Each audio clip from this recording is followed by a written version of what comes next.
In a village of shipwreck, the youth Lin Xisuo finds himself ensnared by space pirates, thus embarking upon the interstellar stage. The restless Morgans, the shadow behind the blade of despair, and the remnants of galactic heroes from millennia past all plague his thoughts. The interstellar cruise ship serves as a hidden front for martial cultivators, evolving through the products of various civilizations. These vessels are unique incubators, their capabilities altered by the fusion of diverse materials, leading to an array of transformations. From the initial E-class to the elite, then to the legendary and demigod levels, they are fraught with unforeseen dangers. Beneath the solar corona, a new journey commences. Chapter 001, Xisuo. As twilight approached, a verdant expanse emerged on the horizon, an artificially cultivated patch of cacti. Beyond this jungle lay the renowned shipwreck village. The sound of jingling camel bells echoed from behind the sand dunes, and children frolicking in the sand cheered, rushing forward to witness the spectacle. Look, it's the caravan of the green Arkansas. How wonderful! Mother will surely buy me plenty of sugar. Indeed, the night market is here. There will be sweets. The children jubilantly followed the white camels as they traversed the low fence. Entering the village's most spacious street, to the heart of the village stood a singular structurea, weathered ancient spaceship, with only its tail protruding above the surface, the remainder long since succumbed to the sands of time, thus bestowing the village with its name. Merchants unloaded their goods, igniting biogas lamps, and as the refreshing evening breeze wafted through, they set up their stalls, quickly drawing in numerous villagers. Calls of come and see. The Green Ark's most renowned fruits. Don't miss out. Fill the air. Look here. Witness the foldable crossbow equipped with an infrared sight, hailed as the terminator of sand rats. The arrival of the caravan imbued the village with an unusual vibrancy, though the true significant transactions were yet to unfold.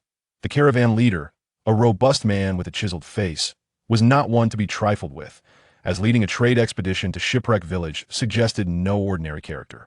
While assisting with the unloading, the caravan leader was greeted with familiarity. Well, if it isn't the esteemed Chairman Wood. It's been half a year. Where have you been seeking fortune?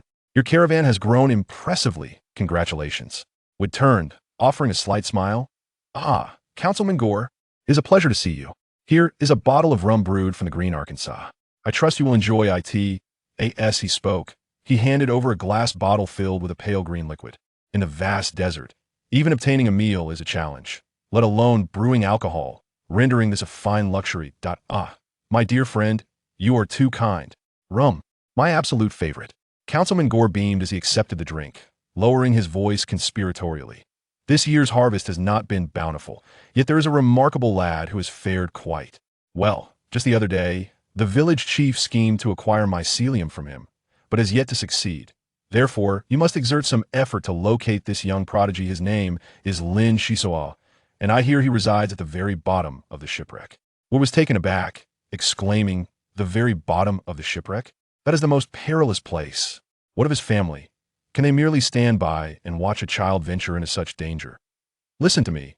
If his family were still alive, how could they allow a child to reside in the depths of a sunken ship? Do you recall the landslide that occurred 5 years ago? Congressman Gore inquired with a wink. Indeed, I remember it well. That very disaster caused me to make a fruitless journey, as the harvest of my fungal spores was less than half of what it had been in previous years. Yes, it was that cataclysm. The boy's parents were left one dead and one injured. To heal his mother, he squandered the entirety of his family's savings and even accrued a significant debt. Tragically, the poor woman did not survive, and out of necessity, the lad was compelled to live in the lowest depths of the sunken ship, often venturing into the caverns to gather spores in order to repay his debts. Frankly, in the preceding years, no one had high hopes for him. Many believed he would perish. Yet against all odds, he not only survived, but has recently experienced remarkable fortune. He returned not long ago with a substantial haul of premium fungal spores. As you know, cultivated spores are an entirely different concept from wild ones, so do not let this opportunity slip away. Gore emphasized the term premium and would displayed a glimmer of excitement, feeling that the bottle of rum was indeed worth the investment. It is well understood that premium spores, when sold in the capital, are highly sought after. The ladies of high society take great pride in possessing a box of cigarettes crafted from such exquisite spores. Although the commercial tax rates are rather steep, there remains ample profit to be made. Wood mused, look around. No one wishes to reside long-term on the desolate and sandy soil of the earthen ring planet. Those with any ambition have long since departed. After laboring for 30 years, what is the ultimate goal? To secure a place on a planet with a more favorable environment. Of course, perhaps this batch of premium spores is the key to unlocking the doors of the immigration office. True to his role as the leader of the merchant caravan, Wood swiftly regained his composure and promised with poise, "Thank you ever so much, my dear old friend. Information is invaluable to a merchant. Once I locate this Lin Xisuo, I shall undoubtedly remember your guidance and offer my sincere gratitude. Now, we must not keep the village chief waiting. We shall find another opportunity to converse." "Haha, may all your wishes come to fruition," Gore replied, thoroughly pleased. As one of the 7 council members of the village, he was well aware that no one would encroach upon his territory. Simply providing a modicum of information could yield tangible benefits. And why not take advantage of such an opportunity? Ultimately, the sunken village remains a remote and impoverished locale. Despite the existence of fungal spores, it cannot escape its dire circumstances. Many villagers are aware that these spores fetch high returns in the outer realms, yet they are forced to sell them at a pittance to itinerant traders for the chances of escaping. The Earth and Ring planet are exceedingly slim. The villagers' greatest aspiration is merely to journey to the nearby oases for market days, while any further dreams are far too ambitious. After bidding farewell, Wood and his entourage continued forward. He was known for offering the most generous prices for fungal spores among all traders, thus establishing a solid reputation and goodwill within the village. The Green Ark, being the largest oasis on the Earthen Ring, boasts relatively abundant resources, making the exchange of a few bottles of rum or bags of fruit for commercial intelligence a sound investment, ultimately providing significant assistance. After a brief moment, a group of individuals entered the iconic structure of the sunken ship village. That immense, ancient airship. After nearly a millennium of modifications, the interior of the vessel was unrecognizable. It resembled less of a wreck and more of a slanting skyscraper or an underground bunker. Almost half of the villagers resided within the ship's body, and under the dim lights, the neighbors appeared to share a close camaraderie. Wood and his companions navigated their way with ease for about 100 meters before descending via an elevator, ultimately reaching the core of the village. The village chief's residence was situated where the ship's original dining hall once stood, marking the most luxurious area of the entire wreck. One could not help but reflect on the omnipresence of privilege. Upon entering the village chief's home, they found an elderly gentleman with white hair and vintage spectacles seated in the reception room. Engaging with this individual proved to be no simple task. It was only after Wood's aide presented 10 bottles of rum and 5 bags of fruit that the man's appetite was appeased. "Alas, Chairman Wood, I must confess, this year's fungal crops have suffered greatly due to the sand rats, and I fear we cannot meet the demands of your esteemed trading association. Furthermore, the quantity of wild fungi collected privately is quite limited. As I grow older, my authority wanes, and some unruly villagers refuse to comply, making life much more challenging than before." The village chief sighed deeply, internally cursing, "Damn that Lin brat, who after repaying the public debt, refuses to sell fungi to the village." The hired hands sent out have endured great hardship at the bottom of the wreck. The conditions there are complex and make success elusive. Had I known, I should have lent him more money 5 years ago instead of merely allocating a token amount from the village relief fund. Who could have anticipated that a washed-up fish might one day turn its fortunes around? So many agile adults failed to harvest premium fungi, yet a 13-year-old boy managed to stumble upon it. Since my ascension to the position of village chief, I have monopolized the fungi trade, reaping the benefits. Is my fortunate era about to end? Should anyone dare to oppose the reasonable acquisition, it would set a troubling precedent. That moment. Wood slightly inclined his body and spoke softly. "There is no need for the chief to be concerned. We shall purchase as much fungi as the village can offer, for we cannot have come in vain. According to the old customs, items valued at 120 credit coins can be exchanged for 1 kilogram of inferior fungi, 320 credit coins for 1 kilogram of intermediate fungi, and 720 credit coins for the price of superior fungi. It is rather late today. Shall we conduct the transaction tomorrow instead?" The chief remained silent for a while, then suddenly inquired, "What about premium fungi? Although scarce, our village has indeed managed to collect a small quantity." A glimmer of interest flashed in Wood's eyes as he appraised the village chief, contemplating for a moment before responding. "It has been approximately 7 or 8 years since premium fungi were last harvested in Sunken Ship Village, and other villages with caverns face similar overexploitation issues. Thus, Premium fungi have persistently held value, yet remained unavailable. I am willing to offer 5 times the price of superior fungi, which translates to 3,600 credit coins per kilogram. 5 times? 3,600 credit coins per kilogram? That price is a full 20% higher than 7 years ago. The village chief appeared quite pleased and, after some hesitation, finally asserted, "Very well. Grant me 3 days. After 3 days we shall proceed with the transaction." I shall not disappoint Chairman Wood. Indeed. I hope the village chief will make arrangements promptly. By the way, the current situation is rather unstable. The notorious Red Storm has already infiltrated the 9th star domain. While the capital star remains unperturbed, certain resource stars are expending great sums to hire interstellar mercenaries that it is wise to exercise caution. For the Red Storm seizes anything in its path, showing no mercy even to women and children. Personally, I believe the Green Ark has become exceedingly unsafe.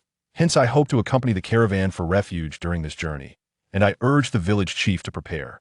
Accordingly, upon hearing these words, the village chief was momentarily taken aback, then burst into hearty laughter, remarking with amusement, "You are quite the jester." The band of star pirates, known as the Red Storm. Our remote location on the Earthen Ring Star makes us quite impoverished in our shipwrecked village. Apart from some extravagant women, there are only mischievous children left. Even if we pooled all our resources, it would scarcely cover the fare for a few hundred kilometers.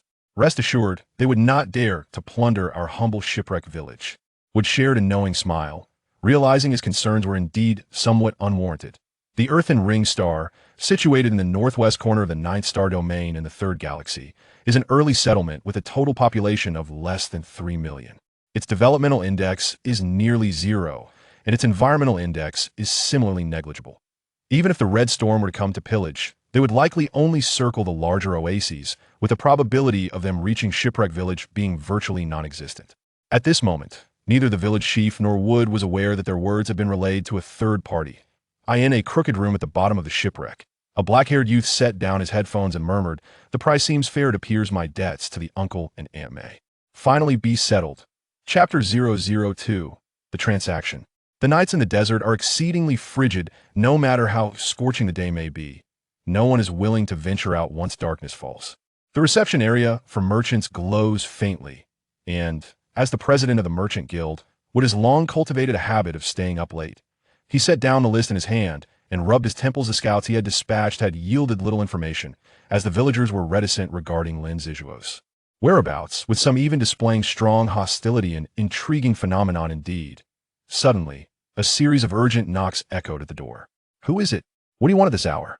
Wood shouted angrily, his gaze betraying his wariness as he drew an electroshock pistol from his waist. Such defensive tools are essential for traveling merchants. This pistol has an effective range of 150 meters, and upon striking a target, it causes localized carbonization. Even a mere brush of the electric current poses a significant danger to an ordinary person. "Boss, a black-haired brat has stealthily entered my room, claiming he wishes to see you." "Black-haired brat? What is his name?" "Lin Xisuo." With a swift motion, Wood flung open the door, revealing a black-haired youth standing outside.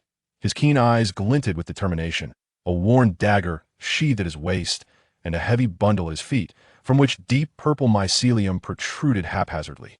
A faint, enticing aroma wafted through the air, causing his pupils to constrict. "Very well.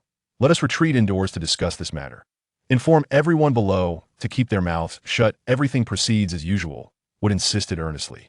"Understood, sir," the attendant replied hastily, rushing to awaken a few key individuals, as it was essential to be prepared for significant business opportunities. Lin Xisuo hoisted his satchel and entered the room, addressing Wood directly. "Greetings, President Wood. I have brought all the premium mycelium I collected, totaling 45 kilograms. I hope your esteemed association can offer a fair price." 45 kilograms? All premium mycelium? Wood's heart stirred.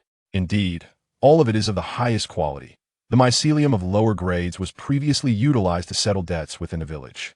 The village chief has exploited the residents severely. They dare not voice their grievances, but I stand alone, so I fear nothing.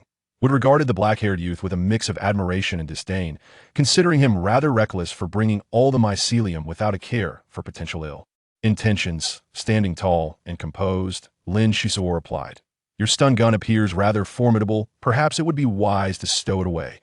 I am equipped with an electronic sensing device, and should any untoward incident occur, the satchel containing the mycelium will detonate, ensuring it is incinerated within 3 seconds. After all, a merchant's primary pursuit is wealth. It would be unwise to let us both perish together. You say? I underestimated your cunning, young man. Wood glanced at the satchel and indeed spotted a few earthy detonators. The black-haired youth possessed not only bravery, but also considerable intellect. Wood nodded and said, very well, we can engage in a transaction. However, how do you intend to transport the goods? Are you not concerned that we might sever the bridge after crossing it? And are you aware of the specific price for premium mycelium? In Teruhuan, currency is seldom used. Instead, equivalent items are exchanged. The goods you possess could procure a substantial amount of resources, yet I wish to avoid antagonizing the village chief, which complicates matters. Lin Xisuo replied with a gentle smile. Uncle, there is no need to fret. As long as you are sincerely interested in purchasing, all issues will be easily resolved. First, let us discuss the matter of pricing. 7 years ago, the price was around 3,000 credit coins per kilogram. Logically, it should be increased by at least 20% now. So, let us settle on 3,600 credit coins per kilogram. Thus, for 45 kilograms, the total comes to 162,000 credit coins. Naturally, receiving the goods is quite troublesome, but fear not, I have accrued significant debts to my neighbors. If you instruct your subordinates to make a few extra trips, the delivery commission will only be 5%. You shall not suffer any loss. Intriguing. Your considerations are quite meticulous. What perplexes me is how you are so well informed about the acquisition price of premium mycelium, as the village chief is unlikely to disclose such information. The black-haired youth rolled his eyes. Uncle, please listen attentively. Interrupting others is not a commendable habit. Wood felt a tinge of embarrassment. The client's knowledge of specific pricing was indeed irrelevant to the transaction. He shrugged apologetically and said, please continue. I shall refrain from interjecting that I have calculated that, after deducting debts and commissions, the remaining mycelium is worth approximately 98,000 credit coins. To ensure your commitment to this agreement, I must apologize for my rudeness. The satchel is equipped with a timed device. Any minor disturbance within 3 days will trigger an explosion. If you doubt this, you are welcome to test it, though I must disclaim any responsibility for the consequences. What? How could you? It was quite angered, but upon reflection, the actions of the dark-haired youth were entirely reasonable, even representing the best course of action at that moment, inadvertently elevating Lin Xisuo's standing in his esteem. Calming his emotions, he stated, I must first inspect the goods. That's easily arranged. Lin Xisuo snapped his fingers, then methodically produced the mycelium in batches for Wood to appraise. Once satisfied, he only delivered a quarter of it, while the remainder was returned to the pouch to encourage the completion of the entire transaction.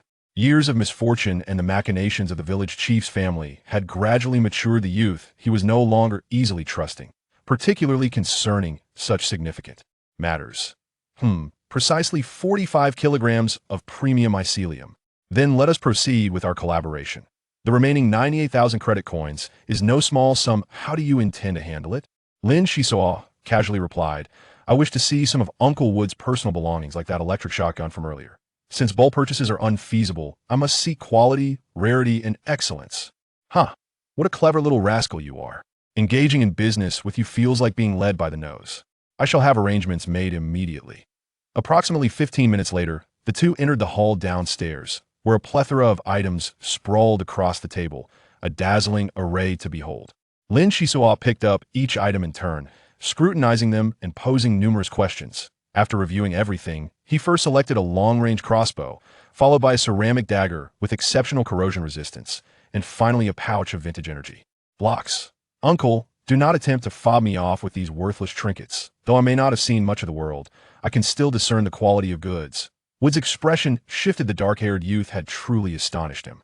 His earlier inquiries had been thorough, and had he boasted excessively, it would have surely revealed inconsistencies, for he had never encountered such a tenacious young lad. Come, let's explore the side chamber. Perhaps we can find equipment more suitable for you. Wood invited Lin Xisuo to the side chamber, where 12 items were displayed on a larger table.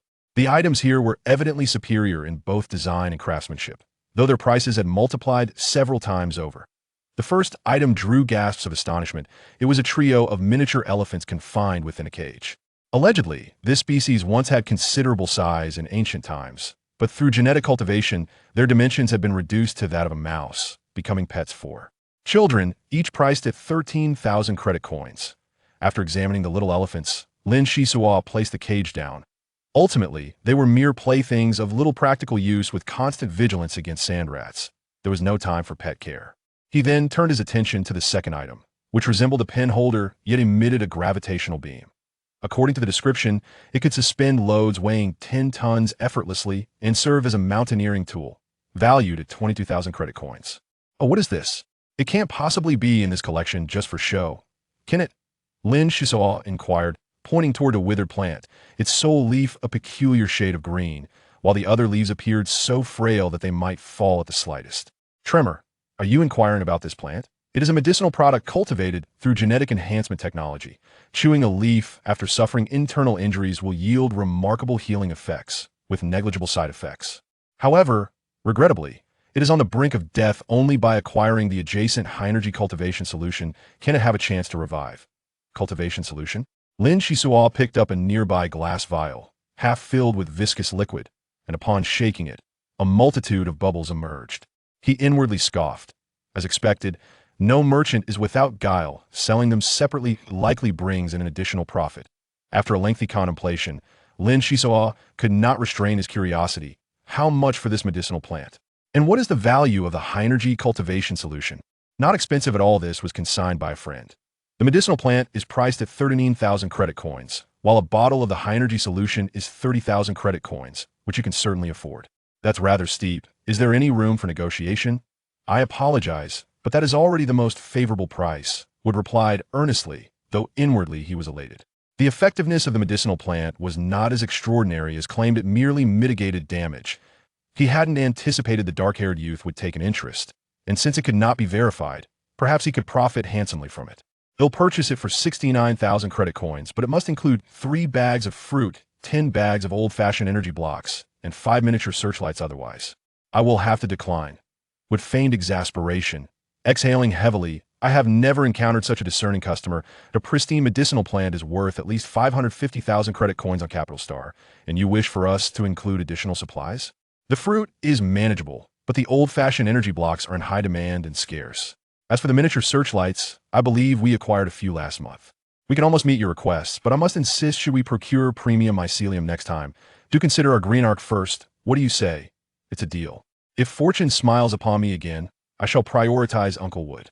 2 hours later, Lin Xisuo returned laden with his purchases, biting into a sweet apple, reflecting, 5 years have passed since that unfortunate incident, and I have not tasted such fresh fruit in all that time. Who can fathom the bittersweet essence of life? My endurance to this day hinges solely on my mother's final words: to live with dignity, to thrive better than anyone else. While other children reached for candy from their parents, I learned to contend with sand rats. While others basked in familial warmth, I grew accustomed to the toxic spores of my subterranean refuge. I once succumbed to despair and blamed the world, only to ultimately realize that survival rests solely upon oneself. There are no alternative paths. Lin Xisuo cautiously navigated around traps, making his way toward the wreck at the ocean floor. The village chief would undoubtedly seek him out in the coming days, so he needed to conceal himself in the burrow, distancing himself as much as possible until the merchant convoy departed. Chapter 003. Fine-tuning the wreck of the ship is exceptionally complex, marked by numerous vast fissures, with most areas resembling a paradise for sand rats, where moments carelessness could lead to being gnawed upon, leaving no trace behind. Lin Xisuo bears no fewer than 100 scars upon his body, the majority of which he acquired while battling the sand rats. 4 years ago, he finally discovered this safe haven, where he has resided ever since. He squeezed into a narrow chamber and inserted an antiquated energy block into its slot. The overhead lights flickered to life, and the sensation was utterly delightful. Lightbrain, it has been 3 months since we last met. How have you fared? A brief flash illuminated the room, and a holographic screen materialized in the center, emitting a monotonous voice. Energy replenished. The ship has sustained damage amounting to 99%, rendering it irreparable. Warning: irreparable. This was followed by a faint humming sound, which Lin Xisuo had long since grown accustomed to. Hey, no need for warnings. The last time I shut you down, I was about to take the intermediate course simulation exam. Please retrieve the documents. I refuse to believe that people 1,000 years ago were so remarkable that they could complete all intermediate courses by the age of 13. Memory retrieval in progress. Connecting to simulation exam. Please hold. Living in solitude, Lin Xisuo derived immense pleasure from absorbing knowledge like a sponge, soaking up water. In the sunken ship village, no one possessed more understanding than he. His skills in crafting timed explosive devices and eavesdropping on conversations between the village chief and would showcase his exceptional abilities. Yet, despite the extensive information carried by the light brain, a millennium of isolation had inevitably led to gaps in knowledge, resulting in many unfamiliar items presented by Wood. The planet of Earth Ring was already disconnected from the outside world, an unavoidable circumstance. Congratulations, your answer is perfect. Please select your reward. A reward? Is there a reward to be had? Lin Xisuo's eyes widened in astonishment. Energy blocks are efficient batteries from the interstellar era, and his intermittent learning from the light brain over the past 5 years had often been interrupted, with the longest gap lasting half a year until he found another energy block. When devoid of energy, he had no choice but to study diligently, yet achieving a perfect score was a first for him. The available rewards are as follows. Based on the current condition of the ship, the light brain sprang into action, initially presenting an overwhelming list of options, then systematically dismissing them one by one. After what felt like an eternity, it finally responded. I regret to inform you that due to the severe damage to the hull, many rewards are unredeemable. Given the special circumstances, I will activate the contingency plan, temporarily granting you the highest level of access that if you can provide sufficient energy and safely reach the designated chamber, you will obtain an opportunity for genetic fine-tuning. Wait a moment, genetic fine-tuning? Please elaborate. Genetic fine-tuning is an energy-based treatment targeting the cytoplasm within your cells, designed to enhance your physical constitution with minimal risk. It is a reward granted by all noble academies in the first galaxy for academic excellence. The survey ship of Cape Town Academy. I am authorized under Article 360 of the Interstellar Convention to perform genetic fine-tuning on outstanding students. Please proceed to the designated chamber at once to receive your reward. Wow, what a windfall. My physical condition is bound to improve. Lin Xisuo exclaimed with exuberance, hastily retrieving the energy blocks he had purchased from Wood, eagerly inquiring, light brain, swiftly assess whether these energy blocks will suffice. Please hold on, came the unwavering voice of the light brain, accompanied by a sweeping azure light. Energy levels are ample. I wish you the best of luck. Without a moment's hesitation, Lin Xisuo began to pack his belongings. Glancing at the map displayed on the screen, he noted that the destination was relatively nearby and one he had visited several times before. However, considering the possibility that the village chief might send someone to cause trouble, he furrowed his brow and asked, Lightbrain, I have one more question.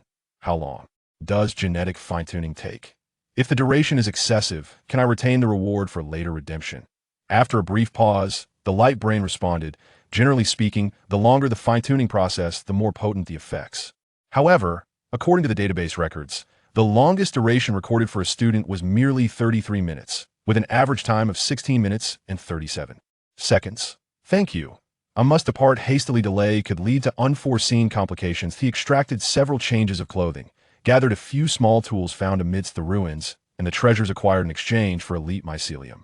After bidding farewell to the light brain, he hurried toward the target chamber. Chirp, chirp, the sounds grew ever closer as Lin Xisuo quickly tossed out a clump of bulbous root, a fibrous root system of the fuzzy mushroom that thrived in the caverns. Despite its unappetizing aroma, it was one of the favorite delicacies of the sand rats. He affixed a miniature spotlight to his shoulder, adjustable in brightness. Though it added a slight inconvenience to his movements, it was undoubtedly a formidable tool in the darkness. Along the way, he discarded 2 more clumps of root, making several turns until he reached the target chamber. Listening intently to the sounds within, he held a long-range crossbow in his left hand and a ceramic dagger in his right, cautiously stepping inside. There were no signs of sand rat activity in the vicinity, and he exhaled a sigh of relief as he inserted the energy block into the slot. Instantly, a display screen emerged overhead, and the voice of the light brain resonated once more. Connection to the light communication channel established successfully. Please replenish the energy in this chamber to fulfill the reward requirements. With vigilance, Lin Xisuo replenished the energy. Utilizing these energy blocks would not only serve the purpose, but also lighten his load. 3 minutes later, having consumed the majority of the energy, the progress meter finally reached full capacity. Suddenly, a corner of the crystal window adorning the left wall lifted, revealing thousands of tiny probes that sent a shiver down his spine. Goodness, such a mechanism lies concealed here without the light brain's guidance. It would have remained inaccessible. Time was of the essence, so he stowed away his belongings and hurried inside. The crystal window behind him slowly closed, and he felt a surge of lights flooding in from the darkness, followed by a tingling sensation throughout his body as his consciousness began to blur and fade. The entire fine-tuning process was shrouded in mystery, as if time and fatigue had been forgotten, and even the self had nearly been lost, gradually entering an enigmatic state. At some point, I emerged from the crystalline window, my mind a blank slate. It took a full 5 minutes to regain my composure. Blinking rapidly, I hurriedly inquired, "Light brain, please display the time." Why do I feel as though I have been asleep for an eternity? The light brain began to elucidate. Human perception often creates illusions. In reality, you have only spent 16 minutes and 37 seconds, precisely the average recorded in the database. The benefits of genetic fine-tuning will gradually manifest over the next fortnight. Please ensure you maintain adequate levels of exercise and nutrition, as this is crucial. No sooner had the words left its virtual lips than I faintly heard the sound of an explosion. Lin Xisuo's expression changed abruptly. Surely, the village chief had dispatched someone to the depths of the sunken ship. With no time to pose further queries to the light brain, I seized my cumbersome backpack and gear, sprinting towards the exit, hoping to avoid encountering a horde of sand rats. Should I become ensnared, even if I evaded the village chief, my predicament would be far from favorable. Moving swiftly, I ran approximately 100 meters before suddenly halting. Before me stood a pair of scarlet eyes. Alas, it is a sentinel among the sand rats. Without a moment's hesitation, I raised my long-range crossbow and fired an arrow. The sand rat had yet to sound the alarm when, with a sharp thud, it was pinned against the wall. This particular sand rat measured nearly half a meter, including its tail, sporting a pointed shell atop its head and razor-sharp claws that exuded an air of aggression. Danger looms. The scent of blood, once released, will attract dozens, if not hundreds, of sand rats. The highest record for confronting them at once stands at 28, an experience that was nothing short of perilous. Observing the enhancement of my gear and the improvement of my life, there is no need to take such risks. That I pondered this while tossing 3 tufts of fuzzy mushroom roots, hoping to create a diversion as the sand rats clamored for the food. After discarding the bait, I resolutely pressed forward, not daring to linger for even a moment. It seemed the village chief was resolutely determined to capture Lin Xisuo, employing formidable force in the process. In the distance, the sound of violent explosions reverberated. Damn it! Have they even resorted to using the village's prize particle grenade launcher? I have only heard tales of such a weapon, never having seen it in person, yet the sound suggested a rapid breach. Nevertheless, no matter how swift, it is akin to a headless fly. The louder the commotion, the more sand rats are drawn in. I muttered to myself, stepping onto a sloped platform. Perhaps the genetic fine-tuning had indeed taken effect, as I found the burden of the heavy backpack considerably lighter as I leaped. Just 300 more meters beyond this platform lies the fissure in the ship's hull. Once I enter the vast underground caverns, I shall roam freely, and none shall find me. 10 minutes later, I was taken aback to discover a nest of sand rats had inexplicably materialized ahead, their crimson eyes numbering over 50 pairs. I contemplated retreating to seek an alternative route, but quickly shook my head. The rat horde was already incensed, and the depths of the sunken vessel were perilous. After some deliberation, I concluded that swinging across using the traction beam should pose no issue, provided I calculated the angle correctly. For the sake of survival, I had no choice but to charge through. Taking several deep breaths, I hefted the smallest backpack and forcefully hurled it towards a sand rat nest, filled to the brim with fuzzy mushrooms, letting them scramble for the prize. Opportunities are fleeting. Swiftly adjusting the spotlight to its maximum brightness, I concentrated intently on my surroundings, estimating my general position before projecting a beam of light. I attempted this thrice, only to meet with failure each time. My palms were drenched in sweat as I endeavored to stabilize my emotions and launched another beam. At that moment, the sand rat charged forward. A claim I was unafraid would be a falsehood. I thought, the angle remains suboptimal. If I do not move now, I am surely doomed. I must take the plunge. In a flash, I tightened the traction beam, propelling myself upwards, my body suspended in midair. However, encumbered by a plethora of belongings, I succumbed to overwhelming inertia, rendering my speed uncontrollable. I am finished. With a scream that echoed inhumanely, my form plummeted like a meteor. Upon hitting the ground, I felt the world spin, and I coughed up blood. Alas, I had suspected it. My recent streak of fortune was too good to be true, defying my usual fate. Naturally, misfortune has returned, and it is profoundly unfortunate. After lying for a while, the anticipated gnawing of the sand rat did not materialize. Struggling to sit up, I was astonished to discover that I had indeed swung into a safe zone. Wiping away the sweat, I patted my chest and breathed a sigh of relief. Thank goodness, my life is resilient. May my parents bless me, striving to indulge in the finest delicacies and revel for 1,000 years. Retrieving my scattered belongings, I lamented the high-priced plant that had been severed in half. Truly, I found kinship in misfortune that I plucked a medicinal leaf from the broken branch and began to chew it, curious to test its efficacy given my current injuries. A wave of unbearable spiciness engulfed me, followed by a cool sensation spreading down my throat. Surprisingly, it proved somewhat beneficial. Shaking off the dust that clung to me, I gathered my tattered possessions and strode purposefully into the encroaching darkness ahead. Chapter 004. Refuge within the cavern. Chaos reigned with rocks strewn about, quicksand sprawled, and toxic gases pooled in the low-lying areas, while unknown fungi emitted a ghastly green luminescence. Encountering such a scene for the first time would undoubtedly send shivers down anyone's spine. Sand rats seldom ventured into the cave, as most fungi possessed potent toxins. And lurking within were their natural predators, the diamond-shaped scorpions that relished in consuming poisonous creatures. These venomous scorpions roamed freely in this domain, with a single adult capable of dispatching 100 sand rats. Fortunately, they only paired up during mating seasons. At other times, they roamed alone, were they to swarm. The villagers of Sunken Ship Village would likely find their livelihoods imperiled. Hastily donning a gas mask, Lin Xisuo was aware that the air often carried nearly invisible toxic spores. Although the villagers had developed a degree of resistance over millennia of natural evolution, caution was still necessary. As he compared his map with a compass, he silently mused that greed drives men to folly, and even birds perish for the sake of sustenance. The village chief would go to great lengths for the sake of rare mycelium. Just wait and see. In a few years, he would possess the strength to challenge him. Where should he venture next? Gene modification appeared to necessitate a fortnight, as the cognitive interface typically calculated according to interstellar calendars, which translated to approximately 15.5 days in the time frame of Terra Ring. His finger traced the map, and a smile crept across his lips. There it was. The last collection site for the rare mycelium was exceedingly concealed, previously lacking the ability. He now possessed new equipment that would enable him to go forth.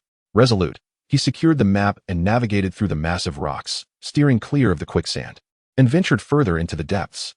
This journey was a long and arduous trek that could only be accomplished with unwavering resolve. After 16 hours, Lin Xisuo discovered a stone wall. The luminescent fungi in the vicinity were sparse, plunging the area into utter darkness. Few had noticed the east-west fissure beneath the stone wall, where a faint toxic mist lingered, obscuring visibility. Adorning himself with oversized sand rat leather boots, he pressed onward through the rugged terrain, occasionally encountering swamps and waterlogged pits. Even having traversed them once before, trepidation lingered. The boots, a relic from his father, were sturdy and reliable every time he wore them. Warmth enveloped him as if his parents were by his side, empowering him to overcome any adversity. Little did anyone know how many trials Lin Xisuo had navigated in those old boots, which he had patched time and again, unable to part with them. Carefully descending the slope, he moved cautiously, opting for detours rather than risking treacherous ground. Within the cavern, swamps were typically synonymous with terror. Once ensnared, escape was nearly impossible. Despite his youth, Lin Xisuo was remarkably seasoned, capable of discerning relatively safe paths with just a glance. He mused to himself, having concealed himself so thoroughly. The village chief was likely at a loss. The reason for his uncertainty was the existence of numerous formidable trackers in this age, no matter how one concealed themselves. Expansive laser scans and scent molecule identification possessed uncanny abilities to trace and locate. Whether the village chief had access to similar technology remained unknown. In summary, caution is the key to longevity. Before arriving at this location, I deliberately traversed an additional 20 kilometers, fortuitously passing a few scorpion nests. This information, acquired at the cost of my life over the years, underscores the peril of recklessly searching within the territory of venomous creatures. My steps faltered. For Lin Xisuo was truly exhausted. Upon reaching the previous campsite, I collapsed onto the rock with a thud, gasping for breath. Those who frequently travel can undoubtedly relate to this sensation of fatigue. Once one rests, the body becomes enveloped in a sense of soreness and lethargy, reluctant to continue onward. This inertia stems from both fatigue and a lack of oxygen. The molecules of scent have a limited retention time, hence, despite the slow pace. Lin Xisuo gritted his teeth and persevered, refusing to indulge in a stop-and-go rhythm. 15 minutes later, I erected the tent and, after a brief disinfection, hastily crawled inside. I removed the sweat-soaked garments and wiped myself down with a damp cloth. Observing the darkened fabric, I marveled, why do I reek so terribly? It is as if I have emerged from a mud pit.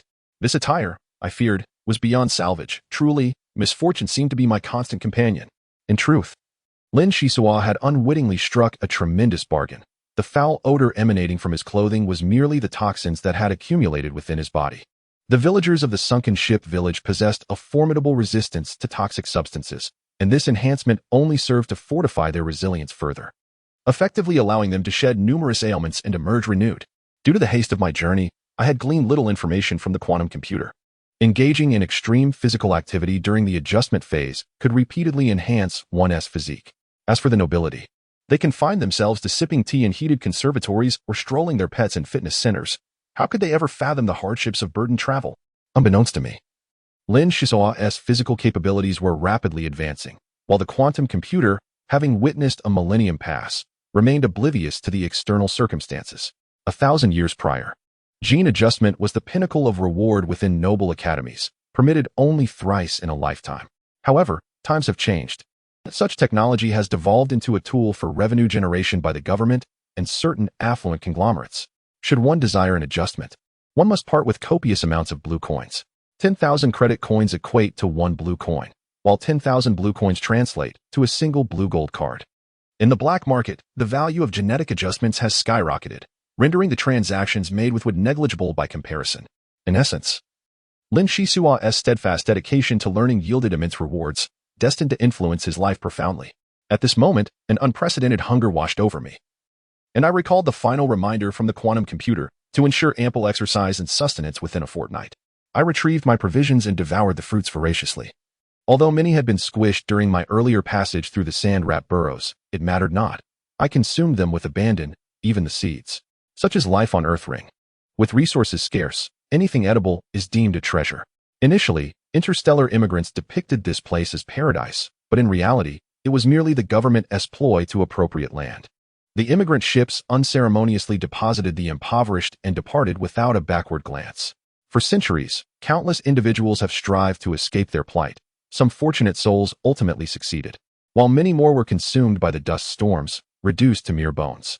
Lin Xisuo had no intention of taking any examinations. The pressing matter at hand was to indulge in a restful slumber. Thus, he set up traps and warning devices outside his tent. Lying back comfortably, he chuckled. The world is vast, but sleep reigns supreme. It was likely night outside, and he was indeed feeling quite drowsy, as Lin Xisuo lay within the tent. Snoring away without a care, two individuals were deeply concerned. Wood, the president from the Green Ark, and the village chief of the sunken ship village.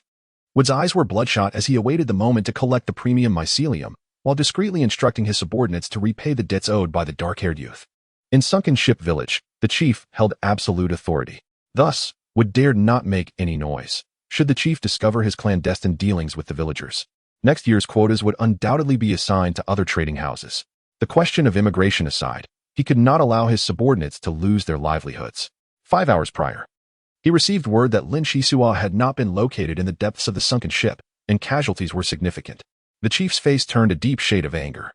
He then ordered his son to procure a batch of tracking devices at a high price from the trading caravan, making it obvious that they intended to search the underground caverns. Wood, considering his own interests, preferred that the chief not capture Lin Xisuo. Therefore, he tampered slightly with the tracking devices, ensuring they would deviate by 100 or so meters, believing that, in their haste, the dark-haired youth's cleverness would allow him to evade capture. The following day, sounds emerged from the tent. Ah, what a splendid sleep. I've never slept so soundly. Stretching lazily, Lin Xisuo sat up, his stomach audibly grumbling at the most inopportune time. Did I not just eat before sleeping? Why am I hungry again? It seems rather extravagant to have 2 meals a day. Regardless, it was the period of genetic adjustment, and since no one had ventured here before, he should be able to find edible fungi. He opened his appetite and began to feast, noticing his metabolism seemingly accelerating. Donning a gas mask, he stepped outside for some relief, and half an hour later, he let out a joyous shout. Haha, genetic adjustment truly works wonders. Even the scars on my body have faded. Without a care for modesty, he mused that next year, this place would surely yield a few toxic mushrooms. Returning to the tent, he busied himself for a while, organizing his gear and preparing to enter the poisonous mist zone. Previously, he had discovered premium mycelium half a kilometer from his camping site. To the left, nestled among the massive rocks, was a relatively clean hot spring, perfect for washing away his fatigue and planting medicinal plants. Although he had no assurance that this unique plant would survive, he hoped that the vial of culture solution would prove beneficial. Once prepared, he adjusted the spotlight to its brightest setting and gradually ventured deeper into the mist. The fog was dense, likely due to proximity to an underground volcano, which raised the temperature. The ground remained relatively clean, devoid of any annoying quagmires. Before long, bizarre shapes loomed before him. These were honey mushrooms, which had grown for a millennium, capable of covering dozens of kilometers. A single honey mushroom resembled a forest of fungi. It was said that the spores of a millennium-old honey mushroom possessed a delectable flavor, yet Lin Xisuo had never tasted it. Such a rarity was encountered only once in decades, a thought not worth entertaining. A beam of grappling light was emitted, firmly clutching the cap of the honey mushroom. With a swift pull, it ascended to great heights, leaping with such vigor that it felt several times faster than the previous arduous journey. The symbiotic relationship between the premium mycelium and the honey mushroom was fascinating. The fungal flora designated a specific territory for mycelium growth, while the fragrant aroma emanating from the mycelium could somewhat deter the encroachment of toxic mists.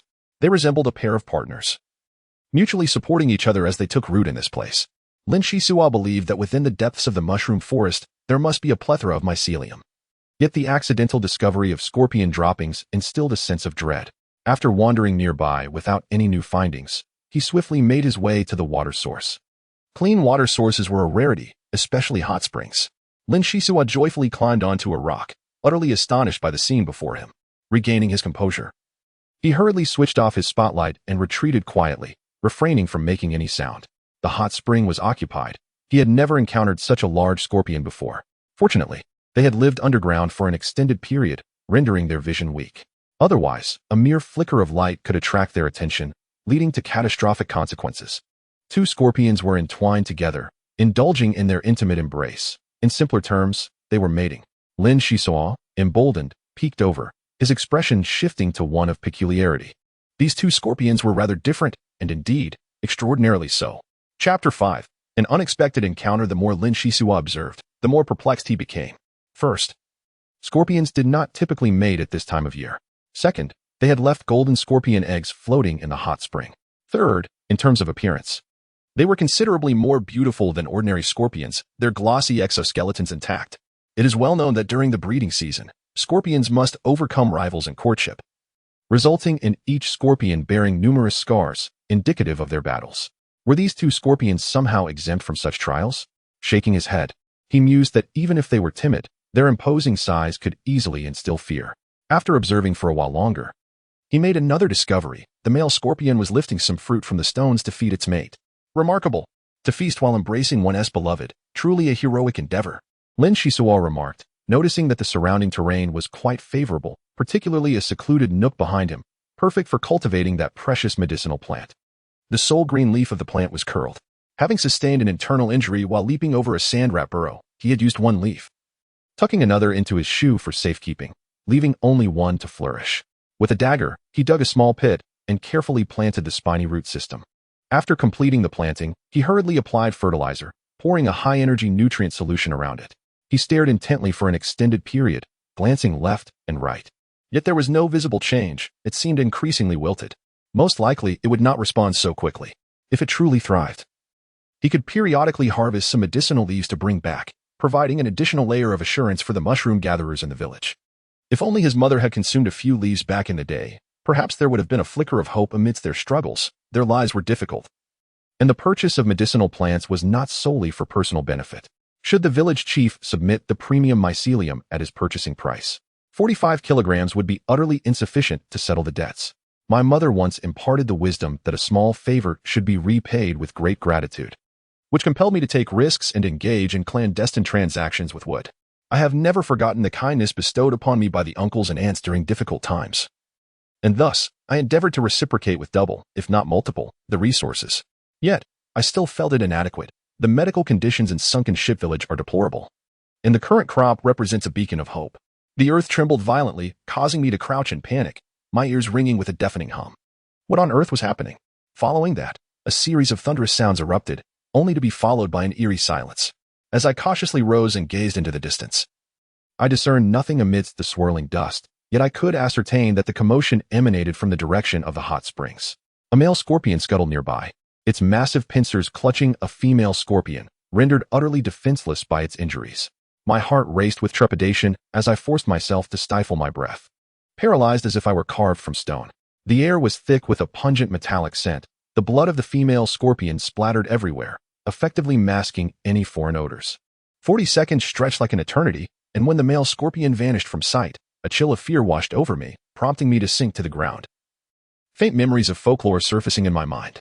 The village elders had spoken of a terrifying scorpion king at the apex of the food chain within the subterranean realm. A creature of formidable territorial instincts, rendering ordinary venomous scorpions mere trifles in its presence. The Scorpion King, nearly a distinct species, engaged in mating rituals that could span decades. During this period, to replenish its strength, it would ruthlessly slay its mate before she had the chance to lay her eggs. Moreover, once the eggs hatched, only 3 female scorpions were permitted to survive within its territory, with the rest mercilessly exterminated. When it came time for the next mating season, only the strongest female would be chosen, while the other 2 would meet their demise. This creature embodies a profound selfishness, allowing its progeny to emerge only as its life draws to a close. As a child, I had listened to such tales without taking them to heart, never imagining I would encounter the Scorpion King today.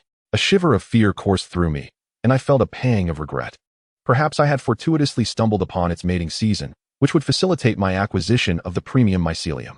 Immediately following copulation is the scorpion's most languid moment, and I had narrowly escaped danger. Next time, I would not be so fortunate. I needed to depart swiftly, steadying my nerves. A sudden insight struck me. There was no need to rush, for the Scorpion King would surely require a period of rest to regain its vigor. If I were to destroy all its eggs, would that not ensure its extinction? As no humans had ever ventured into this territory, it would likely be less vigilant. I resolved to inspect the hot springs first. With a bold spirit, I waited for the dust to settle in the direction of the hot springs before stealthily advancing. Upon inspection, a wave of elation surged through me. The Scorpion King had feasted on honey mushroom spores during mating, a delicacy my village chief had boasted of consuming in his youth, describing it in vivid detail, thus leaving a lasting impression on me. Scattered across the rocks were over 100 honey mushroom spores, each the size of an infant's fist and remarkably lightweight. He stuffed a sweet morsel into his mouth, which melted instantly. No wonder people say fortune favors the bold. If one were to flee in fear, how could they savor such a delicacy? Carefully securing the honey mushroom spores, he shed his clothes and slipped into the hot spring. The searchlight, with its excellent sealing, remained effective underwater. There, he beheld a cluster of scorpion eggs clinging to the rocks, resembling grapes nurtured in an oasis, their golden hue strikingly appealing. Scorpion eggs serve myriad purposes. They can produce antidotes and are rich in active proteins, with trace elements that aid in pregnancy. However, ordinary scorpion eggs are mostly gray, with a few being white. So encountering golden ones was a first. Never mind. He decided to pack them all up, thinking he might fetch a good price when he next met President Wood. Lin Xisuo deftly produced a canvas bag from his clothing and swiftly filled it to the brim. Returning to the site where he had previously planted medicinal flora, he could not help but chuckle at his earlier ignorance. He had assumed he was near a water source, carelessly planting without realizing he was intruding on the territory of the Scorpion King. Now, he had to excavate the plants again. Nevertheless, since he had no intention of returning, a little trouble was of no consequence. With a dagger, he carefully removed a chunk of earth, rolled it into the bag, and, feeling rather debonair, slipped into the crevice to return to camp. As he caught sight of the tent from a distance, he crouched low to observe for a considerable time. After circling around, he confirmed that the marks he had left were undisturbed, which eased his mind. After several hours of toil, fraught with peril, he rubbed his belly, feeling a strong pang of hunger. He devoured all the food he had brought, yet his gaze shifted longingly towards the honey mushroom spores.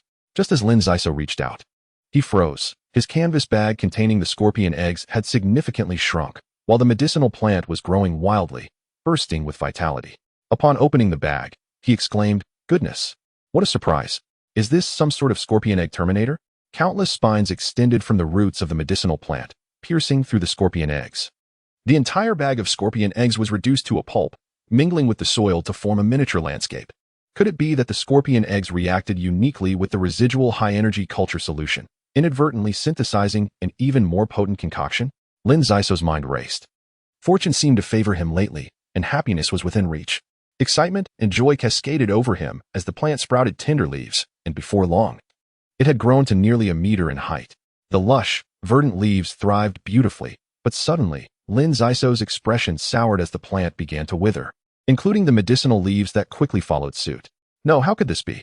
This is infuriating. Lin Xisuo leaped forward, attempting to halt the spread of decay.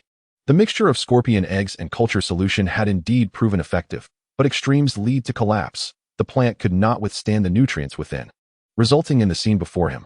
After struggling for some time with no solution in sight, Lin Xisuo wiped his sweat and sighed. What a wasted joy. Over 60,000 credit coins gone just like that, but thankfully, I managed to salvage some medicinal leaves. He counted them, only 8 remained, plus the one he had tucked in his shoe, totaling 9. I neglected to inquire whether this item has an expiration date. If it were to be entirely consumed within a year, it would indicate an unfortunate fate, suffering 10 grievous injuries. The 9 leaves must be carefully concealed, for they are among the most precious treasures. They could prove to be life-saving in critical moments, beneficial to both oneself and others, hence one must not be careless. Lin Xi, having faced a series of unforeseen events, pondered whether he was fortunate or unfortunate. Fortunately, his nerves were rather resilient. After consuming several honey mushroom spores, he cast aside his troubles. He retrieved a map and studied it meticulously, as maps hold immense significance for every mushroom harvesting family. With wild mycelium becoming increasingly scarce and competition intense, each family possesses a map that is uniquely theirs, having been refined over centuries of exploration.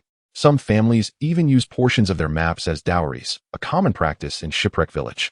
Alas, the situation seemed dire, compelling him to retreat northward, leaving the tent behind as a ruse. He would exchange the remaining energy blocks for jars and bottles. After this incident, it would be impossible to remain in the village. He must seek opportunities to explore the surrounding oases. The price of honey mushroom spores rivals that of premium mycelium, and perhaps he could acquire a hovering skateboard for transportation, allowing him to engage in small trades and improve his circumstances. As for joining a merchant association, that thought never crossed his mind. The rivalries among merchants are rampant, and he preferred to operate independently. If not for the necessity of fleeing, Lin Xi had no desire to leave Shipwreck Village, the place that had nurtured him. He had ventured nowhere beyond the nearby caverns. His understanding of the outside world was largely derived from aerial photographs preserved by his light brain. He had intended to embark on adventures only after reaching adulthood, but given the current circumstances, that timeline would likely be drastically accelerated. 3 hours later, he set forth once more, preparing to depart. Upon reaching the entrance, he faintly heard a cacophony of voices. Those little rascals managed to run quite far. Had they pinpointed our location? Our forces have suffered nearly a third in losses, and this wretched device is unreliable. I'll have my grandfather confront what upon our return. Rest assured, young master, we have been trailing closely behind. It cannot be wrong. What is this wretched place? Why is there no identification on the map? Lin Xi retreated, realizing the village chief had become serious this time. From the voice, he discerned it was the chief's young grandson, a tyrant in Shipwreck Village, who had taken to teasing the young maidens since he was less than 10, often making Lin Xi a target of his bullying. Escaping would not prove difficult. The newcomers were unfamiliar with the terrain, which presented an advantage. He lay in wait, and after a brief interval, chaos erupted as the Scorpion King brandished its formidable arms, letting out an angry roar. The creature must have sensed that its scorpion eggs were stolen by these beings. Seizing the moment of confusion, Lin Xi fled without looking back, thinking, let the village chief's young heir deal with the mess. After all, most of the newcomers were his family's henchmen. Their demise would save a considerable amount of provisions. Lin Xi understood that if these individuals were ensnared here, his enmity with the village chief would deepen significantly.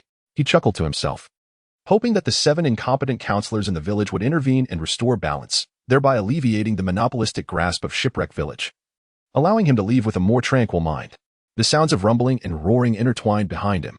Tightening his backpack, he slipped into the shadows. With a single breath, he sprinted for over 10 kilometers, regardless of which side emerged victorious. Danger loomed. To Lin Xisuo, these individuals seemed to have little regard for life. Their parents granted them a singular opportunity to traverse the world and to live it fully, yet they chose to become mere servants to the village chief, ultimately sacrificing their lives, a futile trait. At such a tender age, possessing profound insights into life was indeed a rarity. This also reflected the successful upbringing by the unfortunate couple. At the very least, Lin Xisuo was still alive and thriving. After yet another grueling 10 hours of marching, his burden had reduced by half, and his physical prowess had significantly improved, leaving him with ample strength upon reaching the northern region. Along the way, he collected edible mushrooms, reluctantly reserving 2/3 of the honey mushroom spores to trade for equipment at the oasis. Having endured such arduous days, there was no reason to be defeated by mere hunger. Water sources were scarce, and to satiate his cravings, he had to toil a bit more. The guiding light proved invaluable. After scaling the craggy cliffs, he managed to acquire some rare moss, which was quite delectable. Humans are omnivorous creatures. Anything that flies in the sky, swims in the water, or hops on land can fill their bellies. If the side effects of genetic modification merely resulted in hunger, the benefits it conferred were magnified 1,000-fold. By the 7th day, he found himself scaling hundreds of meters of rock face with ease, his strength rivaling that of the village blacksmith. And the majority of his scars had begun to fade, imbuing him with an air of distinction. 17 days slipped by in a flash, aside from a solitary venomous scorpion. He encountered no other troubles. His stamina was abundant, and he fled with vigor, easily shedding any threats within minutes, filling his heart with pride. It was difficult to imagine the state he would achieve after 3 full rounds of genetic modification. It felt as if his vision, senses, olfactory abilities, and physical capabilities had been enhanced in every aspect, establishing a fundamental distinction from the rustic boy of the shipwreck village. Youth was filled with fantasies, accompanied by rebellion. Perhaps it was a product of confidence, a strong desire to venture into the outside world. He had grown weary of the life of a scurrying mouse, tired of exploring the dark recesses of his dwelling day in and day out. Now he felt empowered, fully qualified to traverse the vast desert. Coupled with honey mushroom spores and medicinal leaves, he had ample capital to embark on his journey towards the future. First, he would return to the village to gather information. The merchant should have departed, and he could discreetly contact the blacksmith shop, confident that he would receive considerable assistance. After spending half a day locating the correct path, he wearily made his way back to the base of the shipwreck.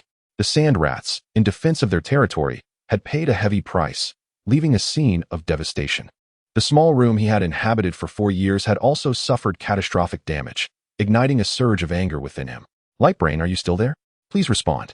Lin Xisuo called out for an extended period with no reply, his eyes involuntarily moistening. Although the Lightbrain was somewhat rigid, it had always regarded him as a mentor and friend. Without its companionship over the past 4 years, his enjoyment would have diminished significantly. Clenching his fists, Lin Xisuo felt an urge to rush out and vent his frustrations, but reconsidered its futility. The damage to the Lightbrain here did not signify the destruction of the entire system. He was certain he could find a corresponding terminal elsewhere. At this moment, acquiring intelligence was of utmost importance. Setting up a miniature searchlight, I began to tidy the room.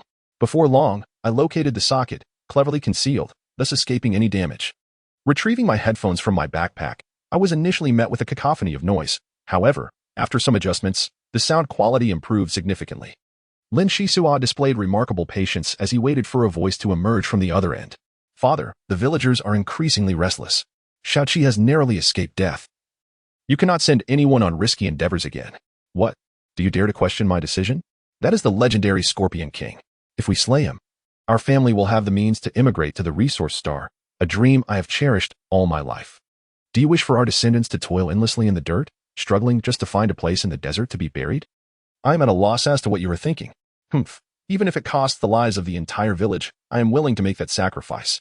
After a brief silence, the first voice continued. The Resource Star entails enduring poverty, while in Sunken Ship Village, none dare oppose us. The particle grenade launcher has been lost by Xiaoqi. Even if the Scorpion King is grievously wounded, successfully killing him will not be an easy feat, father. It is time to reconsider. It is better to be a rooster's head than a phoenix's tail. Until we possess absolute strength, I cannot agree to immigration. The village chief erupted in anger. Do you intend to drive me to my grave? The council members remain unaware that our family utilized the particle grenade launcher in the catacombs, should they learn of this. Inciting the villagers to oust me from my position as village chief, the consequences are for you to ponder. The arrow is knocked, and it must be released. It is precisely for this reason that I must take the initiative. The absence of the grenade launcher is indeed troublesome, but we still possess other weapons. There is no need for a father-son quarrel. Lin Xisuo became aware of many developments. The village chief's young grandson had surprisingly returned alive from the Scorpion King's territory, though he had lost the village's prized possession. While the chief's desire to immigrate to the resource star is understandable, it should not be built upon the suffering of others. After a quick tidying up, it was imperative to disseminate the news promptly. Clearly, the chief intended to coerce and entice the villagers into confronting the Scorpion King. For Lin Xisuo, who often eavesdropped, the chief's little tricks were nothing new. It was a pity about the particle grenade launcher, for its existence kept outsiders from daring to lay claim to the village. The sunken ship resembled a vast labyrinth. I crawled through ancient ventilation ducts, progressing for a considerable time, turning several corners before kicking aside a barrier and emerging. Who goes there? A voice called from a distance. I, Lin Xisuo, am here. Is that you, Uncle Gore? Approaching through the dim light was a figure, the village council member Gore, who had previously alerted President Wood. Huh. I knew you would perish so easily. In fact, I have been lurking around here for several days. What news do you bring from the chief's household? Gore was a cunning old fox, having coveted the chief's position for many years. Lin Xisuo's ability to eavesdrop on the chief's activities was largely due to Gore's considerable assistance, serving as an inside informant. The situation is dire. The village chief's dispatched personnel suffered significant losses in the underground lair, having misplaced the particle grenade launcher. They appear to have encountered a formidable challenge, and there is a high probability they will incite the villagers to venture into the depths in search of the village's treasure. This presents an opportune moment to undermine the village chief. Uncle Gore, has the merchant caravan departed? Lin Xisuo would certainly not divulge everything. Having dealt with Gore for an extended period, he understood the nature of the man. Should Gore ascend to power, it would not be long before he became another tyrant. Ambition, it seems, is a common trait among many. Gore inhaled sharply, his voice rising in indignation. What? That fool has actually lost the village treasure? What a wastrel. A complete scoundrel. Without sufficient military protection, the village will be perilously unsafe. No, I must immediately convene with the other counselors. We must demand an explanation. Wait. You still haven't answered my question. Lin Xisuo interjected. Yes. Look at my haste. The caravan left in a rush over 10 days ago. Child. Your information is invaluable. Should I be elected as village chief, you shall not be neglected, Gore replied eagerly, aware that Lin Xisuo was quite capable, at least within the confines of this small village. To waste such a young talent by pushing him into opposition would indeed be a folly deserving of disdain towards the village chief. Watching Gore's departing figure, Lin Xisuo felt a wave of relief. With that old fox leading the charge, the village chief would undoubtedly face difficulties. With his hands tucked into his pockets, he strolled leisurely into the corridor, climbed onto the dilapidated platform, and made his way toward the blacksmith shop. The blacksmith's shop was an intriguing establishment. It not only sold various tools, but also engaged in other trades, operating as a third-party force independent of the village chief and the council. Though small, the village of Shipwreck was akin to a miniature kingdom, standing resilient in the heart of the desert for a millennium. There was no time for nostalgia, with genetic modifications. His speed was astonishing, effortlessly traversing the vast platform. In the blink of an eye, he arrived at his destination, entering through the back door to avoid the throngs at the front. Ah, look who has arrived. My dear Xisuo, my beloved nephew. I hear you've left the village chief's family in utter disgrace. What a relief for your uncle. The middle-aged man wiped his hands, stained with machine oil, as he tinkered with a water pump. The back of the blacksmith shop was seldom visited. Business in the front was managed by designated staff. Uncle Blacksmith, you jest. To be honest, I am preparing to flee. This time, things have escalated. I did not anticipate such an extreme reaction from the village chief. And the losses sustained by those dispatched are considerable, seemingly including the village treasure. The particle grenade launcher? Please clarify, what transpired? The blacksmith, momentarily taken aback, quickly regained his composure. He was well-traveled, having joined large merchant caravans on numerous occasions, including a journey to Antarctica where he spent 3 months in an Eskimo village. Having witnessed the power of the particle grenade launcher firsthand, finding it not as formidable as the rumors suggested, I am not entirely sure of the specifics. I came to procure a supply of provisions and to see if there were any intriguing items available. How about trading using honey mushroom spores? Honey mushroom spores? Quickly. Show them to me. The blacksmith had long since cast aside thoughts of the grenade launcher, his eyes now shimmering with excitement. Mycelium is easily obtainable, yet spores are invaluable. The mycelium referred to here is of a superior variety, while the spores pertain to those of the honey mushroom. Lin Xisuo smiled faintly, placing a dozen spores upon the table before stepping aside to gather his travel gear. After a careful selection, he chose a military backpack, night vision goggles, a machete, a field tent, along with several other items. Turning back, Lin Xisuo addressed the blacksmith. "Uncle, I hope to see 2 bio-camels at the village entrance tomorrow morning. As you prepare my gear, what say you?" "Not a problem. They will arrive punctually tomorrow, though bio-camels are scarce. Would 1 large and 1 small suffice?" "Your reputation precedes you. Then I shall see you tomorrow morning."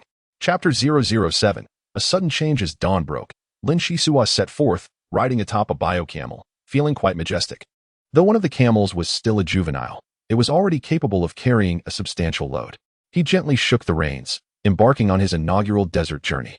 Water was an essential, and he needed to find a shaded refuge before noon, while remaining wary of sandstorms at night.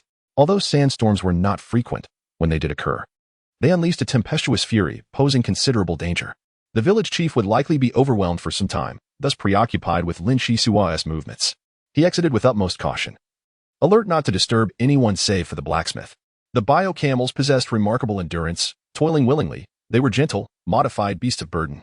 With their 2 humps, they could reach speeds of up to 75 kilometers per hour and could survive without food or water for over 10 days, serving as vessels of the desert. As the sun ascended, casting its relentless rays upon the arid expanse, it was still not at its hottest by midday. The scorching sands would be hot enough to fry an egg. Despite the evolution of humanity in the interstellar age, their adaptability far surpassing that of ancient peoples, they still struggled in such harsh conditions. "How unbearable!" Lin Xisuo lamented. After just a few hours, he found himself yearning for the chill of a cave. Why did everything feel like an inferno? Without genetic modifications, enduring such temperatures would surely be a challenge. In contrast, Lin Xisuo was faring relatively well. Those merchants embarking on their first journey often required weeks to acclimate. Many a bold youth, unafraid of danger, existed, yet few persisted. One must not underestimate the complexities of a trading caravan. Numerous cooling measures were closely guarded secrets, akin to the maps that each household in the sunken village possessed, valuable assets, advantages, and the most precious of supports. Lin Xisuo produced his water pouch, tilting it back to quench his parched throat, which instantly felt relief. The nearest oasis lay thousands of kilometers away, renowned for its abundance of lemons and figs. The lemon fruit was noted for its efficacy against scurvy, granting the oasis considerable fame. Long ago, conflicts frequently erupted between oases over resources, leading to wars where the vanquished would rather destroy the oasis than surrender it to their adversaries. In time, people learned restraint, cherishing the limited resources available. Many individuals endeavor to reclaim the desert. However, in the realm of Tuhuangxing, water resources are woefully scarce. The struggle against the ravages of sand rats has already drained their efforts and resources, leaving little room for the ambition of greening the land, ultimately leading to stagnation. Nestled behind a sand dune during midday, I rested and nibbled on a piece of biscuit. Water must be consumed sparingly, for it breeds dependency. Damn the relentless sun. It is often said that the sunlight in the desert is merciless, but today I have truly felt its wrath. It is not merely fierce, it is nearly life-threatening. Glancing back, Lin Xisuo pondered. There would surely be significant developments in the village, with the likelihood of village chief Gordon seizing a prime opportunity. Regardless of the outcome, I shall venture forth for a few years before returning to the sunken ship village to learn from the light brain. To experience the aristocratic education of a millennium ago is a rare privilege, and should I be granted another genetic adjustment as a reward, perhaps one day I might journey to another star. I offered some water to the camels. Until I acquire a hovering skateboard, they remain my best companions. Even once I obtain the skateboard, I will not abandon my biological camels. Mechanical transportation tools consume considerable energy, beyond the means of most. Thus, utilizing both in tandem is the wisest strategy. In the afternoon, Lin Xisuo once again embarked on his journey. Traveling alone may seem somewhat solitary, yet he had long since grown accustomed to it. Joining a merchant caravan and following orders would only render him uncomfortable. Furthermore, sheltering under the banner of a trading guild entails surrendering 17% of the profits, with newcomers often facing even steeper cuts, rather than laboring for others. It is preferable to carve my own path, for I believe there will come a day when I shall rise above, perhaps even becoming a figure akin to President Wood, thus fulfilling my mother's dying wish. As the camel bell jingled in a distant cadence, solitude allowed ample time for contemplation. Lin Xisuo felt confident that, with his current skills, he would not falter even against 50 sand rats. Yet, in comparison to the threat posed by sand rats, humans represent the true peril. This is a desert where man preys upon man. His long-range crossbow lay within arm's reach, a mountain knife secured at his waist, and a myriad of miscellaneous items concealed within his clothing. It is only prudent to be cautious in the face of danger, yet Lin Xisuo may have overstepped. The root cause of his anxieties is the light brain of the sunken ship village. It seems that the aristocrats of a millennium past held a profound fear of abduction. While other cultural subjects were of lesser concern, one subject was specifically dedicated to instructing on the use of tools to create rudimentary weapons. How to communicate with kidnappers during an abduction, escape strategies, and first aid, among other vital skills. Over the years, although he had yet to encounter a kidnapper, he had mastered numerous techniques that enabled him to survive until today. The subject of counter-kidnapping had proven invaluable, and he even considered himself an expert in that regard.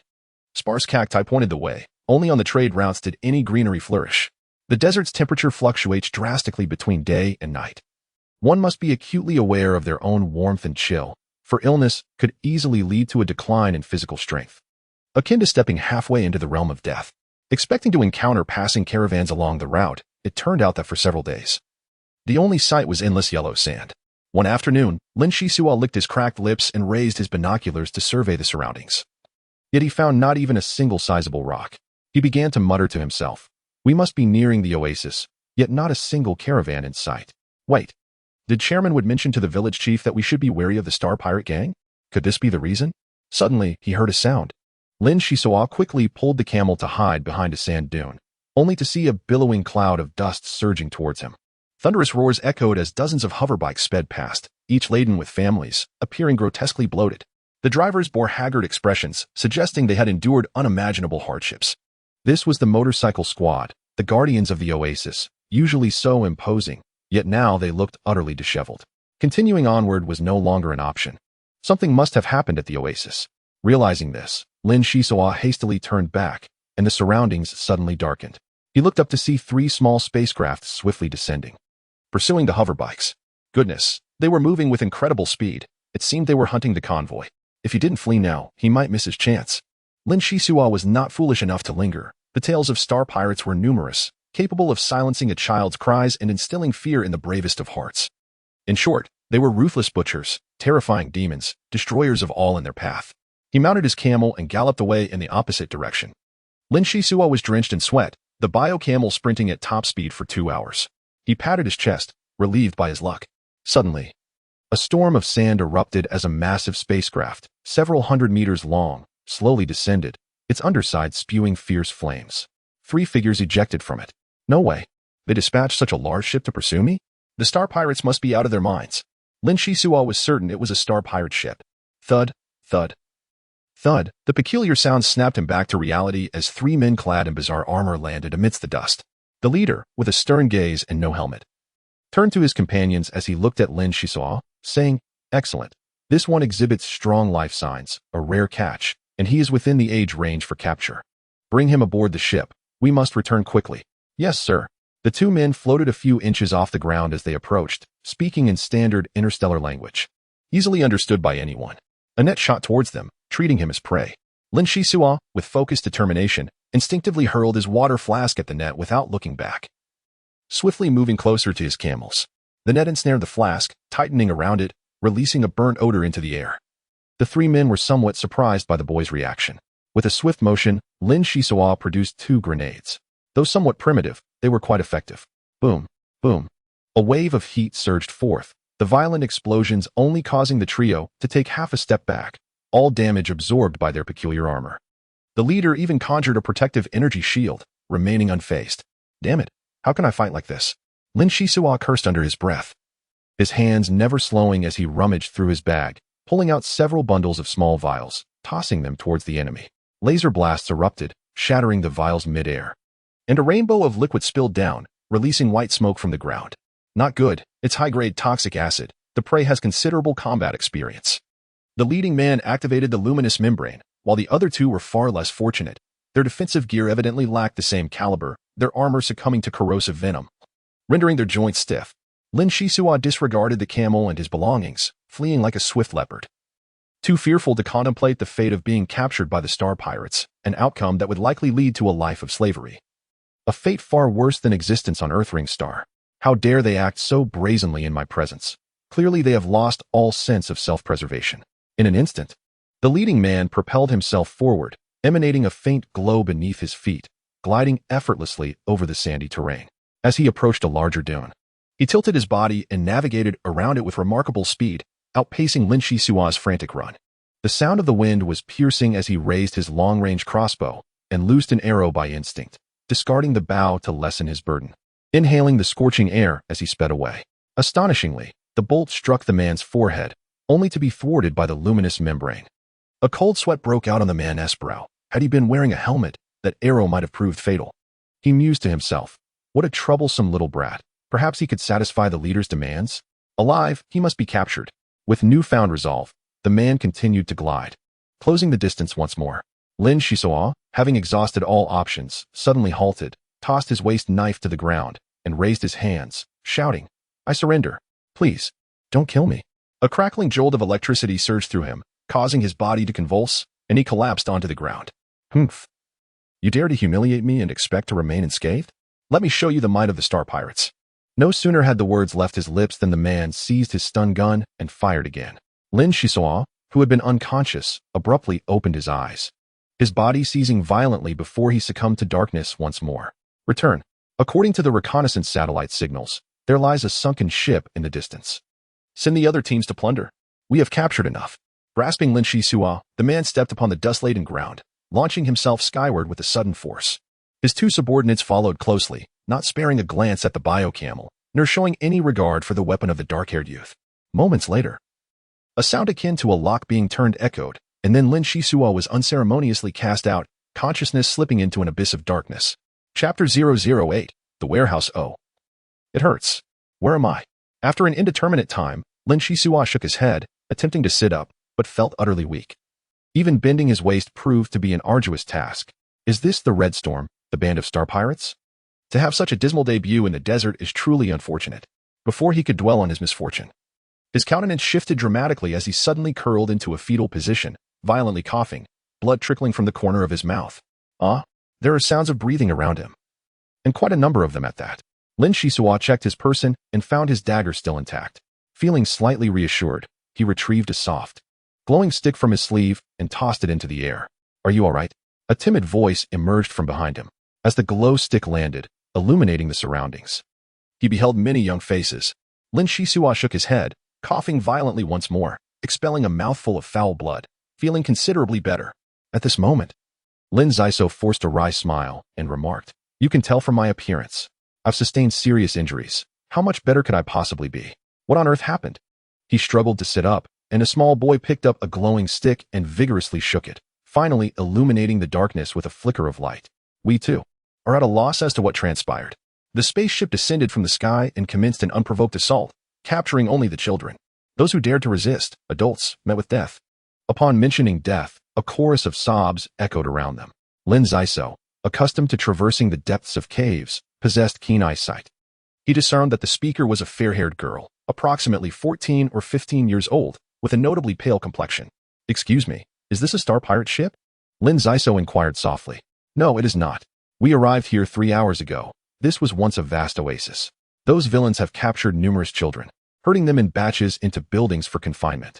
We are all at a loss regarding what to do, she replied. Thank you. I presume it was you who brought me in here. Those star pirates were exceedingly brutal, having shocked me twice with an electric gun. The blonde girl nodded and said, Those miscreants instructed us to carry you inside. By the way, my name is Mana from Lemon Oasis. What is yours? Shipwreck Village, Lin Xisuo answered succinctly, wishing to avoid further conversation. Although his bones were unbroken, his internal organs ached subtly, necessitating prompt attention. Ignoring the curious glances of others, Lin Xisuo unsteadily made his way to a shadowy corner, which appeared to be an old storage room, a musty odor wafting through the air. He had encountered far worse scents before. Leaning against the wall, he cautiously extracted a green leaf from the seam of his collar and placed it in his mouth. Having previously experienced its effects, he knew that the full potency of the medicinal leaf would take 5 hours to manifest. It is essential to understand that these healing leaves are not a panacea. At best, they bolster resistance and immunity and stave off internal bleeding. In the case of broken bones or penetrating injuries, no amount of leaves would suffice. Lin Xisuo performed a simple stretch, feeling that his injuries were not as dire as he had feared. In the darkness, he furrowed his brows in contemplation, murmuring to himself, The star pirates may plunder for wealth, but what is their purpose in seizing so many children? Clearly, they are not engaging in actions devoid of profit. There must be some ulterior motive. He ran his hand along the wall, discovering it constructed of stone, With the ground beneath solid and unyielding, an escape was improbable. With the Star Pirates possessing an array of advanced technology, it was possible that this location was under surveillance. Sighing, he squinted and succumbed to a deep slumber, which lasted for 10 hours, until the door creaked open. The power suddenly surged back to life, illuminating the surroundings. And a voice called out from the entrance, "Time for meals and water. You are permitted only 1 meal a day. If you wish to satisfy your hunger, you must fight for it." Some children remained in a daze, while others had already lunged toward the food. The storage room housed hundreds of children, ranging from 5 to 16 years old, yet the food was scarcely sufficient to sate 30. A scramble for the rations was inevitable. With a loud clang, the door slammed shut once more. Lin Xisuo remained motionless, not out of inability to compete, but rather due to a lack of necessity. Why was it deemed unnecessary?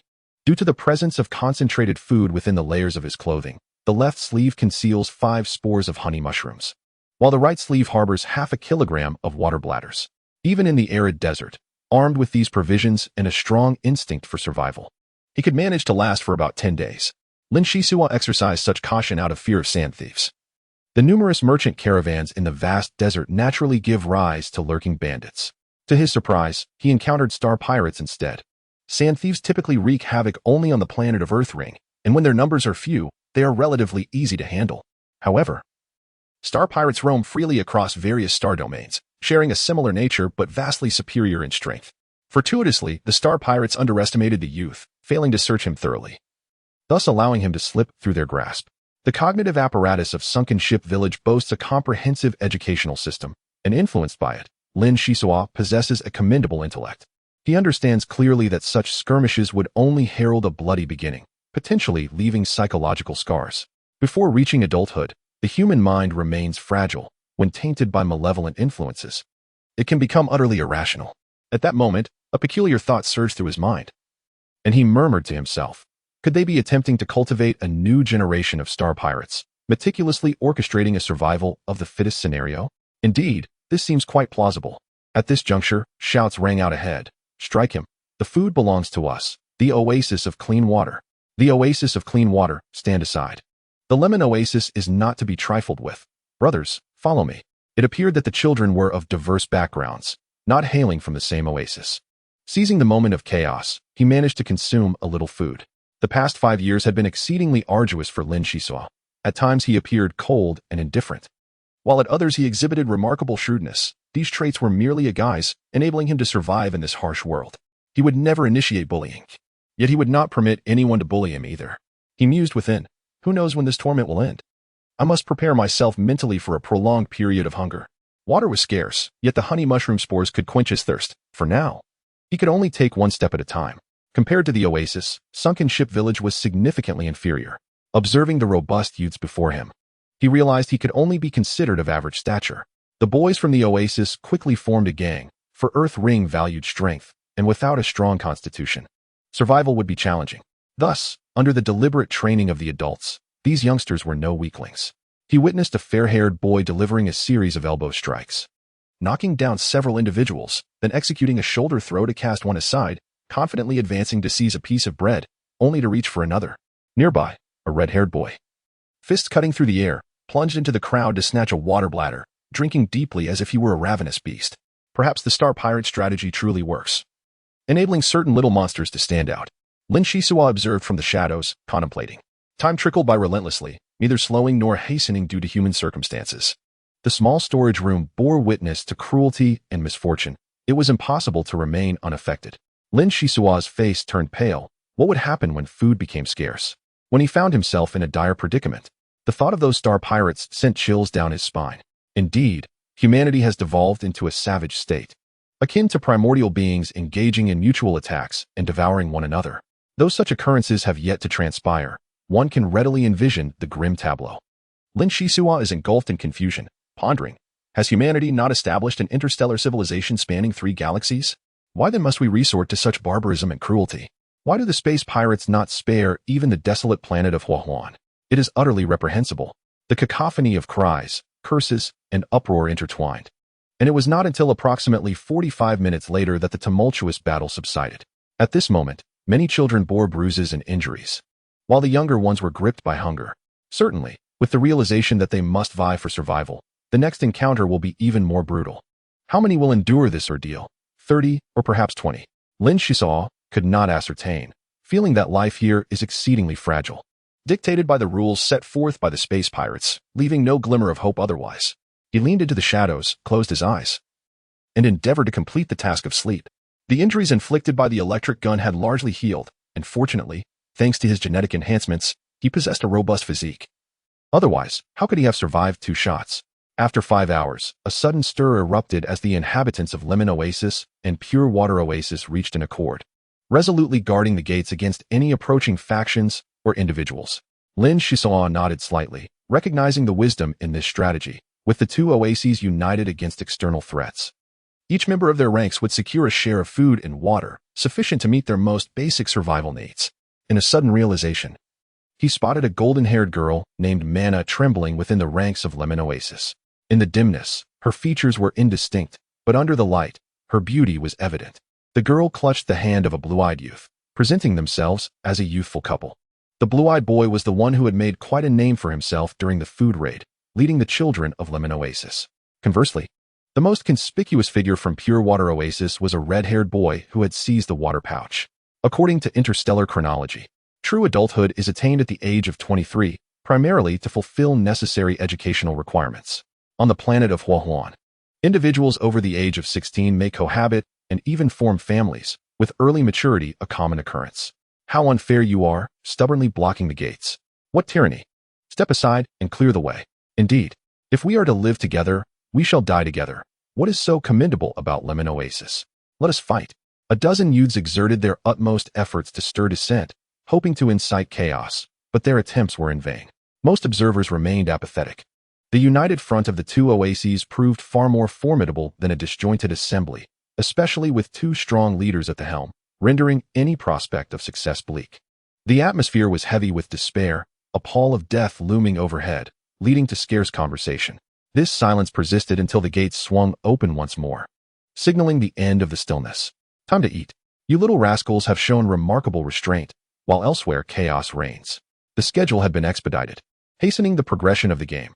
Only when 100 survivors emerged would they be permitted to advance to the next stage. If a candidate is not chosen within 48 hours, you shall all meet your demise. The moment the words were spoken, chaos erupted within the storeroom. The 2 large factions that had gathered were now in a state of agitation. Together, they numbered well over 100. Confrontation had become inevitable. With a resounding thud, the cold door slammed shut once again, and scattered food lay upon the ground, receiving little attention as animosity brewed among the group. The air was thick with tension, a palpable silence enveloping everyone as they collectively held their breath. Suddenly, a voice pierced the stillness, and the tumultuous battle commenced. Chapter 009. The brutality the younger children represented a vulnerable demographic. However, a select few exhibited remarkable combat prowess, inflicting severe damage upon their adversaries. Within the oasis, certain families possessed martial arts skills, and their children engaged in wrestling from a young age, standing in stark contrast to the delicate blooms nurtured in the greenhouses of affluent planets. Yet, the fierceness of the combat intensified as a result. Once felt, individuals risked being trampled underfoot, and upon rising, they faced the multitude again, with injuries ranging from minor wounds to severe head trauma, placing their very lives in jeopardy. Lin Xisuo could not escape the turmoil either. A group of 3 or 4 youths targeted him in the corner, pressing forward relentlessly. The foremost among them raised his foot, delivering a vicious kick, his eyes glinting with malice. The impact sent several figures sprawling, yet how Lin Xisuo retaliated remained a mystery to all who witnessed it.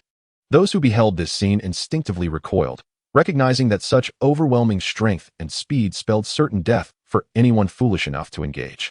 Lin Xisuo retrieved a strand of mycelium from his pocket and began to chew it. This substance invigorated him, warming up his limbs as he prepared for potential confrontation.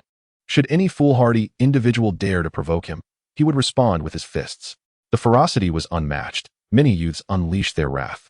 Although the soil ring planet was rife with conflict, the brutality displayed was shocking. After a grueling 3 hours, the ordeal finally reached a conclusion.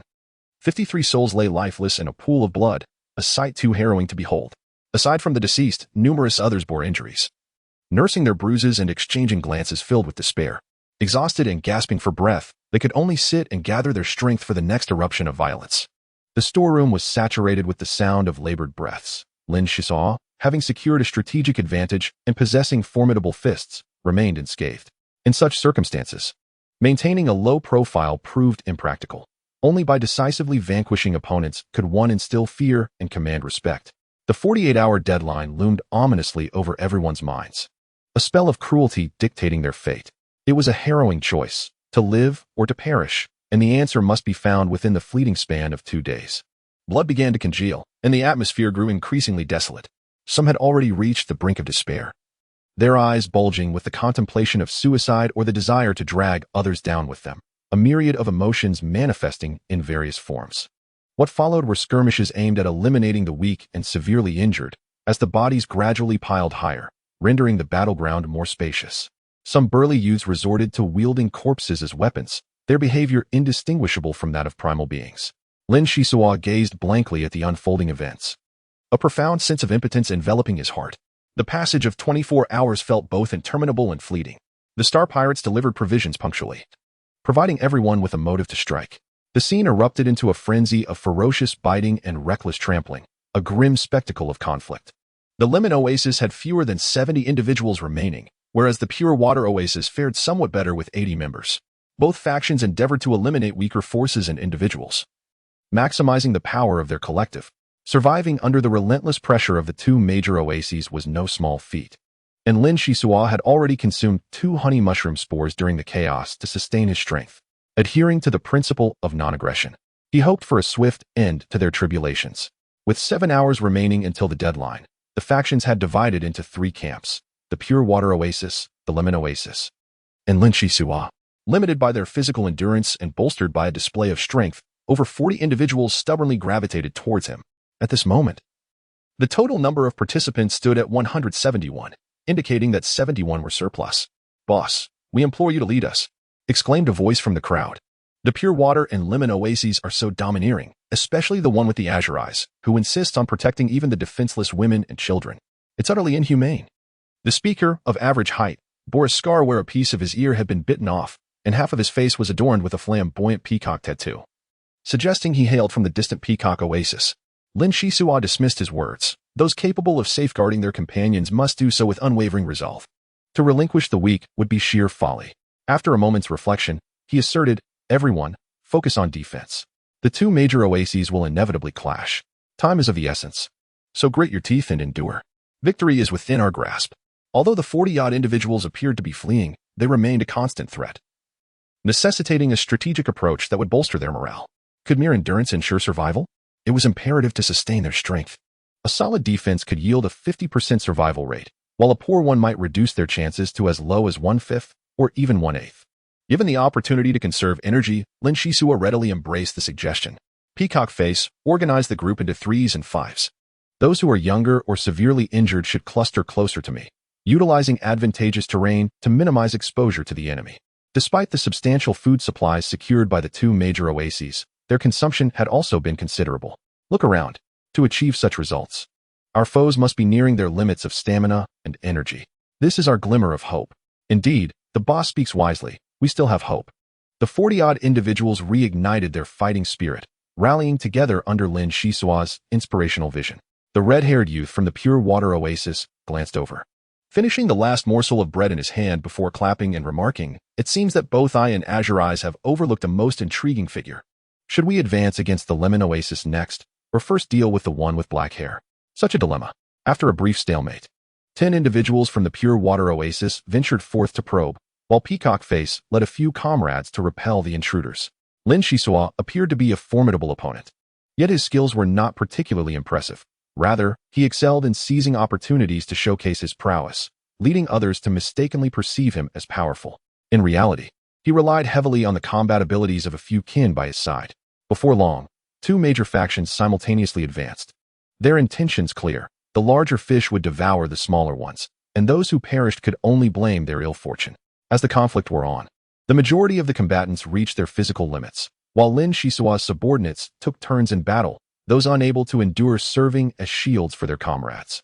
It was imperative for him, as the leader, to demonstrate his capability. Otherwise, he would become the target of collective disdain. In the confined space, he could not leverage his speed advantage, yet Lin Xisuo possessed considerable strength, promptly dispatching two adversaries with powerful kicks and evading punches aimed at him, focusing his strikes on their joints. Years ago, when he was frequently bullied in the village, he sought counsel from the holographic mentor, who suggested 3 sets of military boxing techniques. To be candid, Lin Xisuo's military boxing was rather mediocre. His current skills were honed through brawls and encounters with sand rats. The efficacy of even the finest techniques was rendered futile against advanced weaponry, but possessing the same weapons did grant him a significant advantage in close quarters. The red-haired youth charged forward with heavy fists, yet Lin Xisuo evaded contact, instead exposing the peacock-faced adversary to the front line. No one could foresee what awaited them upon exiting the storeroom, and based on the words of the meal-delivering pirates, other challenges loomed ahead. Thus, conserving energy was paramount for unforeseen circumstances. Suddenly, a scream pierced the air. "Ah, please don't kill me." Unfortunately, the disarray caused a few individuals with wavering resolve to turn against their companions amidst the chaos.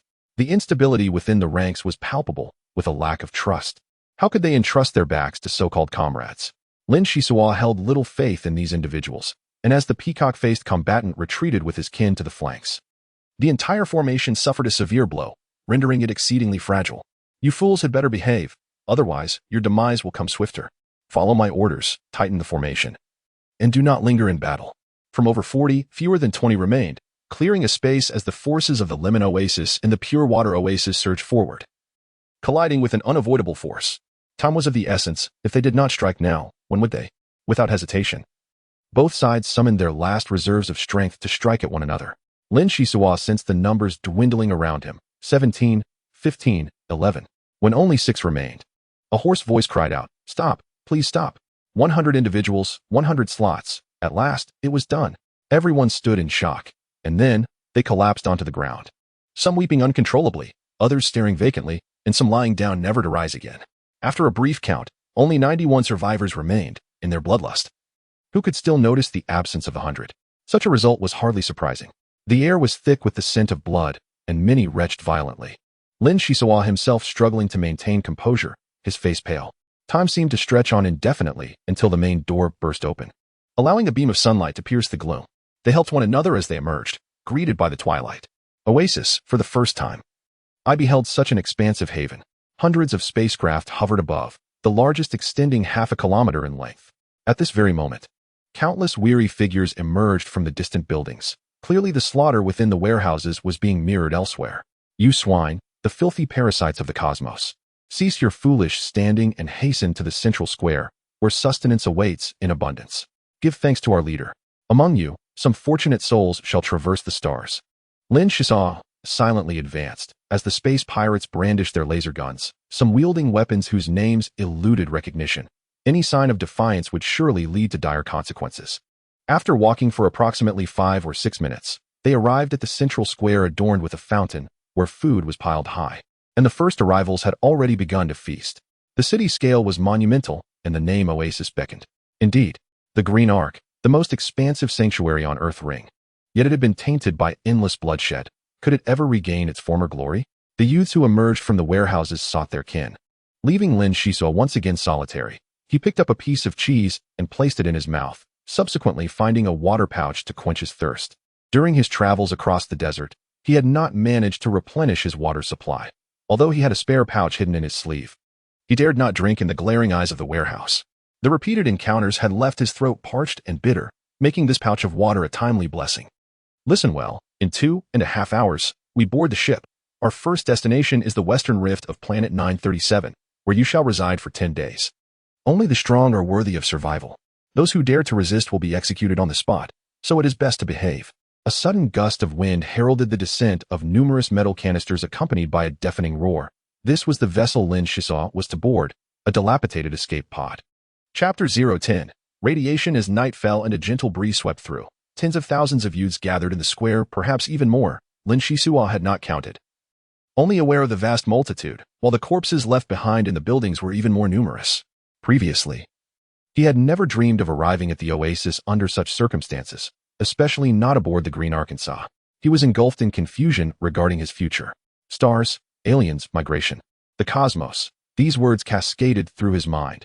Many toil their entire lives yearning to escape Earth Ring, yet to ally with space pirates. To tread upon corpses, this was not the path he desired. Certainly not. He found a piece of canvas to wrap some food, striving to gather water pouches.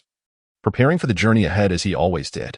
Do not expect the space pirates to cater to your needs. The numbered planets are likely inferior even to Earthring. Now was the opportune moment to secure provisions. If everyone took some, the food in the square would soon be depleted, and many would go hungry in the times to come. Stop dawdling. Enter the ship quickly. The countdown begins in 3 minutes. The space pirate called from a distance. What? 3 minutes? Surely, you jest. The youths, having regained a modicum of strength, emboldened by their numbers, began to gather and resist.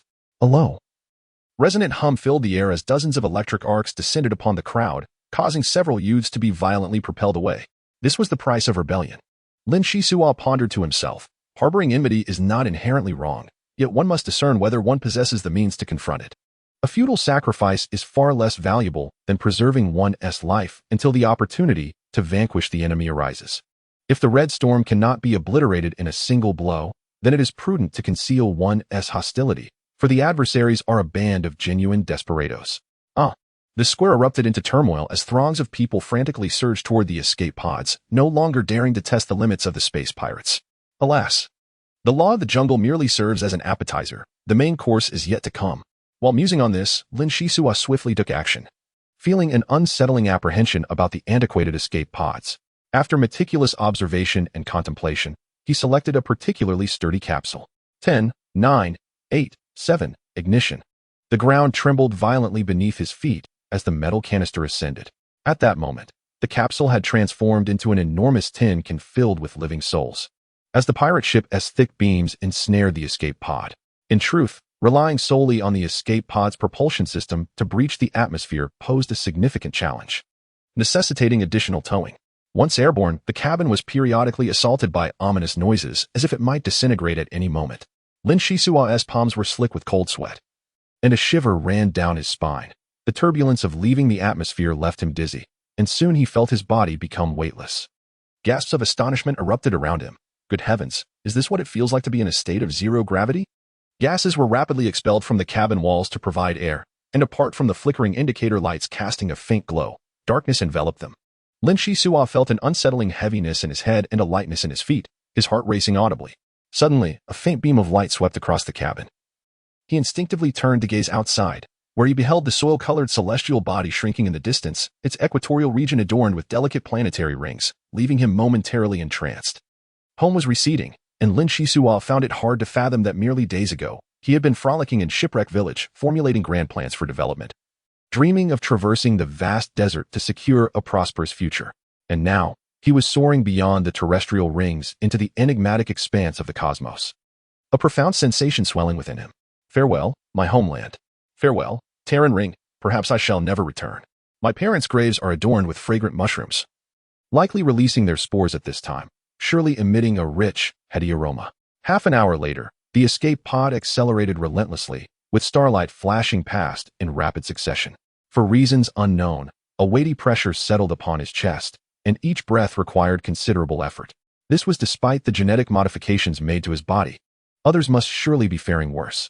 Lin Xisuo endeavored to regulate his breathing, recalling the knowledge he had acquired, and suddenly grasped the situation.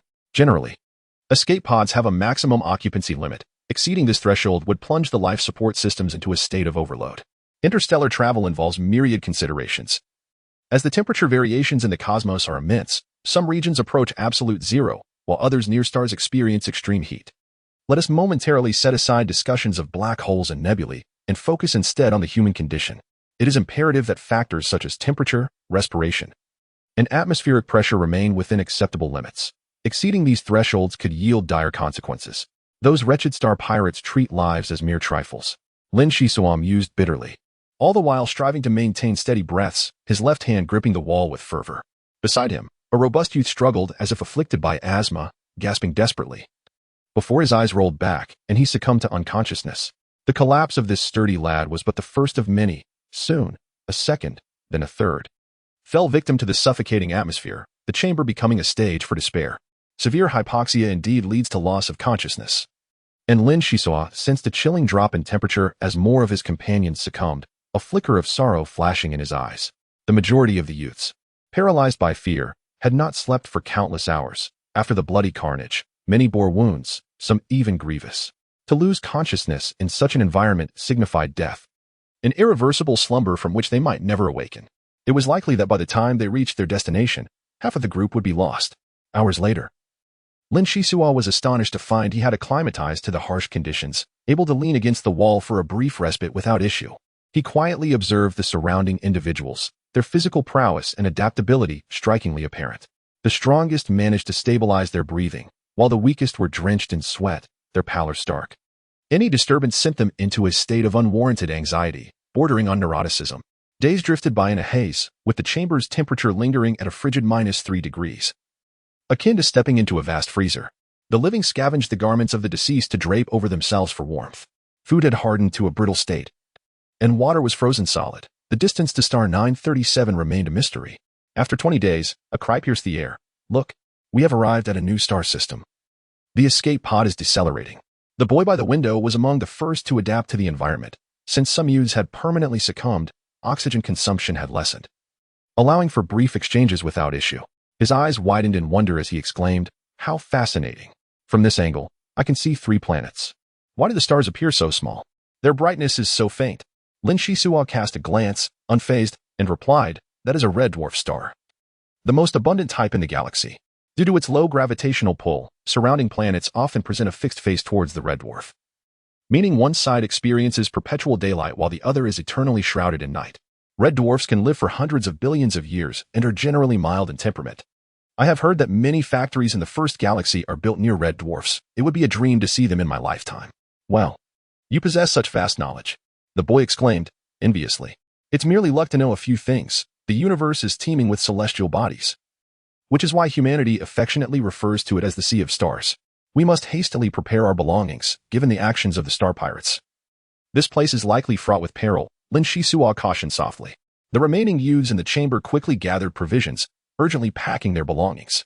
Before long, the spaceship entered a crimson-hued planet, resembling a celestial body steeped in blood, eerie and foreboding.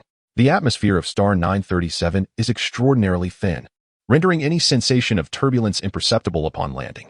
The spacecraft docked within a vast canyon extending northwest, through which a murky river flowed, accompanied by flame-shaped shrubs sparsely distributed near the water's edge.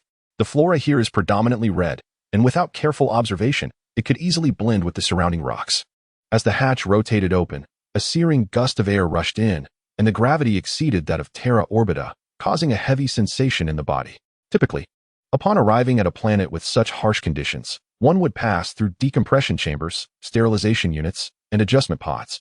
However, expecting compassion from space pirates is a futile hope.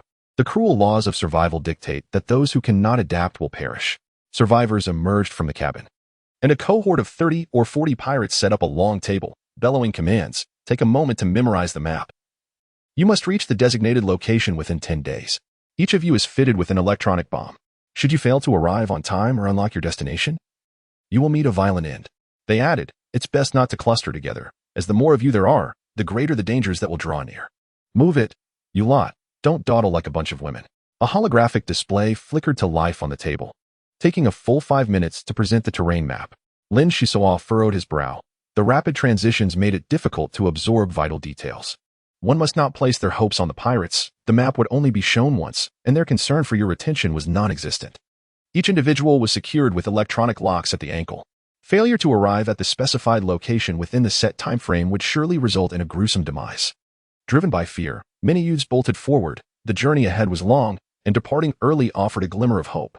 Lin Xisuo surveyed his surroundings with grave concern. The canyon emitted a faint glow, reminiscent of the light from a red dwarf star, but with subtle differences.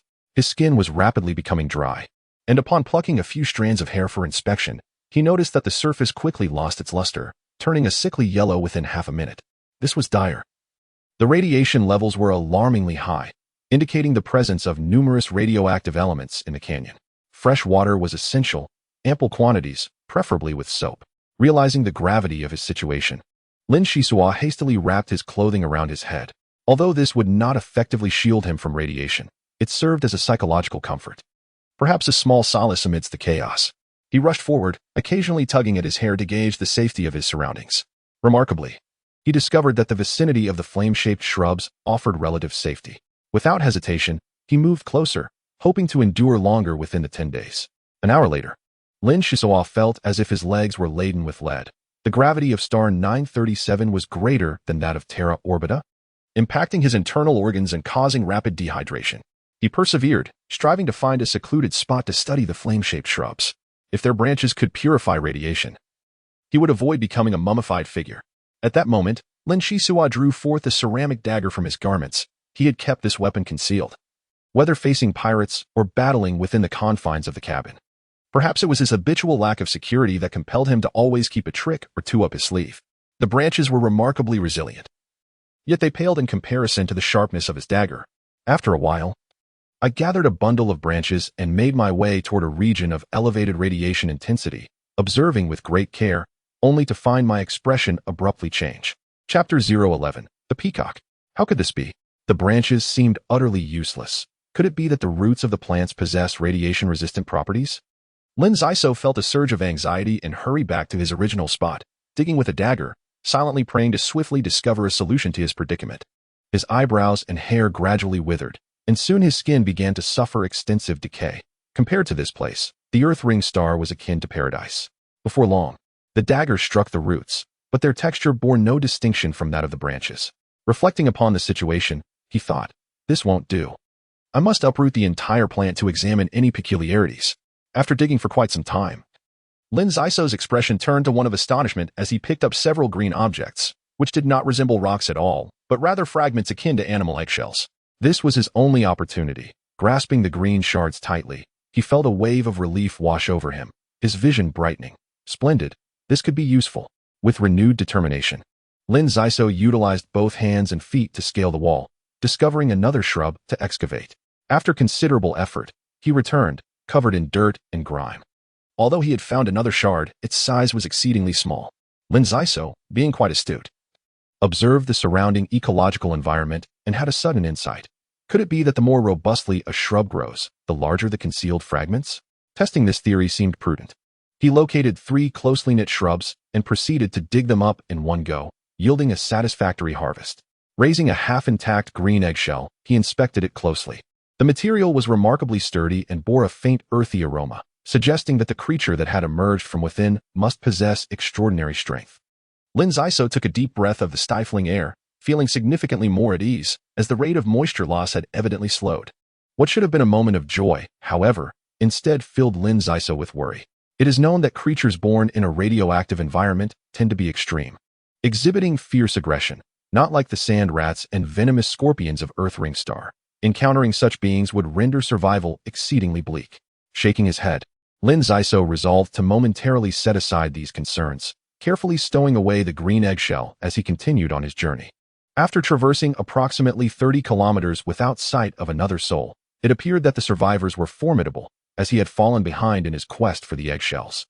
Determining his direction, he leapt down from the rocky precipice when suddenly, a voice called out from behind, "Boss, it's the boss. Help." Turning to look, Lin Xisuo beheld the peacock, sprawled pitifully on the ground. The creature appeared in dire straits, with most of its hair fallen out, facial tattoos decaying, and what seemed to be a fractured leg, its gaze reflecting both fear and a desperate longing for life. "You've been injured on your leg? Attacked, I presume?" Lin Xisuo inquired. "Indeed.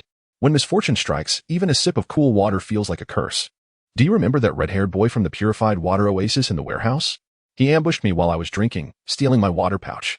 In this wretched place, dehydration occurs far too rapidly. One must constantly replenish fresh water. Thus, those with the strongest fists are the ones who survive. It's been over half an hour, and not a single passerby has acknowledged me. I beseech you, please take me with you." The peacock implored, its expression one of pitiful desperation. "Take it. This will alleviate your burden. If your legs were uninjured, matters would be much simpler. However, the weight upon your back is perilous. Were it you, what would you do?" The peacock-faced individual, in a state of shock, took the green shard, his chest heaving with a tumult of emotions, indignation, fear, and despair all intertwined. In a fit of hysteria, he cried out, "Why is it not you who dies, but me? I refuse to accept this. I will not accept it." Lin Xisuo bowed his head. Though he had grown accustomed to the cycles of life and death, he was not yet completely devoid of emotion. He could not truly turn a blind eye. The peacock-faced one struggled to rise, lamenting, "You are right. Had it been me, I would not have borne such a burden. Death lurks at every corner. The star thieves cultivate demons. and thus shall be overthrown by them. I curse the crimson winds, may none of them find peace in death. I hope you survive to avenge me one day. I'm sorry, Peacock Face, I cannot assist you further. Here is a water pouch. But I have taken your words to heart. Lin Xisuo bent down to place the water pouch, feeling no obligation to the peacock-faced one. Yet an inexplicable sentiment stirred within him, perhaps because no one had ever called him boss before. Wait. I have something to entrust to you, a talisman passed down through generations in our peacock oasis. It is said to conceal a remarkable secret. And I hope it brings you good fortune. As he spoke, the peacock-faced one tossed a finely crafted amulet, shaped like a peacock in flight, made from an unknown metal. In truth, Lin Xisuo had never seen a peacock. He had only glimpsed holographic images on his light brain. Aware that this exquisite bird was believed to originate from humanity's home planet and was exceedingly rare. Thank you. I am likely the last of my kind. If you have any final words, please share, Lin Xisuo said heavily. The peacock-faced one nodded. Though I do not know your name, I sense your strength. To discover such a green, radiation-resistant substance is not mere luck, and your willingness to share it indicates you do not value it highly. Take the water pouch. You require hydration more than I do. My name is Lin Xisuo, hailing from Shipwreck Village. Do not fret about the water pouch. Compared to our forebears, we have indeed ventured beyond the soil ring. They would be proud of you. Peacock Face. Lin Xisuo endeavored to console him. Ha ha ha. Indeed. So many strive to escape the soil ring, and I have succeeded. The road ahead is long, and each moment precious. I am grateful for your company in this discourse. In truth, even my own kin would not lend a hand, and you have shown great compassion. It is time for us to part ways. Let us go. With a sigh, Lin Xisuo restrained his impulse, realizing that ultimately, he was too weak to alter this situation. After walking nearly 200 meters, a sudden explosion erupted behind him, the ground trembling violently. Lin Xisuo dashed back to witness the ground soaked in blood, with the water pouch lying in the distance. Stunned, Lin Xisuo clutched the peacock talisman tightly, the echoes of the explosion resonating in his mind, leaving him momentarily disoriented.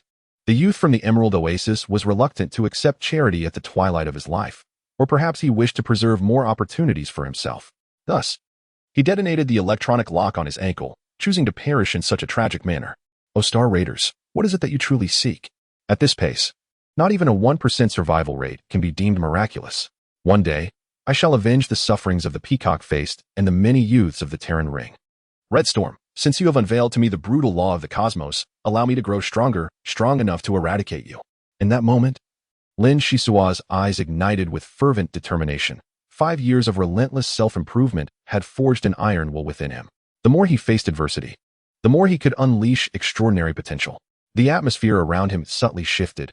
Had there been an instrument nearby to measure mental fortitude, it would have revealed a profound transformation in the state of the young man with black hair, accompanied by a slight elevation in various physiological functions. Throughout human evolution, certain exceptional beings have emerged, and with genetic fine-tuning, Lin Xisuo took a crucial step in a specific direction. Swiftly, he grasped his water pouch. His feet moved with lightning speed, stirring up a cloud of dust as he vanished around the corner in mere breaths. Under the sunlight, who could fathom the events that transpired here? Journeying westward, the first 3 days were relatively calm, but by the 4th day, he spotted a colossal beast erupting from the river, swiftly annihilating a group of youths traveling together. Due to the earlier tranquility, many had grown complacent, and they paid dearly for this lesson with their lives. In truth, Lin Xisuo was not the only one to discover ways to resist radiation. The youths from the larger oases had also received formal education. At the very least, near the shrubs, they felt somewhat better, though they remained easily detectable. However, even upon unearthing green eggshells, one could not entirely prevent the decline of physical functions.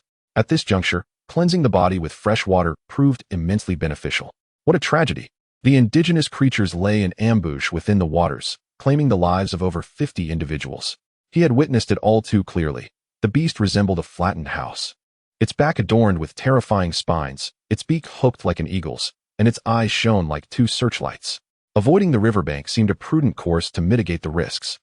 Lin Xisuo thought, as he deftly maneuvered past the area where the previous group had fallen prey, racing forward with urgency. Time was of the essence. If one were to divide the map in his memory into 10 equal parts, the territory he had traversed accounted for just over 35%, clearly indicating he was falling behind. Lin Xisuo silently encouraged himself, methodically calculating in his mind. The issue of lagging behind could be easily resolved by increasing his pace. What troubled him more was the gradual manifestation of radiation's effects. Moreover, certain sections of the map remained hazy in his recollections, presenting a perilous risk. Should he stray from the path, he would be compelled to retrace his steps, a daunting challenge indeed. The terrain within the gorge was intricate and sufficiently wide. As so many dispersed into it, hours passed without a single sign of life. Crossing a low-lying area, a sudden, dense buzzing filled Lin Xisuo's ears, causing his heart to race. Such an anomaly signified impending trouble. Sure enough, a swarm of bizarre, long-nosed flying insects swiftly approached, followed closely by a massive, vividly patterned beast. What else could he do but run? He sprinted as fast as he could. Humanity's innate fear of the unknown gripped him, and Lin Xisuo was no exception. Unfortunately, two legs could not compete with the power of wings. The fuzzy-winged insects flitted closer, showing no interest in human flesh. Yet, he could not forget the menacing beast trailing behind. With a roar, the vibrant beast opened its enormous maw, and Lin Xisuo's body halted mid-flight, only to be sucked backward. Goodness, was that a mouth? It resembled a colossal vacuum cleaner. Hastily, Lin Xisuo grasped a rock, his body half suspended in the air, swaying precariously. While the insects met their grim fate, all drawn into the beast's gaping mouth. The suction was brief, and thankfully, his reflexes were sharp. Had he not clung tightly to the massive rock, he would have surely followed the insects into oblivion. The colorful beast, clearly dissatisfied with its insect meal, expelled the stones it had swallowed and prepared to unleash its great jaws once more. Taking a deep breath, Lin Xisuo leaped away and turned toward the riverbank. Whispering to himself, I hope that giant beast remains in the water and possesses a strong territorial instinct. Only a battle between the two beasts could offer a glimmer of hope. Chapter 12. Elevation. The vibrant beast paused, astonished by the speed of Lin Xisuo, who was now matching that of the flying insects. In a life-or-death moment, Lin Xisuo had surpassed his physical limits, unleashing his full speed. He felt the wind rush past his ears as the scenery blurred behind him. It was not long before he heard the gentle sound of flowing water. With each stride covering 5 or 6 meters, he moved like a robust antelope, executing an uncanny leap. The vibrant beast was not slow either, but it required a moment to gather its strength before unleashing its power, which offered Lin Xisuo a sliver of hope for escape. He was nearing the river. Only 300 meters remained, the stakes of life and death hanging in the balance. At this moment, Lin Xisuo could no longer afford to dwell on the extraordinary abilities he had suddenly exhibited. He caught a whiff of blood and saw numerous human bones floating on the river's surface, while small beasts frantically gnawed at the remains. Had it not been for the imminent danger behind him, he would have been utterly stunned by the scene. It became clear that this was a monster's den. The ferocity with which the beasts killed humans indicated that defeating a super vacuum cleaner should pose no challenge. The thought flashed through his mind, and in an instant, he reached the riverbank. The vibrant beast, upon witnessing the scene on the river, became excited yet hesitated to approach, opening its mouth from a distance to suck in the surrounding air. The winds howled as Lin Xisuo lunged toward a thicket, gripping the branches tightly. A small beast was swept away by the powerful suction, and the river water rushed past his body, scorching his skin and almost causing him to lose consciousness. My heavens! This river water is incredibly toxic. Even if it doesn't kill me, it will surely strip my skin. Lin Xisuo exclaimed inwardly. The suction came swiftly and departed just as quickly. The vibrant beast continued to slurp and wriggle its mouth, seemingly quite content. A piercing, chilling cry echoed, nearly shattering eardrums, as a formidable silhouette surged forth from the river, swiftly advancing towards the vibrant beast. A fleeting glance revealed it to be the colossal creature that had earlier dispatched a group of youths, and the smaller beasts bore a resemblance to it. Given that the young had suffered torment, even facing the dire fate of being devoured, it was only natural for the elder to emerge seeking vengeance.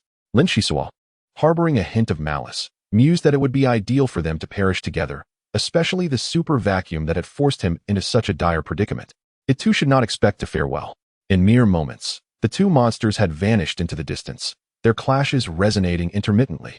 Yet Lin Xisuo held no interest in their fates. This place was no longer safe. Having been drenched, his condition had deteriorated significantly, and his mind began to cloud. He needed to find a secure location swiftly to cleanse himself with fresh water and rest for 2 hours to endure this ordeal. Lin Xisuo staggered forward, his body shedding sweat and blood seeping from his pores. He squeezed into a crevice in the rocks, hastily administering emergency treatment. His water supply and food had suffered losses during the flight, and now was not the time to conserve. He placed the green eggshell nearby, poured fresh water over it, and pulled out the medicinal leaves to devour hungrily. Phew, that was a close call. Lin Xisuo felt a slight revival in his condition, though still uneasy. He chewed on another leaf, He recalled his peculiar leaping method during his frantic escape, perplexed. Was it possible that miracles truly existed? At that moment, he had felt remarkably light, as if gravity had lessened considerably, reminiscent of the weightlessness experienced in an escape pod. If he could maintain such speed, reaching the designated location within 10 days would be effortless. Excitement surged through Lin Xisuo. Without waiting for his strength to fully replenish, he dashed out of the rock crevice, attempting to run with fervor. However, the experience was no different from ordinary running. The previous strides of 5 or 6 meters had vanished. Exhausted, he lamented the fleeting opportunity, akin to a pie descending from the heavens only to be snatched away. No. The cognitive interface had once mentioned that among humans existed unique entities endowed with extraordinary abilities from birth, having traversed the caverns for years and undergone a genetic adjustment. It was possible that some latent capabilities had been awakened, unbeknownst to him. Yes, it must be so. With focused recollection of that remarkable state, a smile slowly crept across his face. The distinction from his usual self lay in an acute mental concentration, as if every landing was calculated 1,000 times, and each leap was executed with a natural coordination of his body, rendering his movements fluid, thus allowing him to narrowly escape. All right, concentrate, breathe deeply. I shall surely succeed. I must succeed. Unbeknownst to him, Lin Xisuo was hypnotizing his own mind.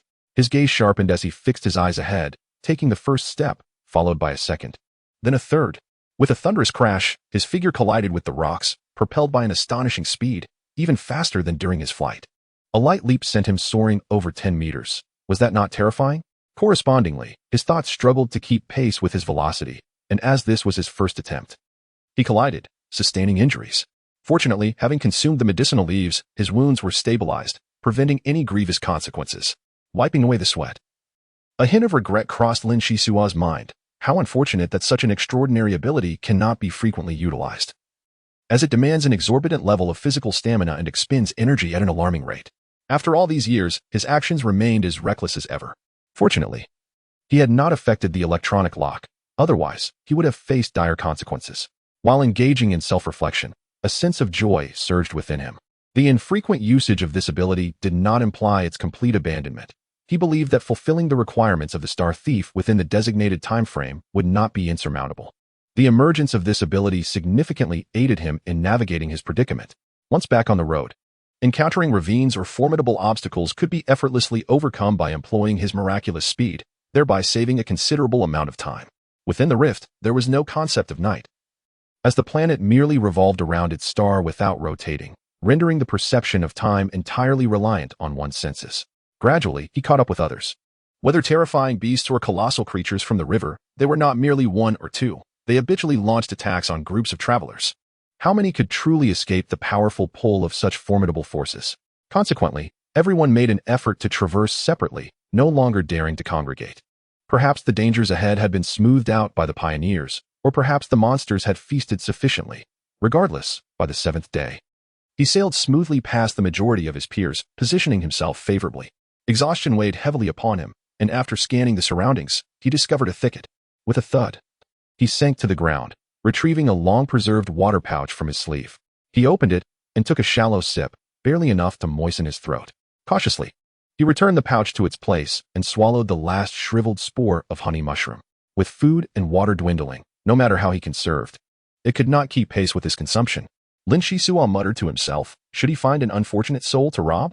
Just as this thought crossed his mind, a stone the size of a fist whizzed past him, prompting him to roll away instinctively. Hey, not bad for vigilance. You little brat, hand over that water pouch. I saw you have fresh water, and food as well. The other party, wielding the stone and boasting a robust physique, clearly surpassed Lin Xisuo in youthful exuberance. He rolled his eyes in disdain and shook his head, saying, the food is gone, and I'm keeping the water for myself. You probably have nothing worthwhile on you. Best to leave this place before I lose my temper, or you'll face the consequences. Damn it, you little punk, refusing to drink to your health and instead courting punishment? Are you tired of living? The words barely left his lips when the stone came hurtling towards him, swift and fierce. Lin Xisuo sensed something peculiar about this youth. The muscles on his arms seemed excessively developed, creating a dissonance with his physique. He swayed to evade the stone and, in an instant, closed the distance, leaping into the air to launch a powerful strike fueled by gravity. With a resounding thud, their fists collided, and Lin Xisuo was immediately sent flying. his entire arm tingling with numbness as his tightly clenched fist momentarily lost sensation. In contrast, his assailant stumbled back a dozen paces, struggling to maintain balance. Surprise evident in his gaze. Not bad, you little brat. I am the strongest individual in the Horned Bull Oasis, capable of clashing with it in a fierce contest. Countless foes have been vanquished by my powerful fists, and none have succeeded in making me retreat. Until now, you are the first. Lin Xisuo flexed his fists, fortunately. His bones remained intact. He swiftly drew a dagger, focusing intently on his opponent's every move. With solemnity, he inquired, I shall ask one last time. Will you depart or engage in combat? The choice is yours. Ah, so you conceal a dagger. No wonder you exude such confidence. Yet, young one, do not become too complacent. My arms are the finest weapons, and I intend to seize that water pouch. If you refuse, death shall be your fate. Lin Xisuo did not linger with words. Suddenly, he moved, leaving deep footprints in the ground, then glided low as if sprouting wings, a glimmer of cold light flashing past. With a sickening sound, the burly youth's throat erupted with blood. He intended to raise his arm in defense, yet all he encountered was an afterimage. This peculiar youth from the Horned Bull Oasis possessed extraordinary strength. The stones he hurled were both accurate and forceful, a testament to his rigorous training. If he chose to flee, Lin Xisuo could not assure his own safety from the incoming projectiles. Thus, intimidation proved ineffective, and he was left with no choice but to resolve the matter through extreme means. Gazing at the blood-stained ground, he was momentarily lost in thought. Clearly, the surviving youth was either uniquely gifted or possessed an astonishing capacity for adaptation. Moreover, survival in such harsh conditions necessitated the continuous activation of one's latent potential, demanding rapid enhancement. Was he not a living testament to this fact? Observing the boy lying in a pool of blood, his hands showed no signs of alteration despite prolonged contact with radioactive stones, which felt ominous. Reflecting on the knowledge gleaned from the holographic brain, Lin Xisuo pondered for a long time, yet found no answers. The Star Thieves seemed intent on unearthing evolutionaries among humanity through such brutal methods, but to what end? Was it merely to infuse fresh blood into their ranks? That appeared likely. First, no such incidents had been reported in the rumors. Second, the seeds of hatred had already been sown. Did the leader of the Star Thieves not fear nurturing a tiger at his door? Never mind. Regardless of the conspiracy lurking behind, one must resolutely strive to survive in order to fulfill the peacock's desires. However, before that, freedom must be attained, and strength must be augmented. It is prudent to avoid courting danger unnecessarily. As the wind and sand surged, the gorge began to stir uneasily, and the climatic conditions worsened, which was akin to rubbing salt into the wounds of the youth from Earthring Star. Half an hour later, Lin Xisuo found himself hesitating at a crossroads, in an area that was rather hazy in his memory. Should he turn left or right? It was a difficult decision. At that critical juncture, footsteps echoed behind him. Despite the howling wind, he discerned them. Turning to assess the newcomer, his expression shifted slightly. Chapter 013. Arrival Black-Haired One. Your speed is commendable. You managed to outpace us. The speaker was none other than the fierce-eyed youth from Lemon Oasis, accompanied by a golden-haired girl named Mana. Lin Xisuo blinked and smiled. Ah, what a pleasant surprise. To emerge from peril with a delicate young lady in tow and surpass the majority is indeed a feat far beyond my own. You must surely know the way ahead, right? Any suggestions? The azure-eyed youth shrugged and replied, not at all. To be honest, it is this delicate young lady who has been attending to me. Although Mana may lack physical strength, her intellect is exceptionally high, with unparalleled analytical skills. Without her companionship, I would never have made it this far on my own. Lin Xisuo felt a stir in his heart and mused. Indeed, none among the survivors are simple characters.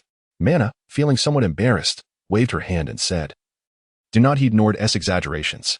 I merely possess some basic analytical abilities, and at times I make bewildering decisions without fully grasping the situation. If not for his indulgence, I would have perished long ago. You are Lin Xisuo from the Sunken Village, are you not? We have exchanged names before, and we are not far from our destination. The Star Pirates map indicates to go left, but in reality, the shortcut lies to the right. It will take approximately 9.5 hours. But with the weather deteriorating, it may require 15 to 16 hours to arrive. Wait a moment. If the Star Pirates map indicates left, how can going right be a shortcut? If we could truly reach our destination in 9.5 hours, wouldn't we arrive 2 days early? The azure-eyed youth burst into carefree laughter, but upon noticing Mana's slight displeasure, he quickly suppressed his levity and pleaded, Oh dear, I was mistaken. Please do not be upset. I shall never again revel in misfortune. The once ruthless azure-eyed youth now appeared surprisingly docile before Mana, refraining from any reckless behavior. Nord explained, "To be honest, I have not memorized the map presented by the Star Pirates at all. However, Mana has a commendable memory and, through her exceptional analytical skills, has discerned the underlying trick." "What is this trick?" you ask. "Allow me to elaborate." Mana cleared her throat, and the azure-eyed youth grinned. "All right, enough of the chit-chat. In fact, every few maps or so, there are subtle connections that link the constantly shifting maps together, forming a comprehensive aerial view of the entire journey. Some sections are merely detours. How could we possibly travel faster with Mana along? Our chosen path differs from the majority, granting us significant advantages. Unfortunately, those willing to take risks and heed warnings are few. How could this be? There exists a shortcut? Lin Xisuo was utterly dumbfounded. He had thought that remembering most of the terrain maps was quite an accomplishment, but it now seemed utterly trivial. Had he realized this sooner, perhaps the peacock-faced one would not have perished.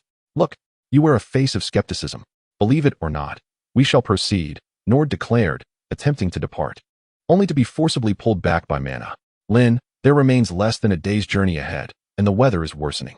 Even those formidable indigenous creatures have become subdued, indicating a formidable storm is approaching. Let us travel together. It would be prudent for mutual support. What do you think?" At times, wisdom far surpasses brute strength. Much like discerning the shortcut on the map, others can traverse this path with ease, while Lin Xisuo, he labors several times harder and struggles on the brink of life and death, only to achieve similar results with great difficulty. It is essential to recognize that the adversary is merely a frail young girl. Even with assistance, her speed would hardly be remarkable. One can easily envision that certain youths, inherently extraordinary, would only grow stronger after enduring successive trials. Raising his head, Lin Xisuo sighed softly, expressing that he harbored no doubts, but merely perceived a need for enhancement of abilities. Unbeknownst to him, his spirit underwent yet another metamorphosis. As the fleeting joy derived from newfound powers dissipated entirely, he reflected inwardly that such a significant expenditure of physical strength for the sake of speed was hardly worthy of admiration. Unless one could amplify their abilities to traverse the entire journey expeditiously, this deficiency would remain unaddressed. With a flurry of disparate thoughts swirling in his mind, he pondered how he could possibly miss the right path now that it had been revealed to him. Thus, he chose to accompany Mana, endeavoring to cover more ground before the tempest struck. As Mana had anticipated, a storm approached stealthily, casting a pall of darkness over the surroundings. With dust swirling skyward before descending once more, they huddled beneath a massive rock, trembling and praying for the storm to pass swiftly. However, prayers often yield contrary outcomes. The accumulation of sand and stones around them had reached half a foot, and the storm showed no signs of abating. The trio wrapped their heads in their garments, their breathing becoming laborious, while the two young men did their utmost to shield the girl from the biting winds and sand, a testament to their dire situation. Ouch! How could such massive stones be airborne? Lin Xisuo groaned, feeling numb from the relentless barrage of small pebbles. He shielded his vital areas, allowing the storm to assail him. His physical resilience had indeed improved significantly. Previously, he would have been utterly defenseless against such ferocity, but now he gritted his teeth and managed to endure.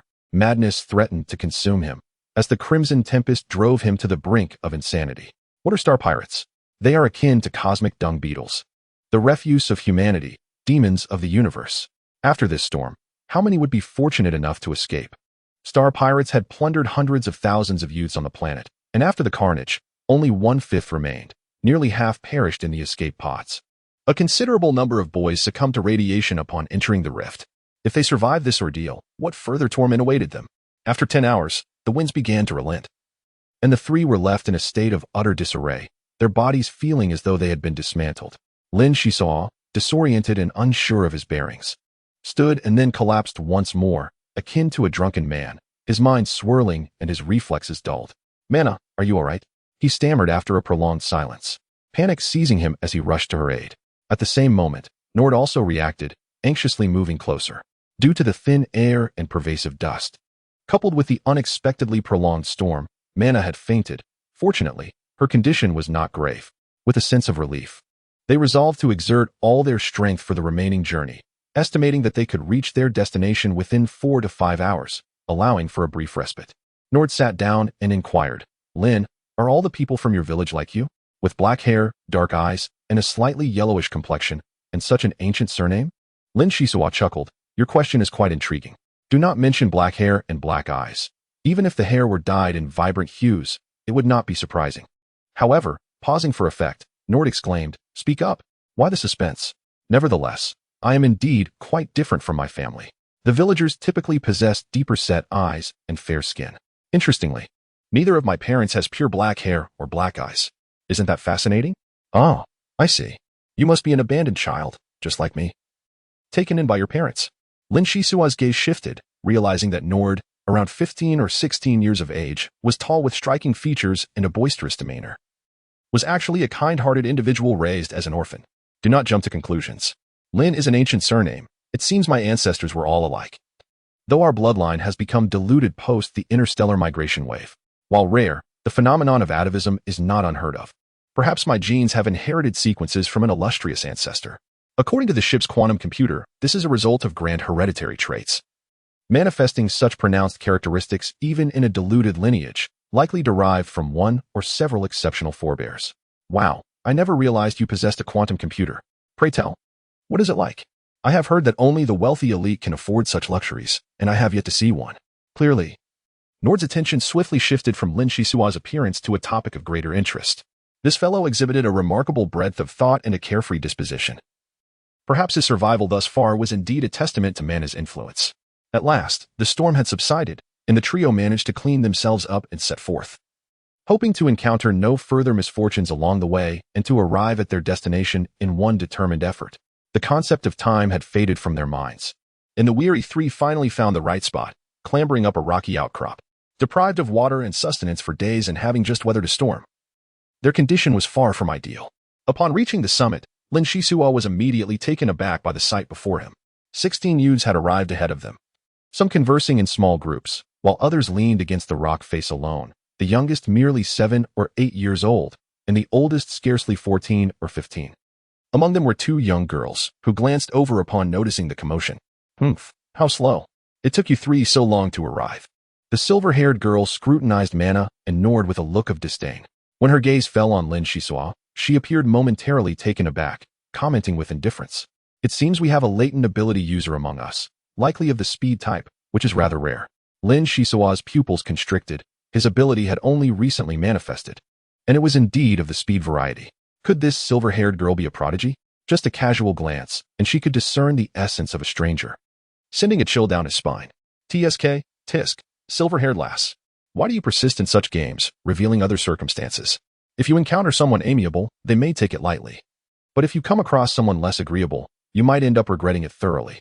Heaven help you, such a charming face wasted. The young speaker's left hand was suddenly engulfed in flickering violet flames, as if he were performing a juggling act, tossing several fireballs into the air. The wind howling around him. With a sense of pride, he declared, "Newcomer, I am Amon. Come forward and introduce yourself. Don't just stand there like a fool." The wind is strong. Amon, you are even more ostentatious than the silver-haired girl. No matter how well you play, you remain a prisoner beneath the stars of the pirates. The flame-wielding youth's expression twisted into a grimace, then he erupted into laughter. Klobakra, why do you always oppose me? Are you infatuated with the silver-haired girl? Romantic feelings are quite natural. Just say it. I can step aside for you. In a dramatic clash, a surge of cold air collided with the violet flames as the boy known as Klobakra rose to his feet, the tension in the air palpable. Chapter 014, Catalyst Greetings. Everyone, I am Lin Xisuo, hailing from Shipwreck Village. Forgive my ignorance, for I have never heard of your esteemed names. I did not expect such a plethora of capable individuals on Earthring Star. While I may not be well versed in this realm, it seems unwise for us to be at odds under these circumstances. The dark-haired youth suddenly appeared between the two, causing Amon and Klobakra to regard Lin Xisuo with surprise. After a moment, Amon nodded and remarked, "You are quite formidable. At this speed, I could never hope to strike you." Indeed. It is understandable that you have not heard of us. Before arriving here, my flames were but a mere flicker, sufficient only to light a cigarette. The level I possess now is incomparable, and many others have similar tales. Shipwreck Village seems like a distant place, renowned for its mycelium. Welcome, Brother Lin. On the other side, a cold snort escaped Klobakra. At last, you've spoken a sensible word. He turned to resume his seat, his demeanor icy. And those observant enough would notice a faint chill perpetually surrounding him. As the group swelled from 16 to 19, Lin Xisuo felt a surge of curiosity towards them and deliberately showcased his abilities to better integrate into the collective. Nord whispered, "Heavens above, what a gathering of peculiar beings." Not one among them is ordinary. Xisuo, how could you not have informed me earlier about such impressive skills? Had it not been for you and mana, you would have arrived before the storm, wouldn't you? Hey, where are you going with this? What difference does it make before and after the storm? Moreover, I can only unleash extraordinary speed for a brief moment. Without your guidance and that of Sister Mana, I would probably still be on the road. Mana had remained silent, seemingly lost in thought. Lin Xisuo glanced at her, unable to restrain his curiosity. Sister Mana, have you figured out the pirates' intentions? Have they traveled all this way to sift through us here on Earthring Star? The golden-haired girl shook her head. The information is scarce. I cannot ascertain specific reasons at this time. However, enduring life and death experiences in such harsh conditions does enhance one's abilities. Yet, this elimination mechanism is exceedingly cruel, especially for those abilities that witness their loved ones suffer. The intense trauma propels their powers towards high aggression. I cannot shake off this ominous feeling. It is undeniably dangerous. Look, someone is coming, Amon exclaimed. Nord craned his neck, and upon seeing the newcomer's face, he grimaced as if he had just swallowed a fly. He shouted loudly, "Red-haired pup, how are you still alive? You must have swallowed a good deal of sand during the storm. Slow down. If you fall, you'll surely be flattened." The red-haired youth retorted, "Green-eyed toad, I'm living splendidly, so shut your foul mouth." He then unleashed a small cloud of indistinct gas. Lin Xisuo, quick-witted and agile, grabbed Nord and pulled him aside just as a faint explosion echoed behind them, a detonation caused by compressed air. Ah, the red-haired pup has become formidable. No wonder he is so arrogant, Lin Xisuo mused, raising an eyebrow. He had noticed during their time on Earthring that the red-haired boy's punches were quite powerful. Yet he had not displayed any extraordinary traits, suggesting he had only recently acquired his exceptional abilities. This boy had viciously robbed the peacock face and crippled him at such a young age. If not for his lethal advantage, it was best not to provoke him. The red-haired youth, surprised by the situation on the rocky outcrop, realized these individuals were not to be trifled with. He found a clean rock to rest upon. Before long, shadows appeared in the sky as a massive spaceship descended from the rift, accompanied by a distinctive horn.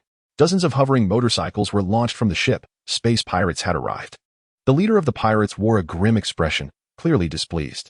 Only 20 little brats? Earthring truly is pathetic. There are still 34 hours left until the deadline. I wonder how fruitful our harvest will be? One of the nearby pirates, visibly shaken, announced loudly, "Listen closely. We will unlock the electronic shackles on your feet shortly. Do not think that a trivial amount of power allows you to oppose us. Surviving from among 300,000 means you must accept your fate. Once aboard the ship we have prepared for you, recover your strength swiftly. The strong deserve preferential treatment." As the 20 individuals gathered, the moment the electronic locks were released, they sighed in relief. Despite the pirates' presence, they were cautious and did not act recklessly. To have survived such continuous hardships, one must either be exceptionally mature, cunningly shrewd, or harbor deep grudges, biding their time for a chance to strike. Lin Xisuo possessed a bit of all these traits. His intellect was sharp, and he was a little trickster, always calculating before taking action, never engaging in unprofitable ventures. Though he harbored hatred for the Red Storm, he refrained from expressing it. They boarded the motorcycles, which took them to a medium-sized spaceship capable of accommodating hundreds. After a brief disinfection process, they entered the vast cabin. This was Lin Xisuo's first experience inside a spaceship, and he found everything fascinating. The facilities seemed somewhat outdated, yet they were infinitely superior to the cramped escape pods. The pirate on board coldly stated, "Each of you will have your own bedroom, equipped with food and water, but your freedom will be restricted. Anyone who makes a move will be killed in the shortest time possible. Now, enter your rooms in order." The 20 were confined within. And although Nord was reluctant to leave Mana, he had no choice but to comply under the threat of the gleaming electric stun guns. The room contained only a hard metal bed, a toilet, and a faucet. Casually picking up the junk food from the bed, I noticed much of it had already expired. Having something to eat is better than enduring hunger. I first leaned over the faucet, delightfully gulping down a bellyful of cold water. Then tore open the food packaging and began to chew indiscriminately. Due to an extended period of fasting, I dared not eat too much. Soon, weariness enveloped me, and I collapsed onto the floor, succumbing to slumber. I do not know how long it had been when I vaguely heard some sounds. My body ached, and upon opening my eyes, I felt a heightened sense of tension. While my mind was alert, I did not notice my fatigue. However, once I relaxed, an overwhelming wave of exhaustion washed over me. At that moment, even my little fingers were reluctant to move. Attention, the spacecraft is about to take off. Please be advised. There may be temporary discomfort, but do not worry, you will acclimate in half an hour. A gentle voice repeated these words. I wondered where this spacecraft had been commandeered from. It was likely constructed for civilian interstellar travel. Short-distance journeys were typically accomplished via stargates, providing a convenient and swift means of transportation while avoiding space pirates. Though the costs were not insignificant, everyone was willing to utilize them. Of course, Lin Xisuo had only heard of this and had yet to see the actual vessel. At that moment, footsteps echoed outside, and my senses heightened once more. I stood up and approached the door. Outside, someone was saying, "Brother, could I borrow a light? The mycelium cigarettes from Earthring Star are quite invigorating. Can you believe our leader has gone mad, running all the way to the 9th star domain to capture people, dragging along a bunch of little rascals back and forth? I haven't tasted a woman's company in ages. When I return, I must engage in a fierce battle with those women. Damn it, leader, how dare you say such things? Are you tired of living?" In truth, I too did not comprehend why, with such promising business opportunities, they found themselves in this desolate place. We seem to have captured 330,000 individuals, yet only 203 remained, with merely one surviving out of 1,400. How eerie. The higher-ups said these young ones were formidable, thus requiring cautious handling. Lately, the leader's temper seemed rather foul. It would be wise to tread carefully. The two space pirates murmured to one another, and their conversation reached my ears without a hitch, thanks to the proximity of the room and my heightened sense of hearing. So it was, even the space pirates knew fear. Their leader appeared to possess an extraordinary aura of intimidation, likely a remarkably skilled and cruel individual. Was the 10-day deadline approaching? Otherwise, the spacecraft would not be preparing for departure. 203 lives remaining, in stark contrast to 33,000, felt utterly insignificant. In just over a month, they had become nothing more than memories. Although life on Earthring Star could hardly be deemed happy, some barely managed to meet their basic needs. One would prefer to live poorly than to die a tragic death. 5 days swiftly passed, and I had grown exceedingly weary during this time, spending nearly all of it in dreams, each time jolted awake by nightmares. I believe the other youths were experiencing much the same. On the 7th day, an unusual occurrence transpired. The door creaked open, and an elderly man wearing an oxygen mask entered, flanked by 3 space pirates. The chill in their gazes was akin to that of predators eyeing a lamb destined for slaughter. 2 electroshock guns were thrust menacingly before Lin Xisuo's nose, rendering him motionless. The old man gasped, "Be good. We shall administer a catalytic agent, with a 73.5 probability of transforming you into a formidable warrior. We will also provide you with powerful training methodologies, allowing you to stride forward in the annals of human evolution. Be grateful for the gifts bestowed by our esteemed leader." You fortunate soul. Lin Xisuo was still grappling with the situation when a searing pain gripped his neck. A grotesquely thick syringe injected a copious amount of yellow liquid into his veins, inducing a wave of dizziness. The progress is satisfactory. We have completed another one. I shall refrain from further demonstrations, as I have significant research to pursue. These catalytic agents are exceedingly precious, so handle them with care. Do not botch it. Yes. We shall exercise utmost caution, the 3 pirates replied in unison. The old man nodded in satisfaction, leaving behind an ancient tome. The book, composed of paper and exuding a musty odor, seemed to have been unearthed from some forgotten corner and was likely of little value. Lin Xisuo felt a tumult of sensations. His body alternated between chills and feverish heat, and his heart raced erratically before seemingly halting altogether, followed by excruciating pain as if his very being was ablaze. This cannot continue. I will be driven to madness. Medical leaves. Yes, I possess the medical leaves. Clinging to this last lifeline, he consumed the curled emerald leaves in haste. A soothing coolness spread through him, alleviating the tension in his mind, and he subsequently succumbed to unconsciousness. In truth, even without the medical leaves, there was a significant chance of surviving the state of deep coma. However, the circumstances were different. The catalytic agent would not take effect for another 15 minutes. Chapter 015. The game. Lin Xisuo rubbed his eyes, discovering himself drenched and emitting an unpleasant odor, his stomach churning until he retched. Ugh, this is unbearable. What on earth did those pirates inject into me? He picked up the book left by the old man and began to peruse its contents. The first half delved into human cell biology, while the latter focused on martial practitioners. It revealed that certain humans had begun to merge with the cosmic free elements long ago, channeling immense mental power to infuse cosmic energy into the mitochondria of their cells, thus acquiring source power.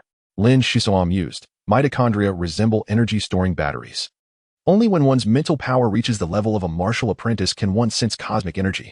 Martial practitioners are classified into 12 tiers, with those possessing innate or acquired special abilities finding it easier to advance as martial apprentices. Under the influence of source power, special abilities would automatically transform into source capabilities. How intricate. This book merely offered a cursory introduction to martial practitioners, devoid of substantial content. It stated that mental power is intangible and hidden. Yet every individual possesses a magnetic field. Through continual mental fluctuations, one can induce magnetic resonance, transforming latent mental power into manifest form, thus seizing the opportunity for evolution. Suddenly, an excruciating pain engulfed Lin Xisuo's entire body. He stripped off his clothes and rinsed himself with cold water, yet to no avail. In a moment of bewilderment, he gasped, "My insides are ablaze, cursed space pirates." Unbeknownst to him, his cellular mitochondria were undergoing excessive division, with a hint of verdant hue emerging in his protoplasm, reminiscent of medical leaves. The searing sensation intensified, but Lin Xisuo, possessing remarkable resilience, gritted his teeth and persevered.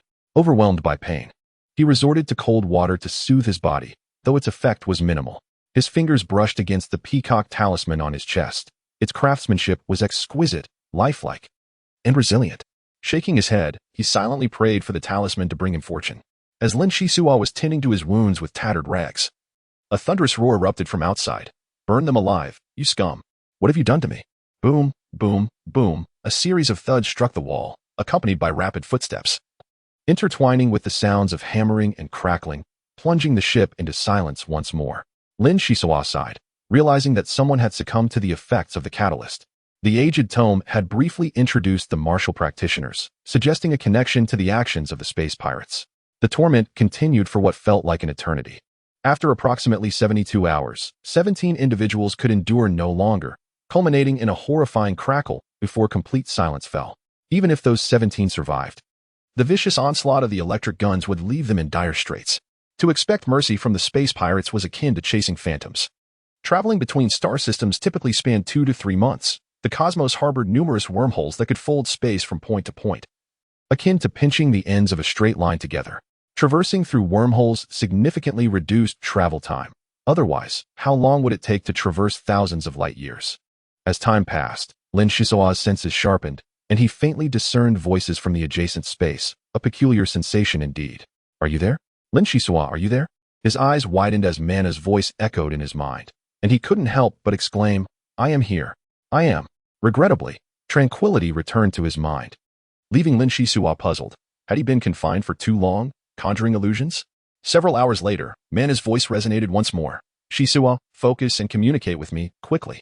Lin Xisuo immediately centered his thoughts. He did not wish to squander this opportunity. Dismissing all distractions, he sought the source of the voice, envisioning a faint glimmer, akin to a flame in the wind, precariously close to extinguishing. "Excellent. I can sense you. Do not falter. Maintain this state. Try to communicate with your thoughts rather than your mouth." Was it imagination? How strange. "Yes, you are doing splendidly, just like now." "Mana, did the space pirates administer the catalyst to you as well, leaving behind a book about martial practitioners? I feel as though I am ablaze. It is unbearable."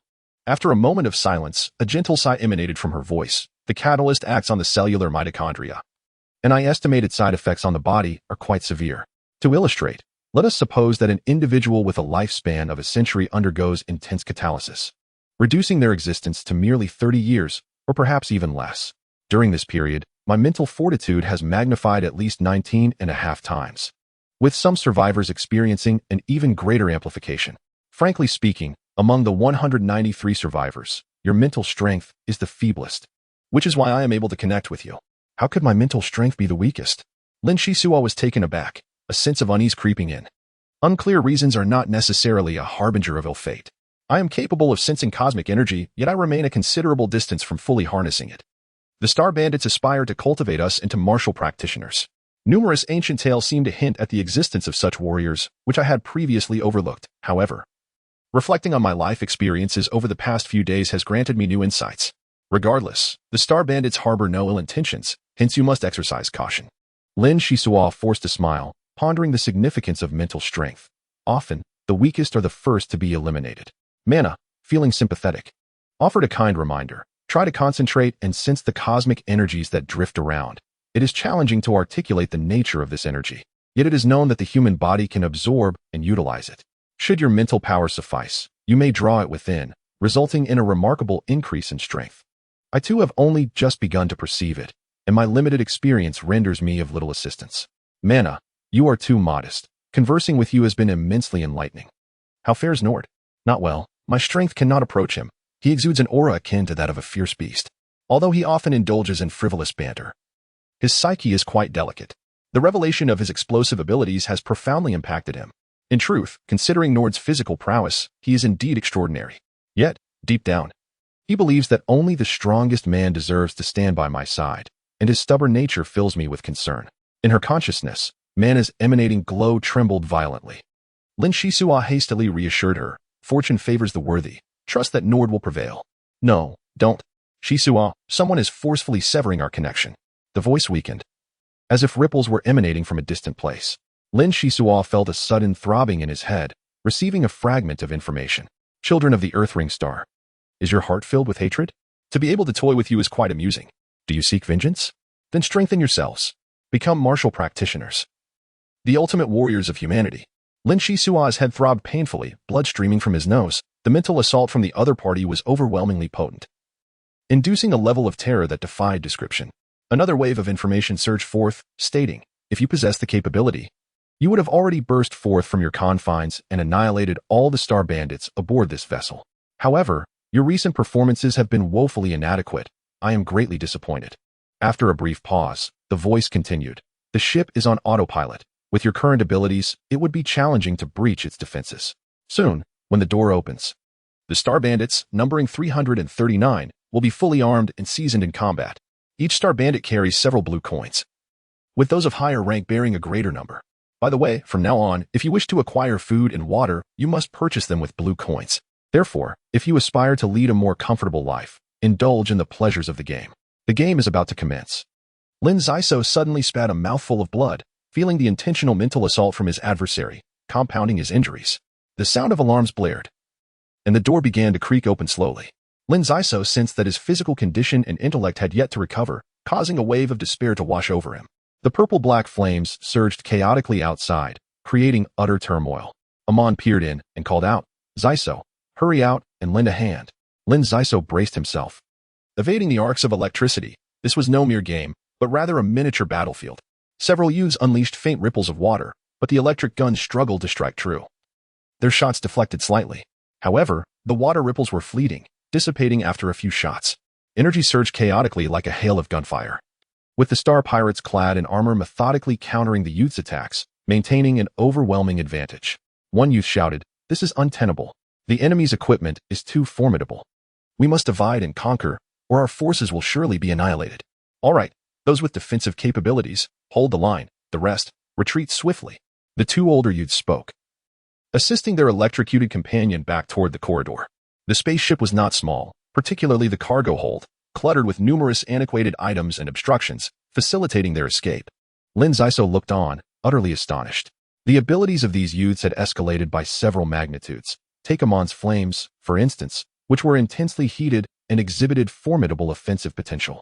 The armor of the star pirates, when besieged by flames, would bear charred marks, even threatening their very lives.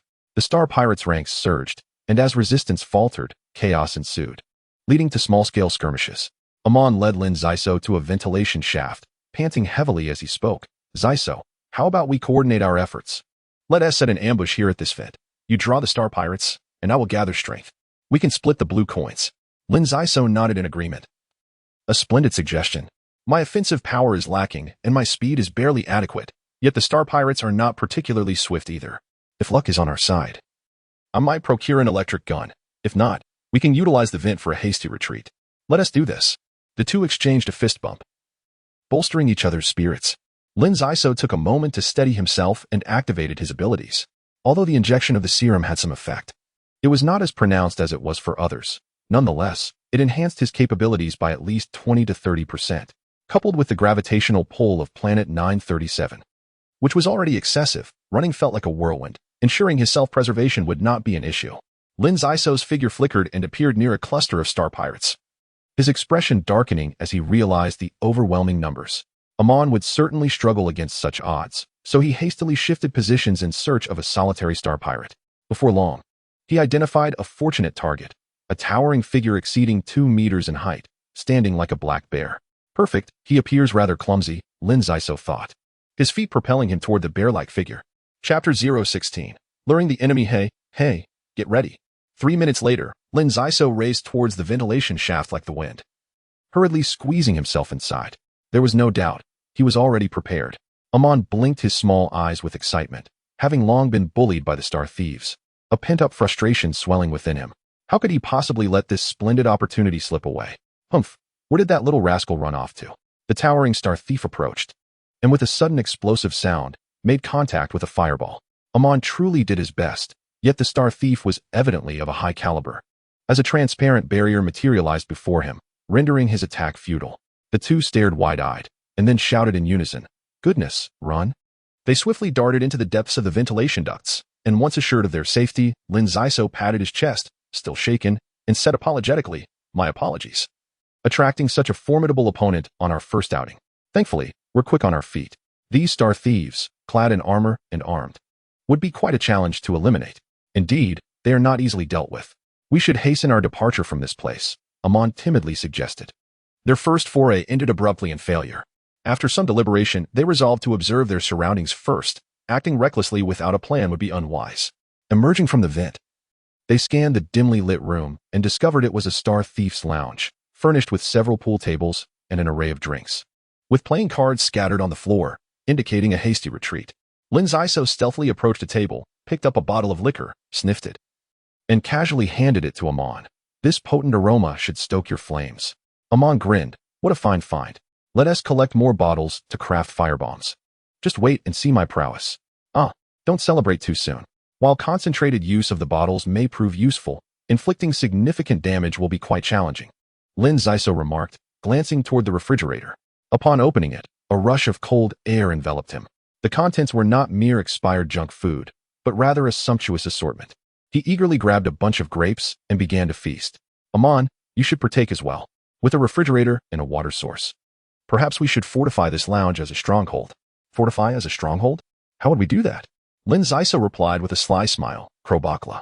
Amon rolled his eyes, shaking his head vigorously as if to dispel the thought. "I would rather face the Star Thieves than confront that cold character." "How could you even suggest such a dreadful idea?" "Brother, I trust you will come to understand that collaborating with Krobakla is the best strategy. Many metals suffer fatigue from rapid cooling and heating.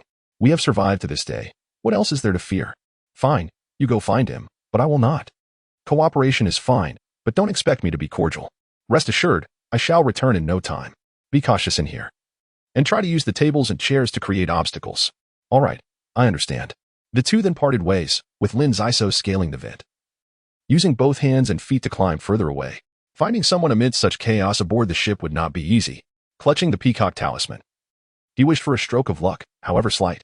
He pressed against the wall, cautiously turning the corner toward the cargo hold, where a cacophony of sounds indicated a fierce battle was underway. Concealed in the shadows, three young individuals found themselves encircled by a multitude of metallic fragments, standing resolutely against a small band of space pirates.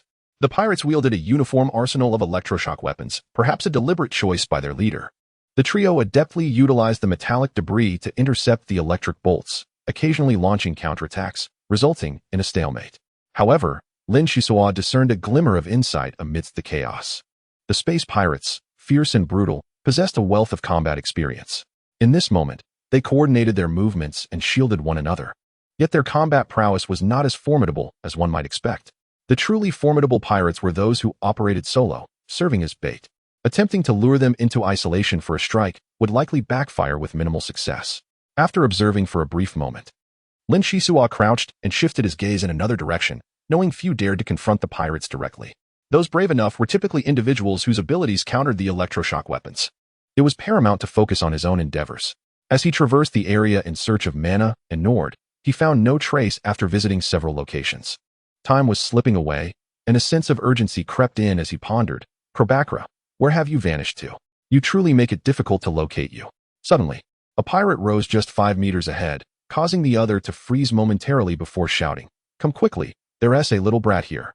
Lin Xisuo's heart raced in alarm as the familiar sizzling sound echoed, knowing that a direct hit would spell disaster. Thankfully, he inherited a pair of agile legs from his parents, and though he possessed no other remarkable skills, he had mastered the art of escape. Instinctively, he activated his abilities and darted away. He avoided a direct path, leaping over several meters, and, disregarding the strain on his ankles, swiftly altered his course. Weaving through the darkness, sweat streamed down his cheeks. The rapid movement drained his stamina, and he felt on the brink of exhaustion. At that moment, a roar erupted ahead, followed by a tremor beneath his feet. He promptly dropped to the ground as a chilling gust swept past. Could it be Krobakra? His expression soured once the air settled. He approached the battleground, illuminated by dim lighting, revealing dismembered corpses scattered everywhere. How terrifying. Though accustomed to the sight of bloodshed, he still felt a wave of nausea. Lin Xisuo quickly searched the area, discovering an intact electroshock lance and some armor amidst the debris. Most crucially, he found Krobakra beneath a dismembered torso. Relief washed over him. This fellow was alive, merely stunned. The intense vibrations must have attracted considerable attention, making it unwise to linger. Without a moment to waste, Lin Xisuo hoisted Krobakra onto his back and retraced his steps. Fortunately, the pirates had tracking devices. He narrowly evaded several dangers along the way, finally reaching the ventilation ducts. The ducts were relatively narrow, providing an excellent refuge for his slender frame. However, crawling with a fully conscious individual was exceedingly arduous. Lin Xisuo shook Krobakra gently, whispering, "Wake up, now is not the time for unconsciousness." After several attempts, Krobakra's icy visage stirred slightly, his eyes slowly opening, accompanied by a single tear. "Are you all right?" Lin Xisuo scratched his head, having just discovered that the individual he had been carrying, Krobakra, was actually a young girl, adeptly disguising her true identity. Usually enveloped in an aura of coldness, she had evaded detection by many. "Did you save me? Thank you. I owe you my life. And I shall repay this debt when the opportunity arises," Krobakra said softly. "What exactly transpired?" Lin Xisuo casually inquired. Krobakra's eyes filled with anguish as she recounted. "My companions perished alongside 8-star thieves, and in their final moments, they shielded me with their bodies. It seems I can never repay that debt." Upon hearing this, Lin Xisuo felt a surge of respect. Sacrificing oneself to take down 8 foes was both tragic and heroic. "Do not dwell on sorrow. Put on this armor and accompany me. We require your assistance." Although the armor was somewhat heavy, an additional layer of protection was undeniably beneficial. However, Lin Xisuo, known for his swiftness, found such a burden unnecessary. Upon returning to the previous lounge, Amon approached with concern. "I truly thought you were in trouble. Why did you take so long?" "Long? In such a large spaceship, locating a single individual is no easy feat. Look here. An electric lance and various odds and ends that I hope will be of use to us." The items, wrapped in a blood-stained cloth, tumbled to the ground, prompting Amon to hastily gather them, his small eyes gleaming with excitement as he organized the belongings. They recovered 35 blue gold coins, a rather valuable-looking watch, and a miniature metal first aid kit containing hemostatic agents and analgesics, truly commendable treasures. "Hey, greedy Amon, these spoils belong to Krobakra. The electric lance and first aid kit are communal, while the rest we can claim for ourselves. Why didn't you mention this sooner?" Amon replied, feigning disinterest as he scoffed. "Is this kid really that formidable to have acquired such a bounty?" Krobakra's demeanor grew colder, and she retorted, "These items are of no concern to me. I do not desire them. You may divide them as you wish." Amon's eyes lit up with realization. "See, she doesn't care for your goodwill. In that case, I shall not hold back." Lin Xisuo contemplated his own weak mental fortitude, recognizing that for a martial cultivator, strong spiritual power was a prerequisite.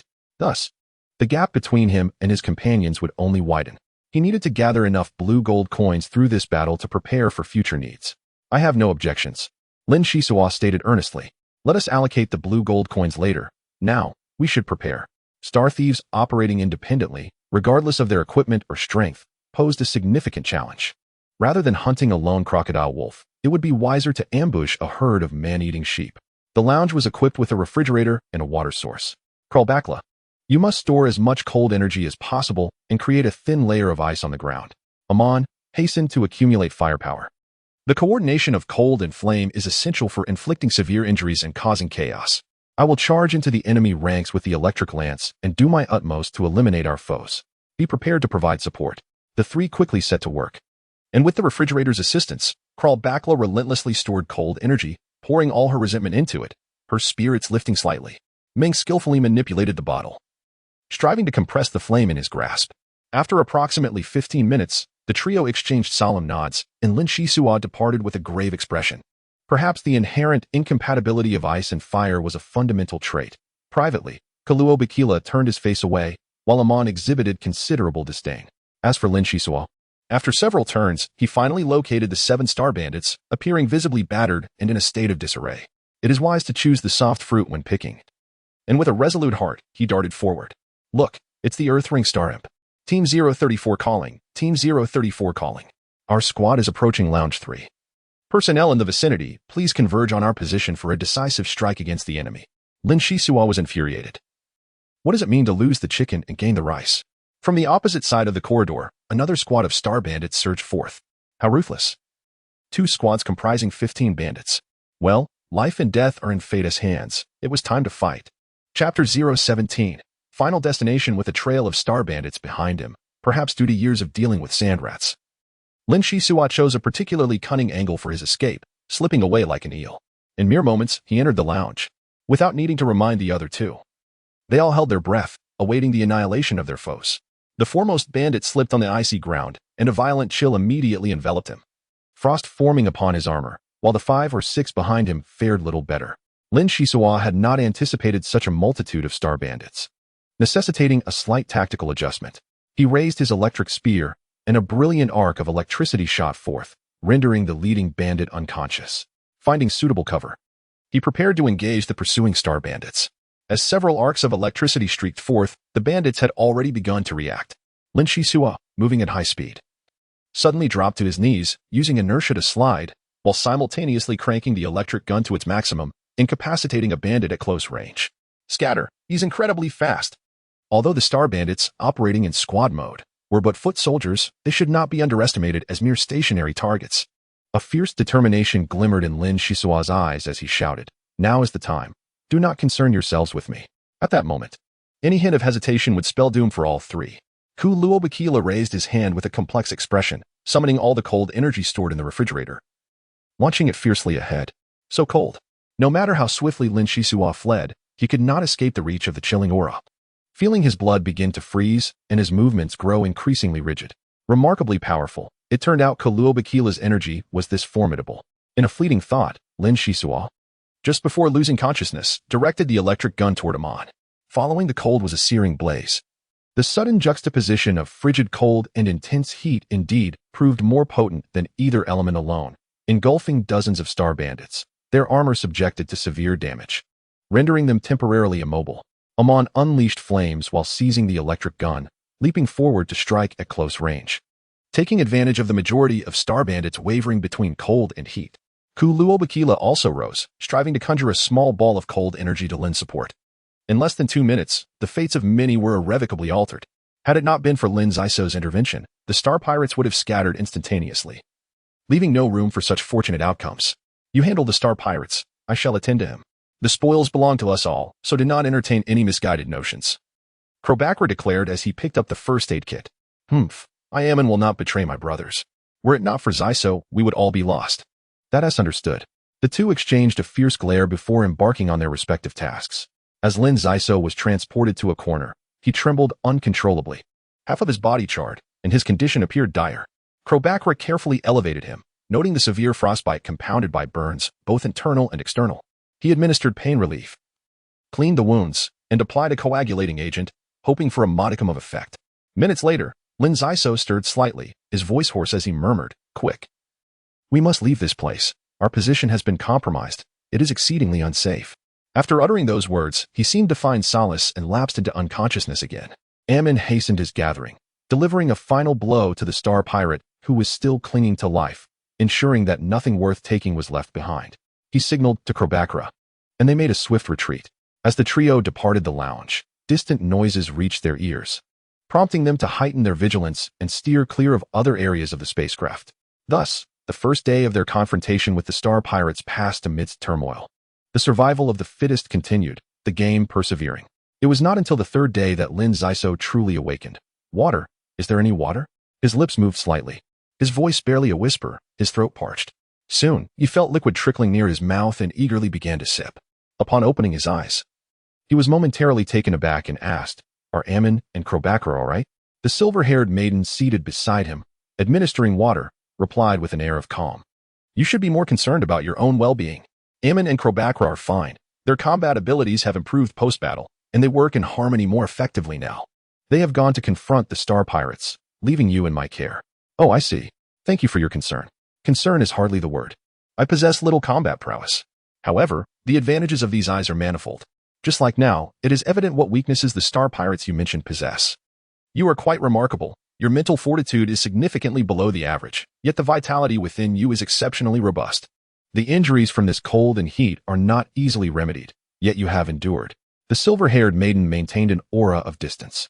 Lin Xisuo glanced at his bandaged body and smiled wryly. If your words are to be believed, I should feel elated. Yet, my senses are overwhelmed by the sting of pain, making it difficult to perceive any vitality you speak of. Vitality is present. The silver-haired maiden observed incredulously after a prolonged scrutiny. There are signs that the catalyst agent on you has been weakened. May I see the item hanging from your neck? Lin Xisuo was somewhat astonished. The weakening of the catalyst might be attributed to the effects of the medicinal leaf. The silver-haired girl's eyes were indeed remarkable. However, she seemed more intrigued by the peacock talisman. What could be the reason? I cannot move it. Please take it yourself. This talisman was entrusted to me by a friend shortly before their demise, who claimed it harbored some secret. The silver-haired girl's eyes sparkled with interest as she confidently remarked, I have always been fascinated by peculiar objects. No secret can elude my keen sight. She removed the talisman from Lin Xisuo's neck and examined it closely, revealing a hint of surprise and suspicion before returning it. Did you discover anything? One could say yes or no. I noticed this object because I cannot see through it. Your essence is slowly binding with it. Only upon your demise will the connection sever. Essence binding? Could it be that this talisman indeed conceals a secret? Lin Xisuo felt a surge of curiosity. It was likely an intriguing piece of high-tech craftsmanship. My abilities are strengthening, and I believe I will soon unravel its mysteries. The silver-haired girl's lips curled into a smile, viewing the peacock talisman as a worthy opponent, declaring their first encounter a draw. Moments later, Lin Xisuo suddenly grew anxious as he heard footsteps hastening towards them. Do not worry, it is Kralbakra and the others, the silver-haired girl reassured him, armed to the teeth. Amon approached, exclaiming, Fantastic. Xisuo, you have finally awakened. I was extremely concerned. After you fell unconscious, the silver-haired girl guided us, and we eliminated 3 star thieves, quite the catch. How is the situation aboard the ship? Lin Xisuo inquired urgently. Both sides have suffered considerable losses. Overall, the star thieves are in a weakened state. Including Kralbakra and our previous achievements, we have collectively vanquished 20 star thieves. The outcome is fairly commendable. However, I heard that a fellow who can manipulate lightning single-handedly annihilated over 40 star thieves. Truly formidable. Single-handedly exterminated over 40 star thieves? Lin Xisuo inhaled sharply. Astonished by such an impressive feat, Amon chuckled. It's really not much. Most star thieves use electric shotguns, just charging that fellow up. If it were me, I would not only take 40 but even 400 without hesitation. Pfft, your bravado has crossed into other galaxies, Kralbakra interjected. Amon pretended not to hear, grinning. Now that Xisuo has awakened, shall we divide the spoils? Everyone has contributed, so a fair distribution should be agreeable, yes? The silver-haired girl nodded, and Kralbakra had no objections. Yet, Lin Xisuo hesitated, saying, I was a burden to you while I was unconscious. I shall forego the spoils from this period. Amon laughed heartily. What newfound humility is this? Have you taken a liking to the 2 young ladies? You bastard, no ivory can emerge from a dog's mouth. Lin Xisuo's expression turned peculiar, then he smiled. So you already knew. No wonder your tone has become so gentle. Kralbakra looked displeased, muttering under her breath. Not a single man is worth anything. As the spoils were divided, each person received 41 blue coins. This item, though referred to as blue coins, merely contained a hint of blue gold. The exchange rate in the galaxy stood at 10,000 credit coins for 1 blue coin, and 10,000 blue coins for 1 blue gold card. Acquiring such wealth on the planet of Tuhuan would be significant. However, the dictates of space bandits reign supreme here. In addition to the blue coins, Lin Xisuo obtained 3 electric guns, a wristwatch, 3 analgesics, and 3 hemostatics. What should we do next? Amon inquired. The catalyst agents drain vitality, so fatigue is inevitable, replied the silver-haired girl, pressing her temples while gazing into the distance. The girl, having exerted little effort, naturally wished to contribute more given her substantial gain of blue coins. According to reports, we have 175 remaining, while the space bandits number 37. Though it appears we hold the upper hand, the surviving bandits are even more formidable, being vicious and ruthless. No valuable targets have been identified. It is advisable to remain still. I will keep watch while you all rest. 2 days swiftly passed. The remaining bandits retreated to the escape pods, relinquishing the entire ship to the youths of Tuhuan. Yet, in the vastness of the universe, the ship was akin to a prison, albeit with slightly more freedom of movement than before. Lin Xisuo's injuries gradually improved, allowing him to walk with difficulty. Thanks to the food Amon had brought from the resting room, the 4 of them had not suffered from hunger. In moments of boredom, He glanced at his wristwatch, which indicated it was precisely 7 o'clock on the evening of July 3rd, 3195. By this measure, he was nearly 14 years old. Lin Xisuo sighed inwardly. Another year had passed unnoticed. The experiences of these past few months had surpassed the sum of his previous years, and he felt himself maturing. Regrettably, despite his efforts, he could not sense the elusive cosmic energy, while Amon and the others were advancing rapidly, leaving him apprehensive about his future. At that moment, the ship jolted violently. They must have entered the atmosphere of a planet. Many youths peered out the porthole, witnessing a desolate world shrouded in volcanic ash, with lava cascading down the mountainsides. In the distance, thunder rumbled amidst the stormy clouds, indicating extremely adverse weather conditions. The ship lined up in a single file, following the mountain's incline until it finally came to rest in a caldera.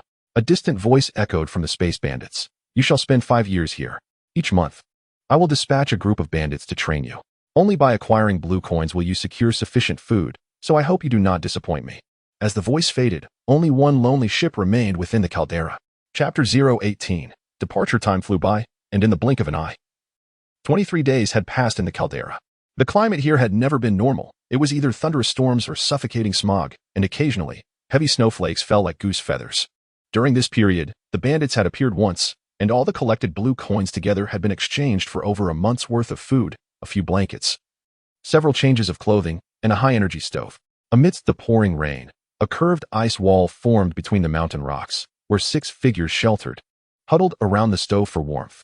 The 6 individuals comprised Lin Xisuo, Amon, Kralbakla, the silver-haired girl, and the later additions of Mana and Nord. Among them, Kralbakla demonstrated the most rapid progress, with his cold energy becoming increasingly destructive, while Mana was the first to enter the ranks of martial apprentice. Having touched upon the elusive cosmic energy, her demeanor markedly transformed, her gaze imbued with profound wisdom. The silver-haired girl fiddled with the peacock talisman, dedicating half her day to discerning its mysteries through her own abilities. Yet, was she unsuccessful? No matter, she remained determined. I too am curious about the secrets concealed within the peacock talisman. I fear I must disappoint you. At this rate, it will take 1.5 years to comprehend. There is no rush. We are to remain here for 5 years, and eventually, success will be ours. Lin Xisuo smiled faintly, having worked diligently during this period, though the results were minimal, and the gap between them was widening. Mana furrowed her brow as she gazed at the torrential rain, speaking as if to herself yet addressing everyone. I have a foreboding feeling. This rain is likely to persist for quite some time. Observing the rising water in the low-lying areas, the future scenarios were all too evident. Without Kralbakla's cold energy, survival would be exceedingly difficult. Amon remarked with a wry smile. This is not the most dire situation yet. In a few days, the Star Pirates will send reinforcements, and we will have our troubles over next month's provisions. The Red Storm strikes once a month. What scheme do they truly harbor? Everyone turned to Mana, hoping that her analytical prowess would yield answers. Presently, 3 possibilities arise. First, the Red Storm is using us to assess the competency of new Star Pirate recruits. Second, they aim to capture other pirate organizations and assimilate them after evaluation. Third, a survival of the fittest approach to enhance their own team's quality in pursuit of transformation. Mana surveyed the group, concluding, regardless of which possibility prevails, it serves to compel us to elevate our capabilities swiftly. When the 5-year deadline arrives, our fate will be even more tumultuous. A silence enveloped them. 5 years felt like an eternity, and they chose to focus on the immediate concerns. They must first relocate to higher ground to evade the impending deluge. Lin Xisuo, Nord, and Amon, being the boys, took on more responsibility. The trio of boys and 3 girls formed a harmonious partnership. Mana and the silver-haired girl meticulously surveyed the surroundings, steering clear of areas prone to landslides. Ultimately discovering a recessed stone wall, Nord swiftly cleared away the debris, and Amon warmed the ground until it was ready for habitation. Undoubtedly, through this harsh selection process, these youths had developed remarkable survival skills. Had it not been for the planet's primitive nature, they would surely thrive even better. The 6 gathered around the hearth, sitting cross-legged with closed eyes. A persistent sense of urgency lingered in their minds, fueling their earnest practice. Should any disturbance arise within half a kilometer, the silver-haired girl would alert them in advance, granting them peace of mind. The youth from the Soil Ring planet possessed limited knowledge of martial practitioners. Yet they cautiously forged ahead, pooling their collective wisdom, particularly under the guidance of the astute Mana, resulting in a commendable pace of advancement. After enduring 10 days and nights, which corresponds to exactly 1 month in interstellar chronology, Krobakra and the silver-haired maiden succeeded in manifesting their mental powers from latent to overt, with focused concentration. The silver-haired girl could levitate a small stone seemingly out of thin air, a feat that elicited gasps of astonishment. In comparison to the three girls, Lin Xisuo and his companions appeared to lag significantly behind. Mana attributed this disparity to the sensitive cognition of the girls, implying that the three boys possessed comparatively blunt nerves. On a beautiful morning, following the tempest that had finally subsided, Amon furrowed his brow as he gazed at the water's surface. The central crater had transformed into a lake, an environment that was decidedly unfavorable for his ability to wield fire. Suddenly, the silver-haired maiden's expression shifted as a battered escape pod hurtled through the air, resembling discarded refuse, before plunging into the water or crashing against the mountainside. After a considerable time, several shivering figures emerged from the escape pod, clutching electric stun guns. Utterly devoid of the fierce demeanor characteristic of space marauders, they resembled rather more like thieves who had intruded into a bedroom in the dead of night. The silver-haired girl, with her keen eyesight, shook her head and remarked, "These individuals are feeble, their steps unsteady, and they appear tense, likely akin to us, mere playthings of the Red Storm. Does this imply that today will be somewhat easier for us?" Amon exhaled, relaxing his furrowed brow. Mana's demeanor had shifted considerably since their first encounter in the storeroom. She now exhibited an air of authority. In a low voice, she noted, "There must be formidable figures among them. When has the Red Storm ever shown kindness? The weaker they are, the fewer blue coins they possess. Xisuo, lead a portion of them over tentatively. Mindless slaughter will only drive us further into madness. Stun the weak and let them fend for themselves, while the strong can be utilized to enhance our combat experience. Be wary of the other boys. Although we emerged from the same place, unity is not guaranteed." Lin Xisuo nodded in agreement, fully aware of human selfishness. According to the rules of the Red Storm, blue coins could be exchanged for numerous items, including weaponry. With the meat too scarce and the wolves too many, conflict was inevitable. He hastily grabbed an electric stun gun and made his way toward the landing site of the escape pod. His pace quickened, the wind howling past his ears, leaving shallow footprints in the muddy ground. While Lin Xisuo had made little progress in terms of mental power, he had mastered some small techniques through constant experimentation. For instance, he learned to tread lightly while moving, which reduced physical exertion, though he could sprint dramatically across distances. A more fluid and nimble approach allowed him to maximize his elusive presence. Ascending onto a rock, he found a suitable hiding spot and peered down, observing a group of over 10 individuals approaching. They picked up stones and hurled them carelessly, resulting in a ripple effect that elicited an exaggerated response from the others, who scattered in all directions with a startled cry. Indeed, they were quite weak.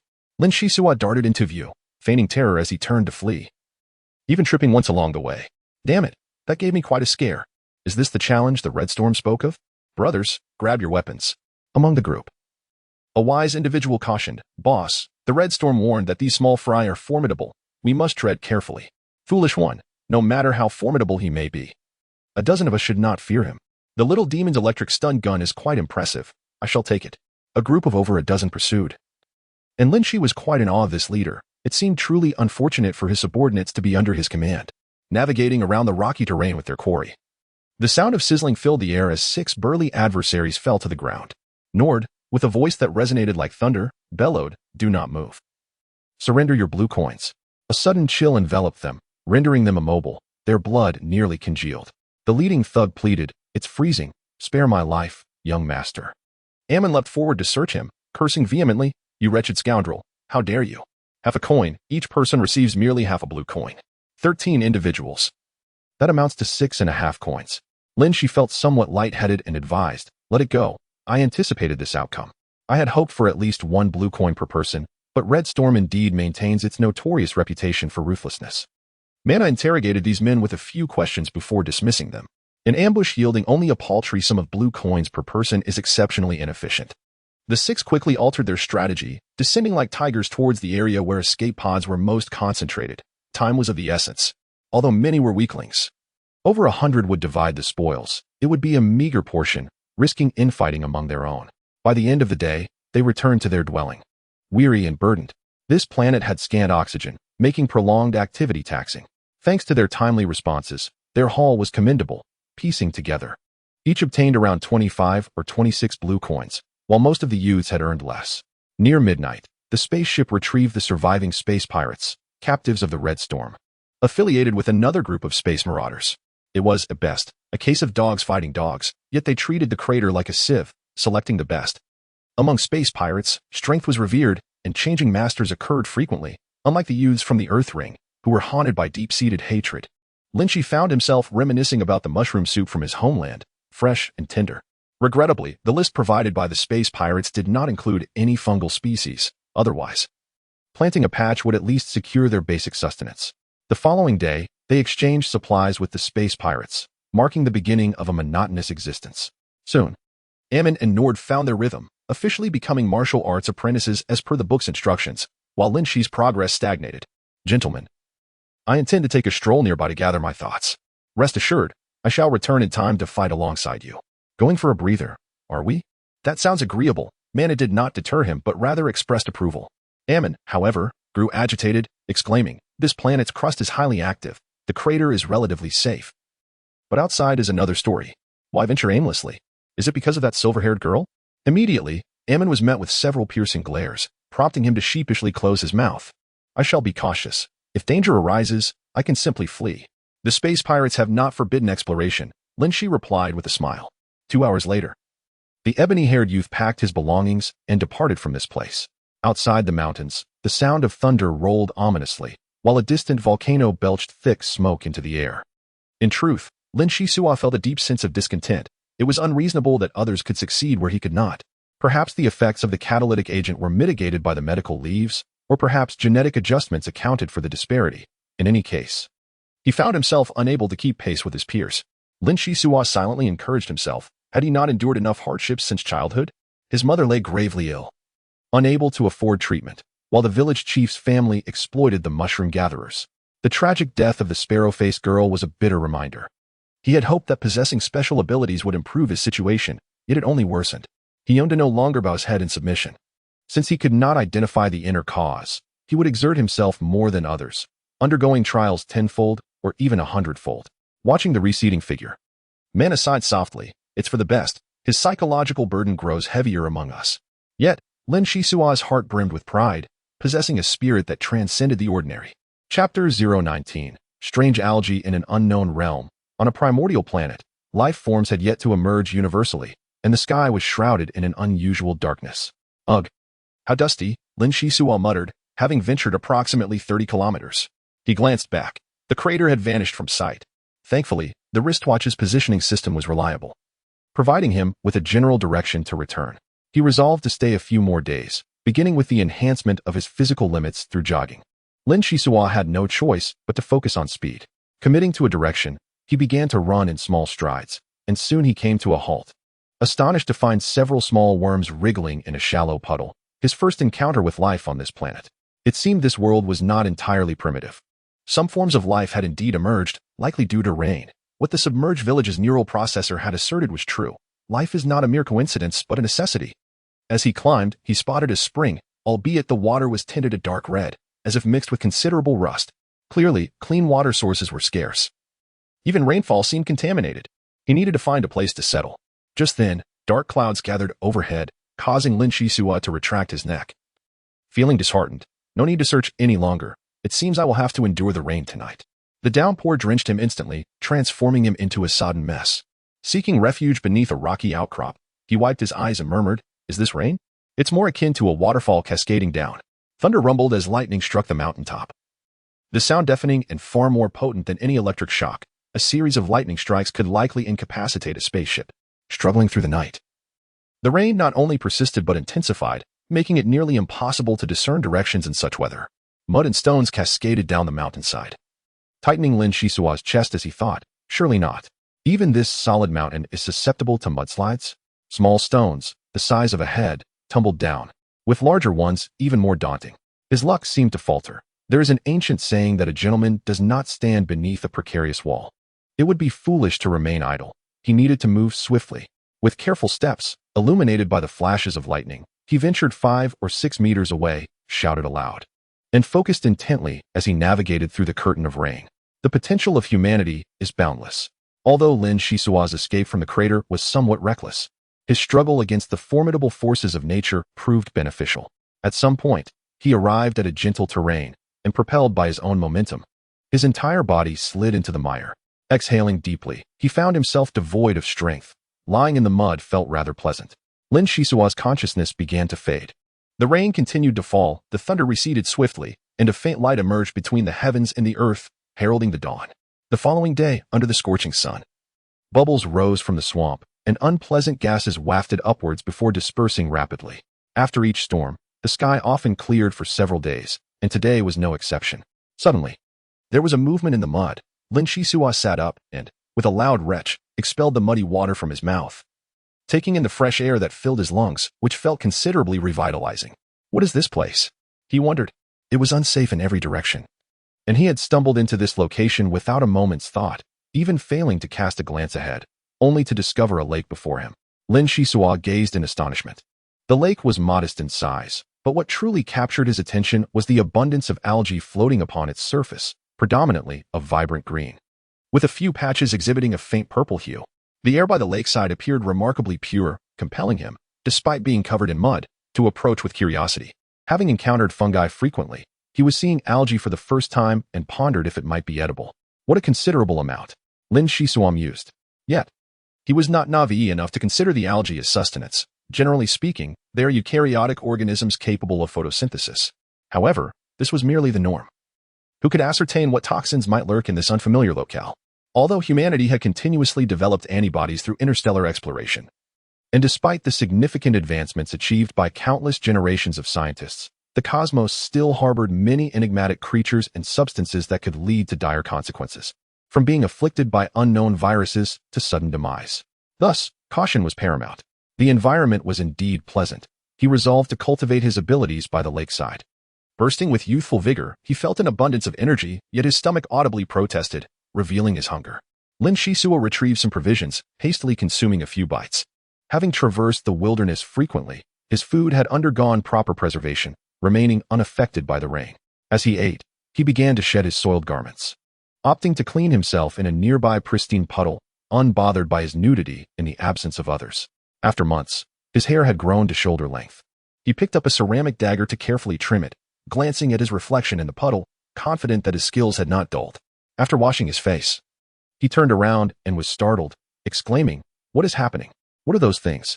He beheld 5 or 6 clumps of algae, resembling mop heads, silently writhing, and, in a moment of inattention, they had drawn close.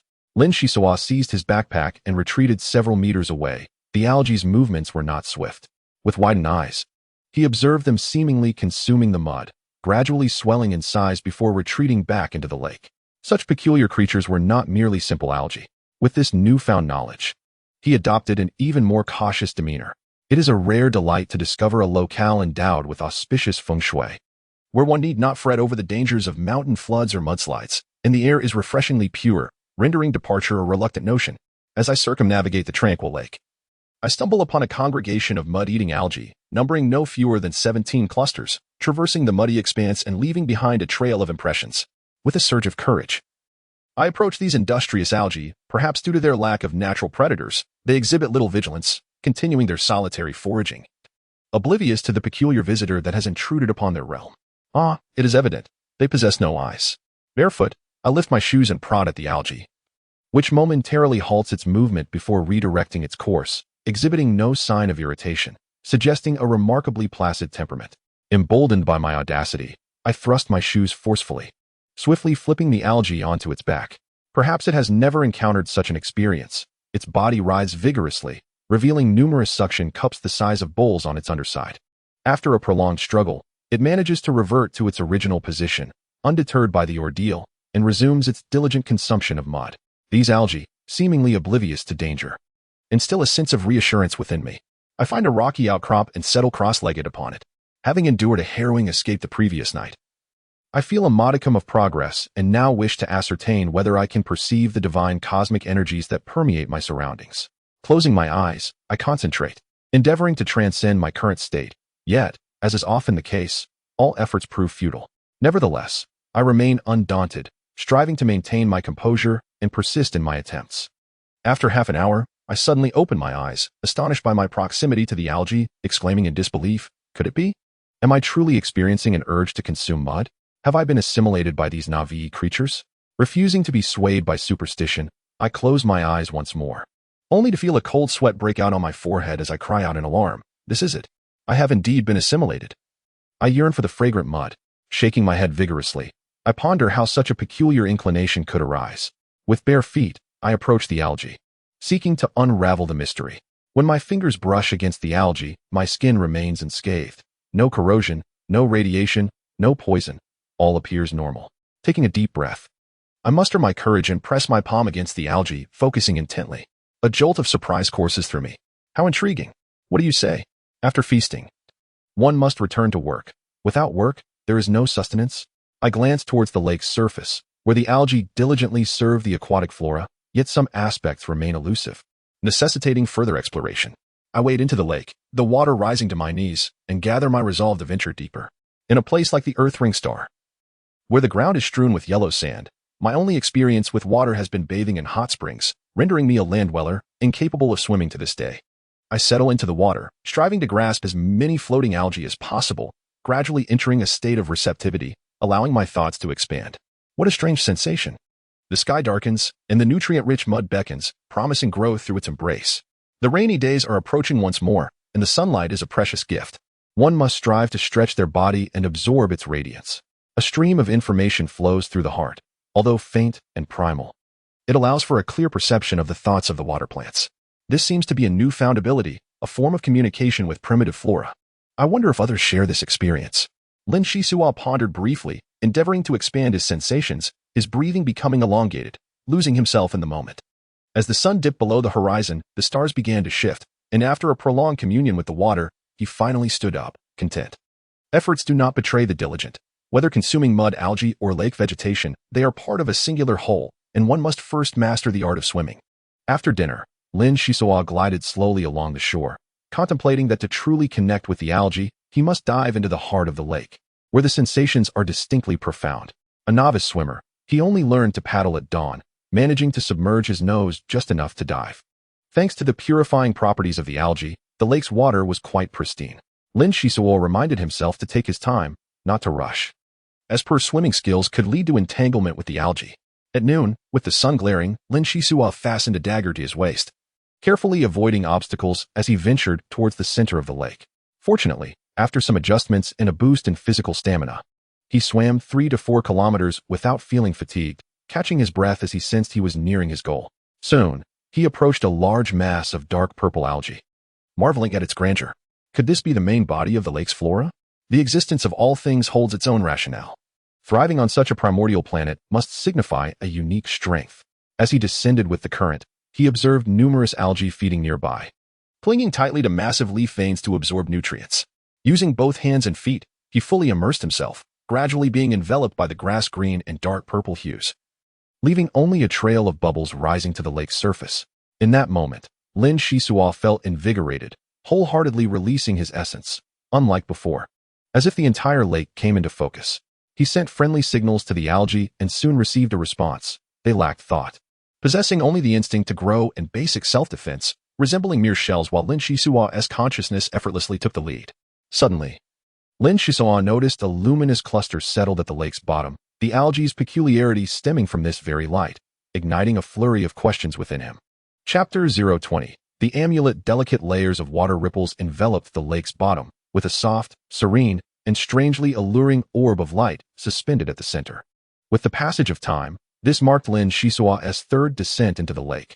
This entity was what prompted the evolution of the algae.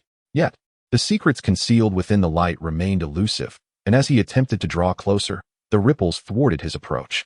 Resolute, he decided to try once more. Should this attempt yield no results, he would cease his efforts. Lin Xisuo unsheathed his dagger and thrust it forward, only to encounter a strong resistance from the ripples. The tip of the dagger stubbornly advanced, breaking through one layer, then two, until it hesitated at the 6th layer. A surge of joy surged within, for it seemed that the efforts of the past 2 attempts had not been in vain. The water ripples were no longer as stable as they had initially been. According to the memory of the waterweed, this orb of light had not encountered such formidable resistance upon its descent from the heavens. It had been easily approachable, promising benefits. But subsequently, its power appeared to wane, entering a state of self-shielding. If the water ripples could be dispersed, perhaps there would be advantages to reap. As the 7th and 8th layers were finally shattered, the lake's bottom began to ripple. Lin Xisuo, quick-witted and agile, wrapped the orb of light in his clothing, and propelled himself toward the surface with a powerful kick. Upon reaching the lake's surface, he gasped for air, feeling a suffocating pressure from the depths of several dozen meters below.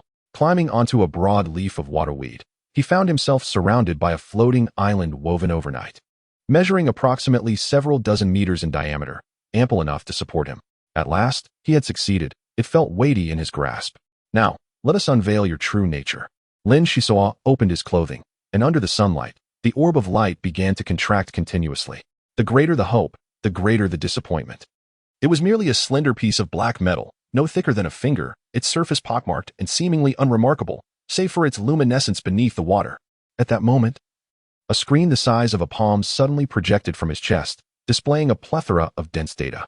Simultaneously, the peacock talisman quivered slightly, its eye positions illuminating and emitting a mechanical voice. Target locked, secondary source of life exhibiting exotic radiation. Prolonged possession will enhance cellular activation. Would you like to initiate refinement? What an astonishing occurrence! The peacock talisman could speak? It had not even given him a heads up, causing him to startle. Lin Xisuo gazed at the screen, which contained highly specialized data and a detailed explanation of the source of life. In summary, the source of life was a rare substance in the universe. Its radiation could expedite the evolution of lower life forms, and humans could also benefit, enhancing their physical constitution. A piece the size of a thumb could fetch several tens of millions of blue gold coins at the trading post, yet the one he held was of lesser quality, receiving a modest appraisal. Though he did not dwell on the appraisal's significance, Lin Xisuo found himself more intrigued by the peacock talisman. What was the origin of this enigmatic artifact? It was indeed thought-provoking. Warning: the wise talisman is low on energy. It is advised to share the source of life with you. Energy will last for 3 minutes and 57 seconds before it is compelled to shut down. Could it be? There was less than 4 minutes of energy left. How unfortunate that such a rare talking entity could be silenced so soon. How does one share the source of life? Speak quickly. The talisman flickered. The exotic radiation of the source of life can be converted into the energy required by the wise talisman. Conversion rate, 27%. Sustaining basic functions for over 3 years. Conversion rate, 59%. Providing 2 instances of low-level defense or maintaining the library for 10 years.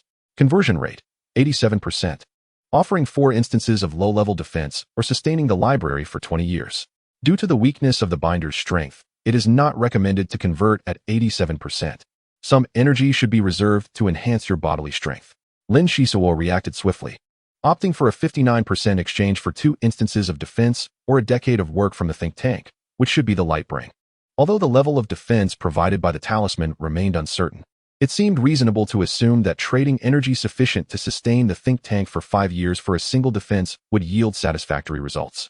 After some contemplation, he declared, "I shall choose 59%. The source of life is indeed a valuable asset. It is prudent to reserve a small portion for personal use to avoid any loss." Very well, 59% it is. Commencing energy extraction now. The peacock talisman emitted a stream of luminous energy, directing it towards the black metal, which represented the secondary source of life. The entire process consumed approximately half an hour, during which the black metal disintegrated into dust, carried away by the wind. Meanwhile, the luminous energy released by the peacock talisman significantly intensified, accompanied by a faint buzzing sound in his ears. As the luminous energy returned fully, Lin Xisuo widened his eyes and inquired, "Hey, talisman, what about my benefits?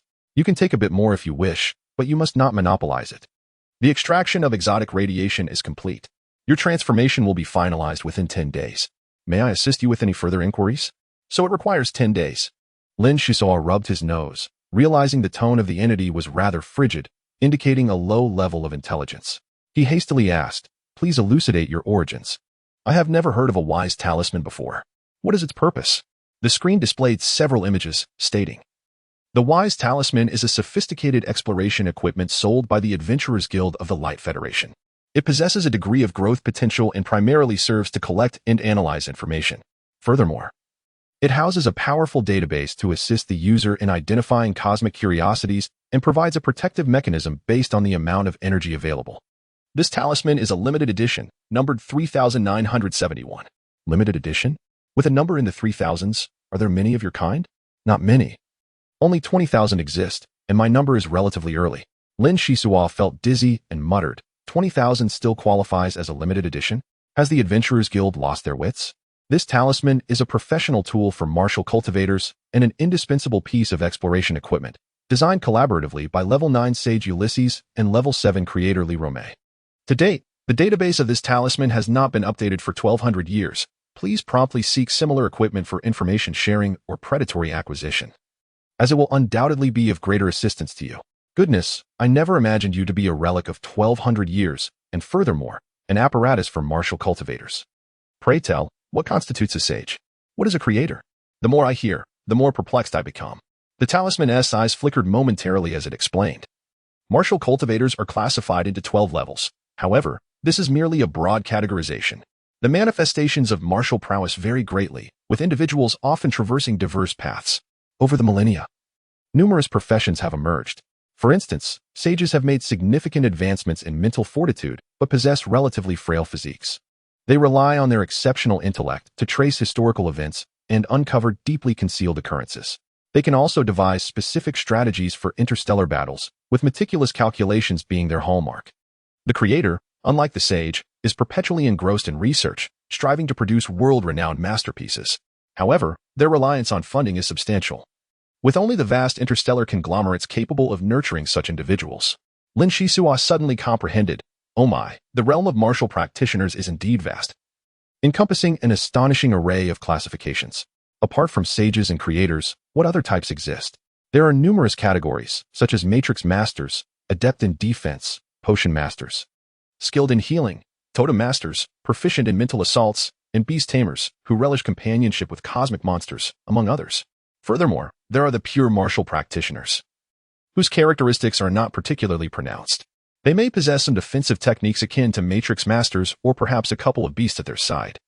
Yet they pale in comparison to the specialists. One must exercise caution around those in unique professions. After reaching a certain level, none are to be underestimated. From your words, I gather that among martial practitioners, specialization is notably advantageous. The more peculiar the specialization, the mightier the strength. Lin Xisuo interpreted martial practitioners in his own manner, while the peacock talisman's eyes flickered rapidly, struggling to keep pace with his thoughts. Talisman, please assess my situation, while others have become martial apprentices. Why am I the only one stagnating? Apologies, a comprehensive scan requires considerable energy, which I currently cannot afford, the talisman replied. Lin Xisuo sighed lightly. This talisman was, at best, a highly knowledgeable light brain. It might possess formidable capabilities, yet without sufficient energy, those functions remain dormant, rendering inquiries futile. However, based on your developmental history, I can perform an effective analysis. Do not forget, I am a sage talisman. Lin Xisuo grimaced with frustration. Peacock, can you express yourself more directly? Your breathlessness makes me uneasy. Peacock? That is a fine name. I shall remember it. I will also heed your advice to communicate as succinctly as possible in the future. Very well, quite obedient. Henceforth, you shall accompany me in life. As we did today, benefits shall be shared. Lin Xisuo's expression shifted as he murmured to himself. Should I introduce my developmental history? Where should I begin? Ah, yes, let us start with the light brain from Shipwreck Village. For a full 5 hours. Lin Xisuo meticulously recounted his past, while the peacock talisman demanded stringent detail, requiring comprehensive information even about the injuries sustained in the caverns, maintaining a meticulous and serious demeanor. Although unaware of the talisman's internal workings, Lin Xisuo noted the incessant flickering red light in the peacock's eyes, indicating its intense analysis. 15 minutes later, the peacock spoke, based on calculations and the symptoms observed during the injection of the catalytic agent. You are inducing an excess division of cellular mitochondria at the expense of your life force. This method is known to any martial practitioner, yet few dare to attempt it. Excess division of mitochondria is often a last resort for martial practitioners, leading directly to self-detonation, resulting in mutual destruction with their adversary. What did you say? Excess mitochondrial division is a suicide technique? Lin Xisuo exclaimed in shock, his complexion paling. Indeed, it is possible that the catalytic agent possesses both the ability to promote mitochondrial division and a restraining function, which allows many individuals to endure. At that moment, your decision to ingest the medicinal leaf was astute, greatly alleviating the rate of division, yet one must remain cautious. At best, it merely adds a lock. Once that lock is opened, the situation may worsen significantly. The peacock amulet hesitated for a moment, and Lin Xisuo, with a complex expression, inquired, pray tell, what would ensue? Upon reaching a certain threshold, one's life would dwindle to merely half a year. If a method to curb the division is not discovered within that time frame, existence will cease. Chapter 021. Growth time has flown swiftly, and in the blink of an eye, over 6 months have passed. The enhancement effects of the secondary life source have been remarkable, and I now find myself regretting my earlier generosity. Heeding the advice of the Peacock Amulet, Lin Xisuo chose to temporarily conceal the secret of the amulet and the self-detonation caused by excessive mitochondrial division, refraining from mentioning it to anyone. The leakage of such information could invite calamity and arouse the suspicions of star pirates. Even if the youths were aware of their fate, it would serve only to burden their minds without any utility. In stillness, there is movement. The lake has transformed into a secret base for Lin Xisuo's small team, far superior in environment to the crater. As long as they return monthly to participate in a battle, all is well. In such a primitive planet, food remains the relentless pursuit of all. However, the Red Storm has grown increasingly stingy, sending forth captives to battle with only a quarter of a blue coin, leaving some youths often starving and in dire straits. Among the 6 individuals, Nuwa has developed into a robust figure, a quintessential muscle-bound man, who relishes showcasing his sculpted chest before mana, leaving others at a loss for words. The relationship between Amon and Crowbacra has improved somewhat, as they are no longer as antagonistic. The silver-haired girl maintains an air of mystery, readily accepting the moniker of the silver-haired girl, yet remains reticent about her own name, shrouding it in secrecy. Lin Xisuo's condition is rather unique. It seems he is inherently incompatible with the path of martial apprentices, struggling to succeed. However, this is not entirely accurate. The Peacock's Council emphasizes the importance of continuously enhancing the fundamentals, steadily advancing to achieve a balanced development of physical and mental strength. Haste may lead to greater vulnerabilities, a notion that the star pirates evidently exploit. What troubles your mind? Came the voice of the silver-haired girl from behind. Lin Xisuo shook his head with a wry smile, replying, "What troubles could I possibly have? Recently, the star pirates have dispatched formidable individuals for the moon battles, and their equipment is far from the subpar quality we faced before. I suspect the challenges will only intensify. Now, I find myself wishing for time to hasten, eager to see what schemes the star pirates will unveil in 4 years. For now, let us focus on elevating our cultivation.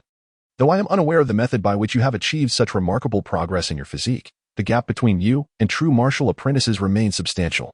Within the crater, at least 23 individuals could effortlessly counter your extraordinary speed. You should feel fortunate to have both Mana and me by your side. Our little team possesses the strongest ability to navigate fortune and misfortune among all groups. However, such luck often deprives individuals of the opportunity to hone their resilience between life and death, leading to complacency, much like yourself, a lackadaisical individual, which infuriates me."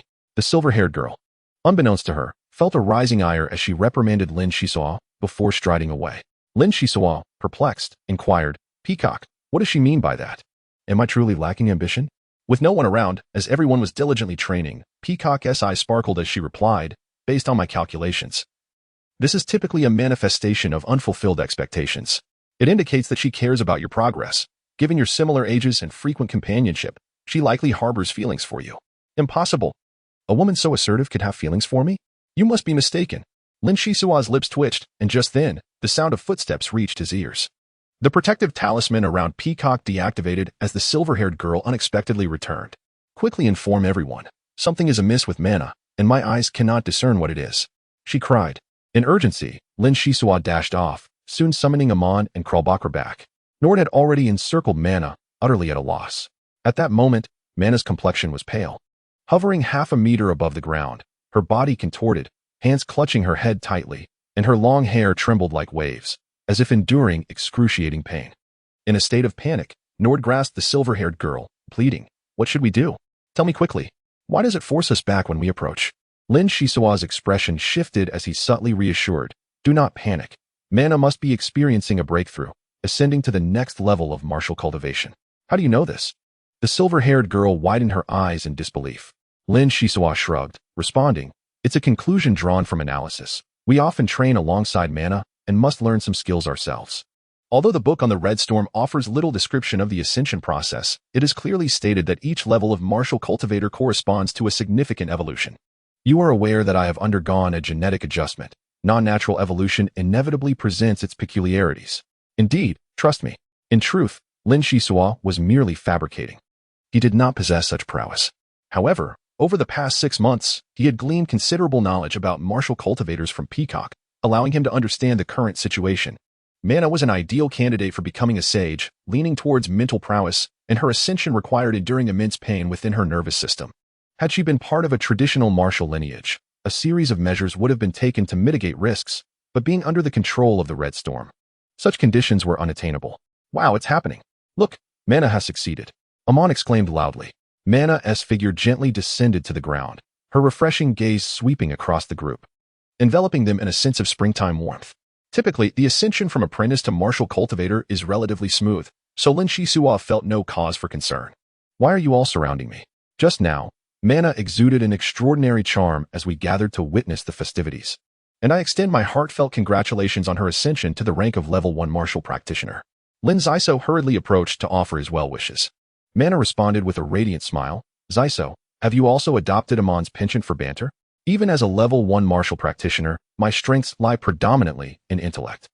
Look at us 3 women. Aside from Krobakra, we are rather delicate. As men, you must ensure our protection. Nord appeared somewhat dazed. It was evident that Mana had undergone a transformation following her elevation, blossoming into a figure of maturity, no longer the melancholic girl she once was.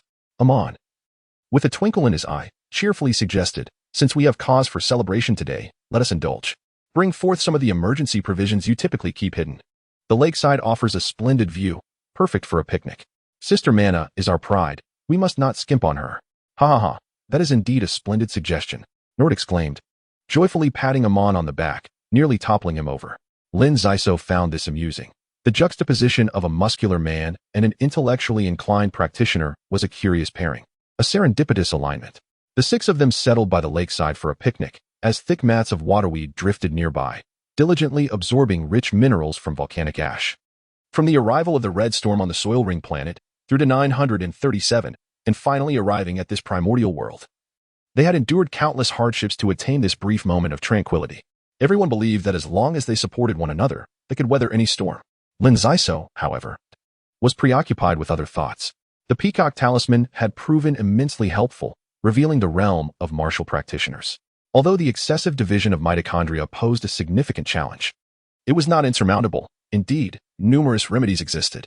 Once they ascended to level 7, they could effectively suppress it. Or they could summon a senior apothecary to concoct an antidote based on the residual catalytic agents within the cells to counteract the side effects.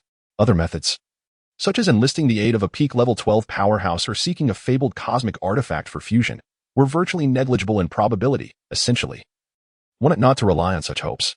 After a satisfying meal, spirits were high, and Amon even produced a small bottle of rum that he had discovered in the ship's lounge. A sip revealed a delightful sweetness with a hint of spice. Quite palatable. Following their joyous celebration filled with song and dance, everyone seized the opportunity to train, eager to enhance their abilities. After all, Mana lacked offensive capabilities, and her status as a level 1 martial practitioner was not overtly apparent. In contrast, Amon and the others should be able to attain considerable combat strength. Xisuo, everyone else has gone to train. You must have something to discuss, Mana remarked, casting a knowing glance at the dark-haired youth, as if she could see through him. Indeed. There are matters I have kept bottled up for far too long. I wish to consult with you, Lin Xisuo admitted, scratching his head. Mana gently replied. You wear your feelings on your sleeve. It must be something of great importance if you've kept it hidden. However, I must caution you. While such openness may be fine in ordinary circumstances, during battle, you must exercise caution. It makes you susceptible to your enemies exploiting your vulnerabilities. Lin Xisuo was momentarily taken aback. Indeed, this was a significant issue. It appeared that his temperament was still immature and required further refinement. Sister Mana, he began. 6 months ago, the Peacock Talisman unexpectedly absorbed energy and has since awakened, providing certain insights. Now that you have ascended to the rank of a primary sage, it seems the talisman is ready to reveal the truth. Primary sage? The truth? Mana responded with a smile, clearly intrigued by the remarkable nature of the talisman. Lin Xisuo nodded and continued, the matter is not overly complex. There are various types of martial practitioners, and you, Sister Mana, have been fortunate enough to become a sage. Sages typically offer profound advice regarding matters, and theoretically, this talisman functions as a semi-sage. However, having been sealed for a millennium and facing severe generational gaps, it can only provide known information and perform data analysis. Ultimately, the decisive actions must be taken by us. Mana listened intently as Lin Xisuo elaborated comprehensively on the drawbacks of mitochondrial division, the various conjectures surrounding the Peacock Talisman, and potential countermeasures. It was not that Lin Xisuo lacked opinions. Rather, he sought to rely on her exceptional wisdom. Upon hearing his words, Mana could no longer maintain her calm demeanor. Her brows furrowed in deep thought. After a long pause, she resolutely declared, "This is a matter of great importance. We must not mention it to anyone for the next 3 years. Fortunately, there is still a glimmer of hope. We must strategize carefully, enduring our monthly battles. We should not be overly conspicuous, as it may attract the attention of the Star Pirates. We must remain low-key until the true moment for decisive action arrives in 4.5 years. However, we should prepare in advance to allow for greater flexibility in the face of unforeseen circumstances. Xisuo, I need you to cooperate with me. Can you do that?" "Absolutely." Lin Xisuo responded, eager to learn from Sister Mana. "I refuse to lag behind. I will not be a burden to everyone." He patted his chest in assurance. Mana smiled. "No, I intend for you to assume a heavy burden. Only then can my plan be executed." As the day turned, everyone returned to the circular mountain. For the moon battle was about to commence, necessitating thorough preparation. On the surface, Lin Xisuo appeared languid, yet he was working harder than ever. Under the dual guidance of the Peacock Talisman and Mana, he was gradually approaching the threshold of a martial apprentice. Once he entered the right state, he could sense the cosmic elements lingering everywhere, in the air, water, and soil, albeit in sparse quantities. It was akin to a grain of sand in the vast ocean. Only a few could detect these elemental traces. This was the wondrous cosmic energy, an essential material for human advancement. Of course, Lin Xisuo was not yet capable of capturing cosmic energy. These lively little entities were exceedingly active and could only be restrained through precise mental focus to prevent them from scattering. On the day of the moon battle, the spacecraft roared in, and the enemy was clearly not composed of timid souls escaping in escape pods. The expressions of all the observing youths turned grave. "Be cautious. The opponent's strength exceeds my assessment capabilities. Do not embarrass yourselves with ordinary electric shotguns. They will be of no use." With silver hair, the young woman pressed her fingers against her temples, observing the movements of the spacecraft from a distance. A group of men and women clad in camouflage cautiously emerged from the ship, clearly seasoned warriors. Mana spoke, "There's no rush. Let the other teams probe the situation first. It seems we are in for a grueling battle today." The silver-haired girl had always acted as the eyes, while Na served as the brain, with the other 4 functioning as limbs. Their cooperation was seamless and swift, and due to their varied strengths. Their collective prowess surpassed that of other teams that relied solely on aggressive offense or rigid defense, which was the source of their confidence. The silver-haired girl casually reported. "To the north, the Scarface team is approaching. The enemy is retaliating with laser weapons. Their firepower is intense, and we have been pushed back." Amon gasped in surprise, exclaiming, "The Scarface team is formidable. To have faltered so quickly indicates that today, as adversaries are different. Where on earth did the Red Storm gather such a force for battle? They send a new batch every month without fail. It's infuriating. Now is not the time for complaints. We must confront the enemy swiftly." Nord clenched his fists, his desire for battle igniting a fierce fire in his eyes. "Xisuo, it's your turn. As per our usual strategy, draw a few of them over so we can set up an ambush." Mana signaled with her eyes. "Rest assured, I will return shortly." Lin Xisuo darted away, fully understanding Mana's intent.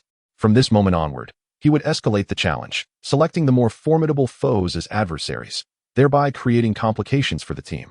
If the trouble proved insufficient, he would exert himself fully to hinder their progress, ensuring that their path would not be too effortless. Initially, when Na proposed this strategy, Lin Xisuo vehemently opposed it. However, after consulting the Peacock Amulet, he deemed such actions necessary. Creating difficulties for the team, even playing the role of a liability, would unconsciously heighten their training intensity while revealing numerous issues, such as the level of trust among teammates, individual adaptability, mastery of combat rhythm, and the ability to handle unexpected situations. Ultimately, they needed to exceed the expectations of space pirates, establishing themselves as the true elite. Half an hour later, Lin Xisuo returned in disarray, shouting as he ran, "Hurry and strike. I can't hold on any longer." The silver-haired girl was taken aback, sensing that Xisuo had not exerted himself fully and could not possibly expose their position. In a state of urgency, she called out, "Engage, we must rescue Xisuo." Nord acted with greater speed than thought, charging forward and shielding himself against several laser blasts. A sharp pain coursed through him as the lasers left small scars. Yet his physical resilience allowed him to endure. Without a word, Nord scooped up Xisuo and retreated.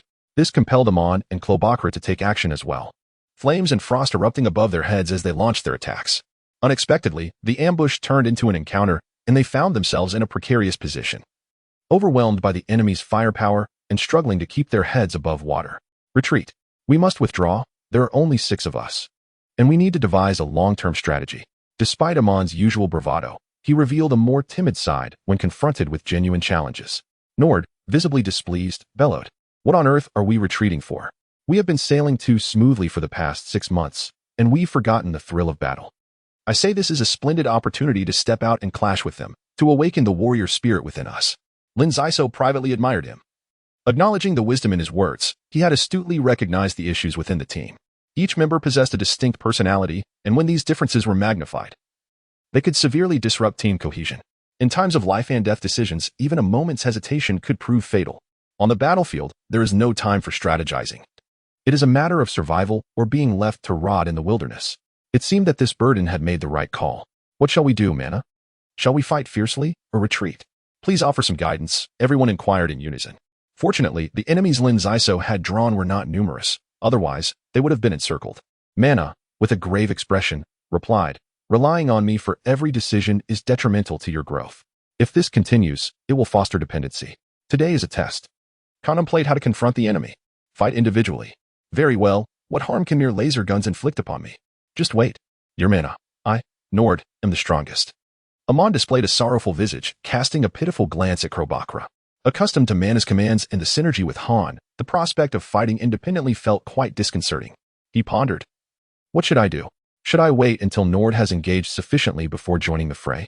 Clearly, he felt a sense of guilt regarding the battle. However, acting prematurely posed significant risks, as he lacked Nord's extraordinary physique.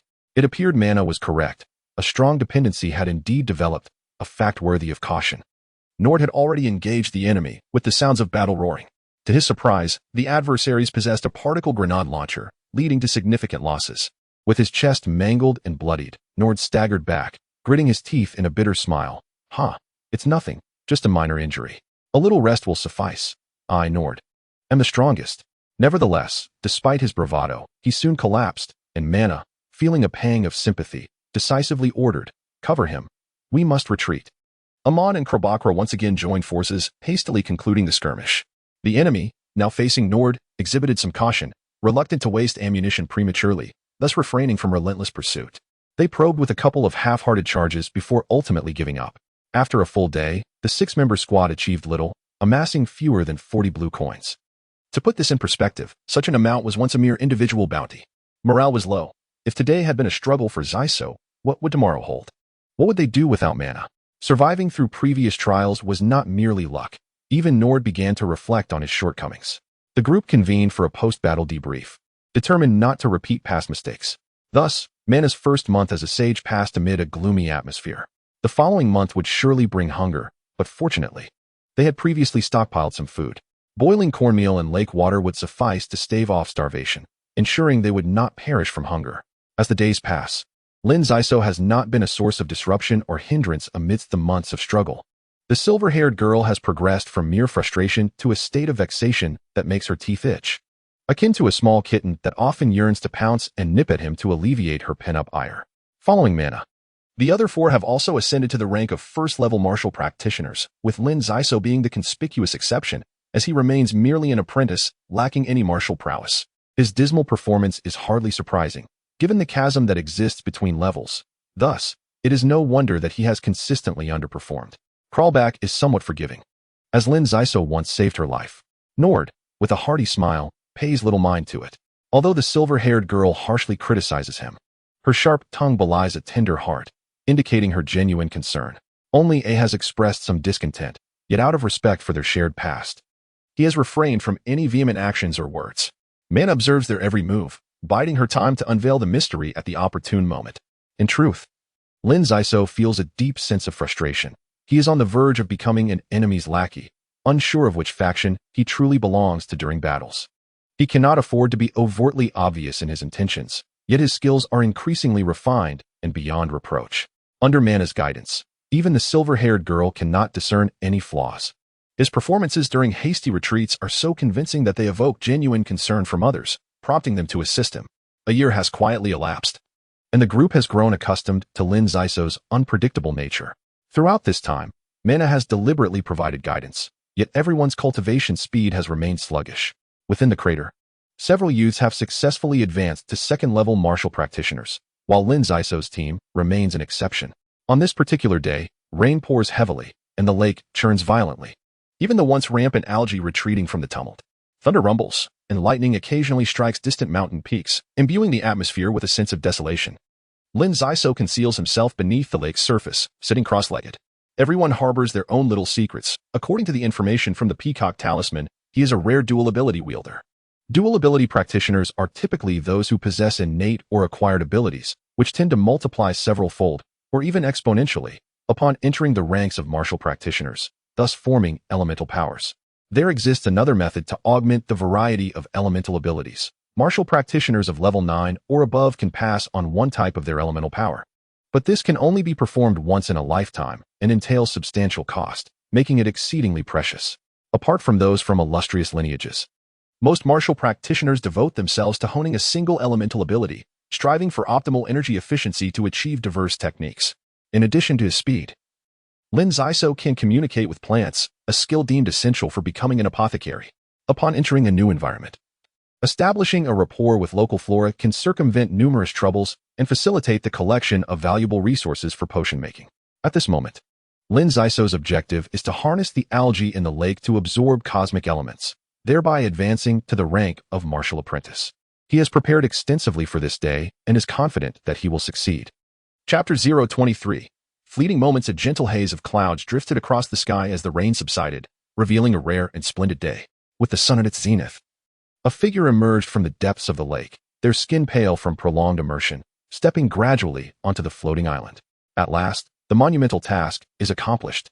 I never anticipated it would be so arduous, Lin Xisuo exclaimed in jubilation. He had spent 3 full days at the lake's bottom, a feat he had meticulously prepared for over the course of an entire year. The first step was mastering the art of breath control, utilizing every pore to absorb oxygen from the lake. Next, he had to acclimatize to the pressure of the water at the lake's depths. When harnessing cosmic energy to transform his body, it was imperative to do so within a specialized environment. This would ensure a seamless adaptation to such conditions in the future. The subsequent step was the most crucial, achieving harmony with the algae, merging his consciousness to accurately capture the cosmic free elements and assimilate them into his being. The cosmic free elements also benefited the algae, as the process typically resulted in a 20% loss. This portion was absorbed by the algae as a form of compensation for its bodily assistance. Lin Xisuo's gains were substantial. Although the hallmark of a martial arts apprentice was the capture of cosmic free elements, it was not merely a matter of indiscriminately filling his body with them. The process typically began with the heart, gradually diffusing through the blood vessels from the interior to the exterior, ensuring a more effective outcome. Upon learning of this, Mana meticulously guided the group, carefully controlling the free elements to enhance their physical constitution, which was the primary reason no one in the team had yet ascended to the second level. Newly promoted martial arts apprentices possessed certain tricks, such as continually exercising their abilities, which, although taxing on cosmic energy, fostered beneficial applications for the future. Lin Xisuo focused on maintaining his connection with the algae, refraining from unnecessary movement, thereby dedicating his efforts to establishing a rapport with the plant, yielding commendable results. Through the algae, he gained clear insights into the weather fluctuations over countless days and nights, as well as the damage it had endured during storms. Plants possess a sense of awareness, particularly the lake's algae, which is simple, primitive, and singular in nature. The peacock once remarked that flora on other planets tend to possess more complex thought processes, driven by competition for sunlight, soil, and water, making them less accessible than the algae. Thus, Lin Xisuo was indeed fortunate to have discovered such a substantial initial training partner. The lake's expanse spans nearly 8 to 9 kilometers in diameter, and typically, plants of such magnitude possess robust self-defense mechanisms, making effective control a formidable challenge. It is worth noting that only with formidable mental strength could one hope to subdue such flora to cooperate willingly. What lay ahead for Lin Xisuo was the continuous absorption of cosmic energy through the algae, striving for a qualitative transformation that would generate source abilities, culminating in his evolution into a first-level martial artist. After the initial elation, Lin Xisuo pondered, if this continues, I should be able to catch up with everyone as progress. Yet, one misstep could lead to irrevocable consequences. I wonder when this journey will come to an end? As Lin Xisuo contemplated deeply, a fierce battle raged within the crater. The Red Storm had dispatched its direct star pirates to engage in combat. Faced with an overwhelming onslaught, the youths found themselves in dire straits. compelled to unite under the leadership of Mana and another sage to confront their adversaries. Lin Xisuo, engrossed in intensive training, had taken a sabbatical of 1.5 months. In truth, his absence had improved the group's combat efficiency, prompting them to tighten their belts and bid a tearful farewell as they relinquished their cherished provisions. Following the departure of the harbinger of misfortune, one would expect jubilation.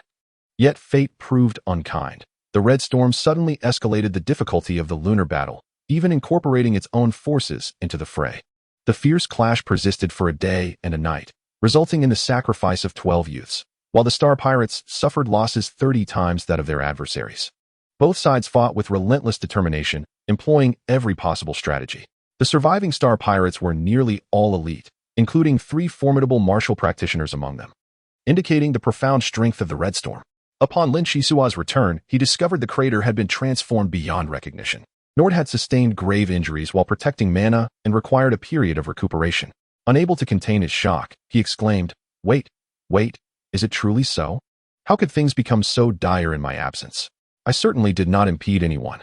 The silver-haired maiden retorted sharply, had you been present, it likely would have been far worse. Those Star Pirates were equipped with formidable gear, utilizing thermal tracking devices. Were it not for the shielding effect of Clobakra's cold aura, our situation could have been even more precarious. Xisuo, silver-haired, please be quiet. I have something to convey, Mana interjected, rising to her feet.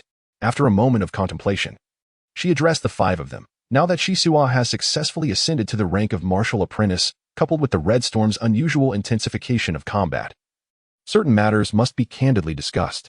Over the past year, I have persistently tasked Xisuo to challenge you all, to bring forth numerous issues in advance, preparing us for the unpredictable crises that lie ahead. The results have been commendable, at least in this recent battle. Aside from Nord's injury, everyone emerged unscathed. This reflects the benefits of continuous adaptation and increasing training intensity. Your adaptability is among the best of all. However, this is not the crux of my discourse. Having resided on this primitive planet for nearly 2 years, the Star Pirates have administered catalytic agents that induce excessive mitochondrial division in our cells. Each promotion accelerates this division until it becomes unsustainable, ultimately leading to self-detonation. Amon anxiously pressed, Mana, please elucidate. How does excessive cellular division lead to self-detonation? Do not resort to alarmist rhetoric. Mana replied with grave seriousness, this is not mere alarmism, it is an objective fact. According to calculations, only at the level of 7th-tier martial practitioners can one suppress the excess division caused by the drugs. However, we are advancing at the cost of our life force. Achieving even the 5th tier is exceedingly challenging. The Red Storm has long since closed the door of hope, and the situation is dire. Clobakra clenched his fists, his gaze filled with resentment. Damn it, I can no longer seek vengeance for my comrades. I can only vent my frustration on those wretches each month. It is truly disheartening. A profound silence enveloped the group, and Mana promptly encouraged, the Red Storm has shut the door of hope. Therefore, we shall pry it open bit by bit. It is understandable that many may find it perplexing that the cultivation methods I imparted to you have not accelerated your progress, but rather resulted in a significant delay. In truth, the advancement of a true martial artist should be remarkably gradual. Only by establishing a solid foundation can one evolve towards greater heights. This is one aspect. There exists another means to address our dilemmas. We must seek out an apothecary, a group of martial artists skilled in the art of healing. At the very least, they can alleviate the side effects induced by the catalyzing potions, thus granting us the time necessary to ascend to the 7th level and enhance our chances of survival. Remember, the words I speak must not escape your lips. Do not blame me for my caution. While it may be acceptable for a few individuals to exhibit a reduction in their advancement speed, should all survivors follow suit, it would undoubtedly attract the attention of the Red Storm, potentially leading to our premature demise. You must consider this carefully. Amon's expression brightened slightly as he retorted, I care not for others. As long as the 6 of us endure, that is sufficient. If need be, we shall confront the Red Storm to avenge any grievances. Truly, we owe our gratitude to the heavens for sending us a wise angel. Sister Mana, I shall not forget your kindness today. Excellent. I am heartened to see that you have not lost faith. It is now time to commence my training regimen. You will face even greater challenges ahead. Strive to avoid unnecessary slaughter and cruelty, for such actions will only lead to a loss of sanity. Pay no heed to the pace of others' advancement. This is by no means a favorable circumstance. We are, in essence, squandering our lives, compressing decades into a single year. Our lifespans are dwindling. My goal is to forge you into true warriors, to liberate you from the shackles of the Red Storm, and to attain freedom in life. Let us endeavor together towards this end. As has been said since time immemorial, those who engage in wrongful acts shall meet their demise. The Red Storm will indeed face retribution for their transgressions, mark my words. Under the sunlight, Mana extended her fist. Lin Xisuo, realizing the significance, stepped forward to join her. And soon 6 fists came together, forming an unbreakable circle. Time flew swiftly, and the years passed like a fleeting shadow. Over the next 2 years, battles became increasingly intense. And by the 4th year, the once youthful boys had transformed into robust young men, while the girls blossomed into graceful young women on the cusp of adulthood.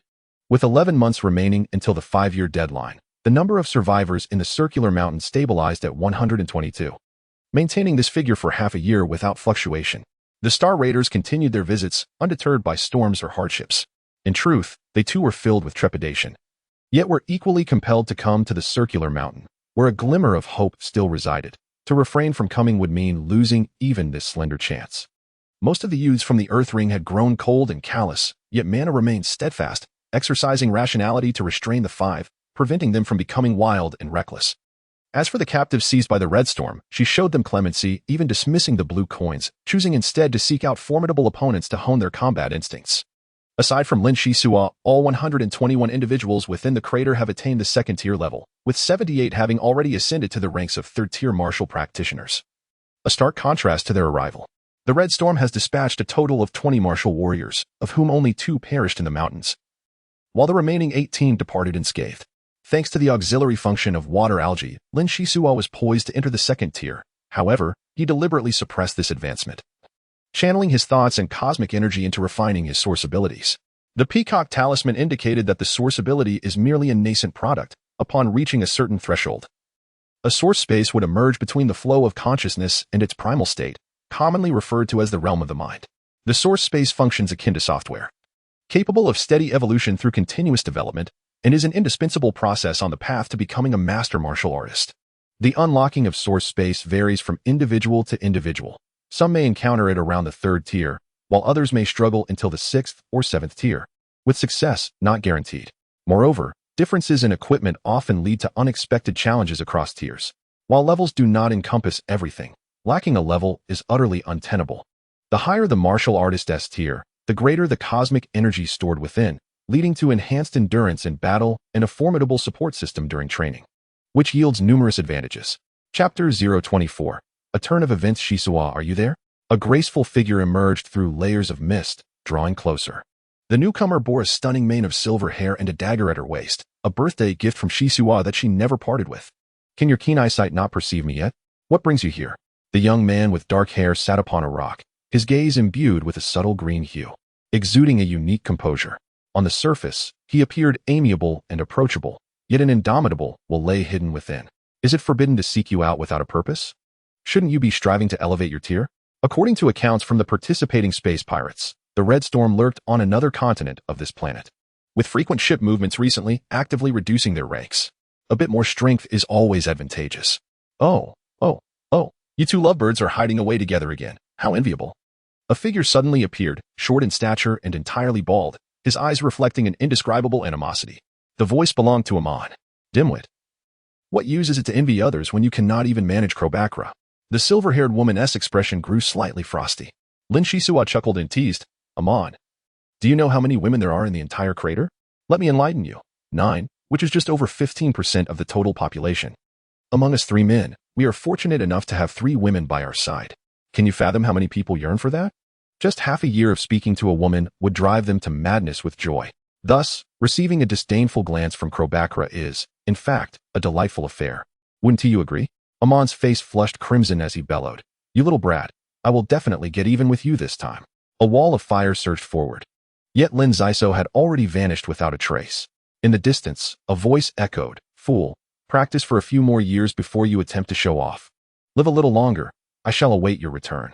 The wall of fire dissipated instantaneously, and to Amon's surprise, he did not feel anger, but instead wore a faint smile, thinking that Brad has certainly honed his skills in fleeing. After being tormented by him for years, I find that even if I were to rage, I lack the enthusiasm. It is truly vexing.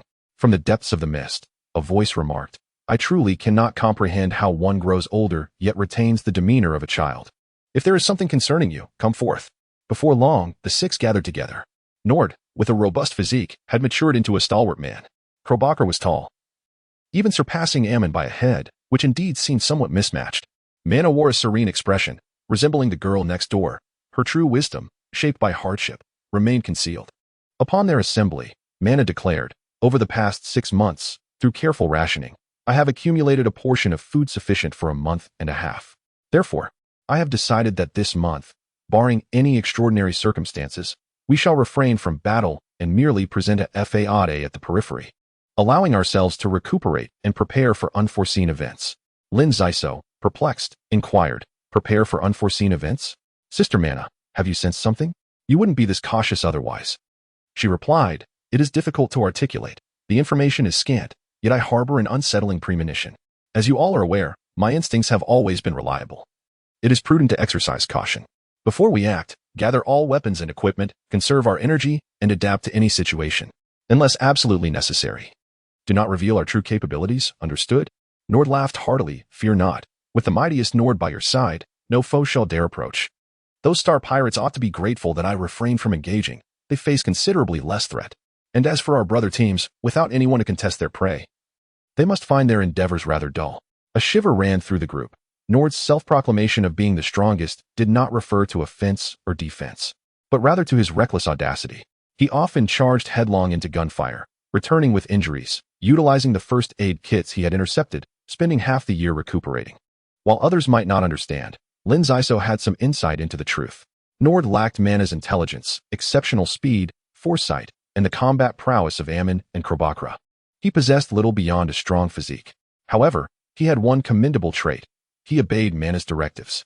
A person devoid of advantages can sometimes act impulsively. Thus Mana resorted to this strategy, allowing him to charge and collide. When his body reached a point of being untroubled by most weaponry and his responses became instinctive, then there would be no cause for concern. Though Nord was often battered and bruised, Mana felt deep sorrow for him. Yet, she could not call for a halt. Each effort made today would surely yield rewards in the future, preventing a senseless demise. Such cunning and patience are indeed rare. The more formidable Nord became, the more elated Lin Xisuo felt. The bond among the 6 individuals was extraordinary, as they often entrusted their very lives to one another, akin to brothers. 5 days later, 100 spacecraft descended from the heavens, 30 armored vehicles entered the battlefield, and 300 fully equipped mechanical spiders scuttled across the terrain. Furthermore, 1,500 space marauders arrived, laden with an unprecedented array of equipment, leaving everyone astonished. A deafening roar erupted, and Mana, slightly taken aback, confidently proclaimed, "It is the power of the red-haired one. He has undoubtedly ascended to the rank of a 4th-level martial artist." Amon, standing with arms crossed and a look of disdain, remarked, "A mere brute, blindly charging forth will only lead to a swift demise. Let him face this multitude of foes." "Xisuo, you share a past with the red-haired man from the same warehouse. How well do you know him?" Lin Xisuo gazed into the distance, a subtle smile gracing his lips. To be the first to reach the 4th level speaks volumes of both innate talent and diligence. Meanwhile, I remain languishing at the 1st level. His progress indicates there are certainly lessons to be gleaned. I hear he enjoys a life of luxury with over 30 companions, indulging in excess. Occasionally, he preys on the weak for amusement, and recently, he has developed a penchant for bloodshed. Unfortunately, I have yet to engage with him directly, however. This presents a prime opportunity to ascertain his true prowess. Boom, boom, boom. Several mechanical spiders were blasted into disarray, as the red-haired man strode confidently over the wreckage. Any attacks directed at him were deflected or intercepted by a distorted energy shield, his arrogance palpable. Someone nearby shouted, "Incredible! Truly deserving of the title of the strongest on Terra Ring Star. Charging forth, victory is assured." The crowd was electrified, and they eagerly sprang into action. Hoping for a swift resolution, the red-haired man, newly ascended to the 4th level, harbored a blind confidence in his current strength, seeking to make a grand entrance that would instill fear in the space marauders and all of Terra Ring Star, aspiring to become its sovereign. The cacophony of battle reverberated for hours, 1 hour, 2 hours, until the 3rd hour arrived, and the firepower of the marauders showed no signs of waning. Meanwhile, the situation for Terra Ring Star grew increasingly dire, with 2 casualties and a continual retreat. The initial fervor had been utterly depleted, and they found themselves at a significant disadvantage. Mana furrowed her brow in alarm. "This is not right. We must retreat immediately. The marauders are far from exhausted." This is not the typical monthly battle. A blinding light enveloped the vicinity of the ring-shaped mountain, a chilling psychic field stretching over several kilometers. Though it caused no tangible harm, the extent of its reach was indeed disconcerting. A voice echoed in everyone's minds. Greetings, younglings of Terra Ringstar. It is a pleasure to see you again. I bring you some news. The previously scheduled 5-year term must be advanced due to unforeseen circumstances. I ask that you all behave and board the spacecraft in an orderly fashion. You are now my precious assets. Do not let a moment of recklessness bring you misfortune.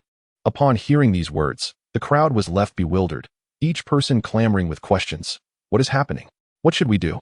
Some, filled with indignation, declared resolutely, we must resist. The Red Storm undoubtedly intends to eliminate us all. Conversely, others opposed this notion, asserting, have you all lost your minds? Ignoring his commands will surely lead to our demise.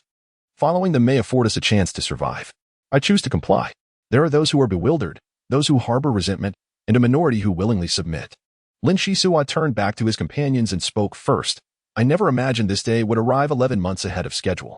Regardless of what lies ahead, let us not forget our pact. We must survive, no matter how arduous the journey may be. Mana raised her head solemnly and affirmed, Xisuo is right. In moments of adversity, we should reflect on our shared experiences, recall the trials and tribulations of these past years. Such memories will inspire us. The voice we just heard referred to us as his precious assets. Thus, it stands to reason he would not wish for our premature demise. Without further ado, let us prepare to confront whatever challenges await us. Surrounding us were dark cannon barrels, and in the dim light, we discerned over 50 figures suspended in the air.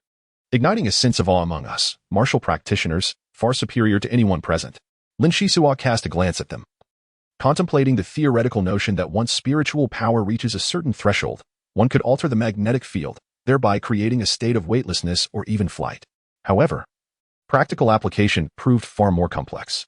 While remaining stationary in suspension was somewhat manageable, the challenge intensified with movement, necessitating a continuous propulsion of the human magnetic field. It resembled riding a bicycle. One cannot merely mount it, but must also exert force to propel it forward, possess a keen sense of direction, and master the art of obstacle avoidance. Star thieves would never impart such knowledge. The peacock talisman possessed considerable understanding, yet Lin Xisuo, at best, was a novice martial practitioner, currently incapable of even hovering, let alone flying. 120 survivors from the Earth Ring Star were led into the spaceship under the threat of overwhelming force. Surprisingly, each was assigned a spacious bedroom, complete with comfortable beds, delectable food, and well-equipped bathrooms, as if they had suddenly transitioned from a primitive society to a civilized paradise, leaving everyone in astonishment. The only unsettling aspect was the loss of contact with their companions, and the faint tremors beneath their feet suggested the spaceship had taken off. Suddenly treating us well. Could it be they intend to claim us as their own? There must be some ulterior motive. Lin Xisuo cautiously examined the room, finding nothing amiss, which allowed him to relax and enjoy the complimentary food in comfortable surroundings. Yet, a lingering question troubled Lin Xisuo's mind. Could this be akin to a final meal before execution, reminiscent of ancient times?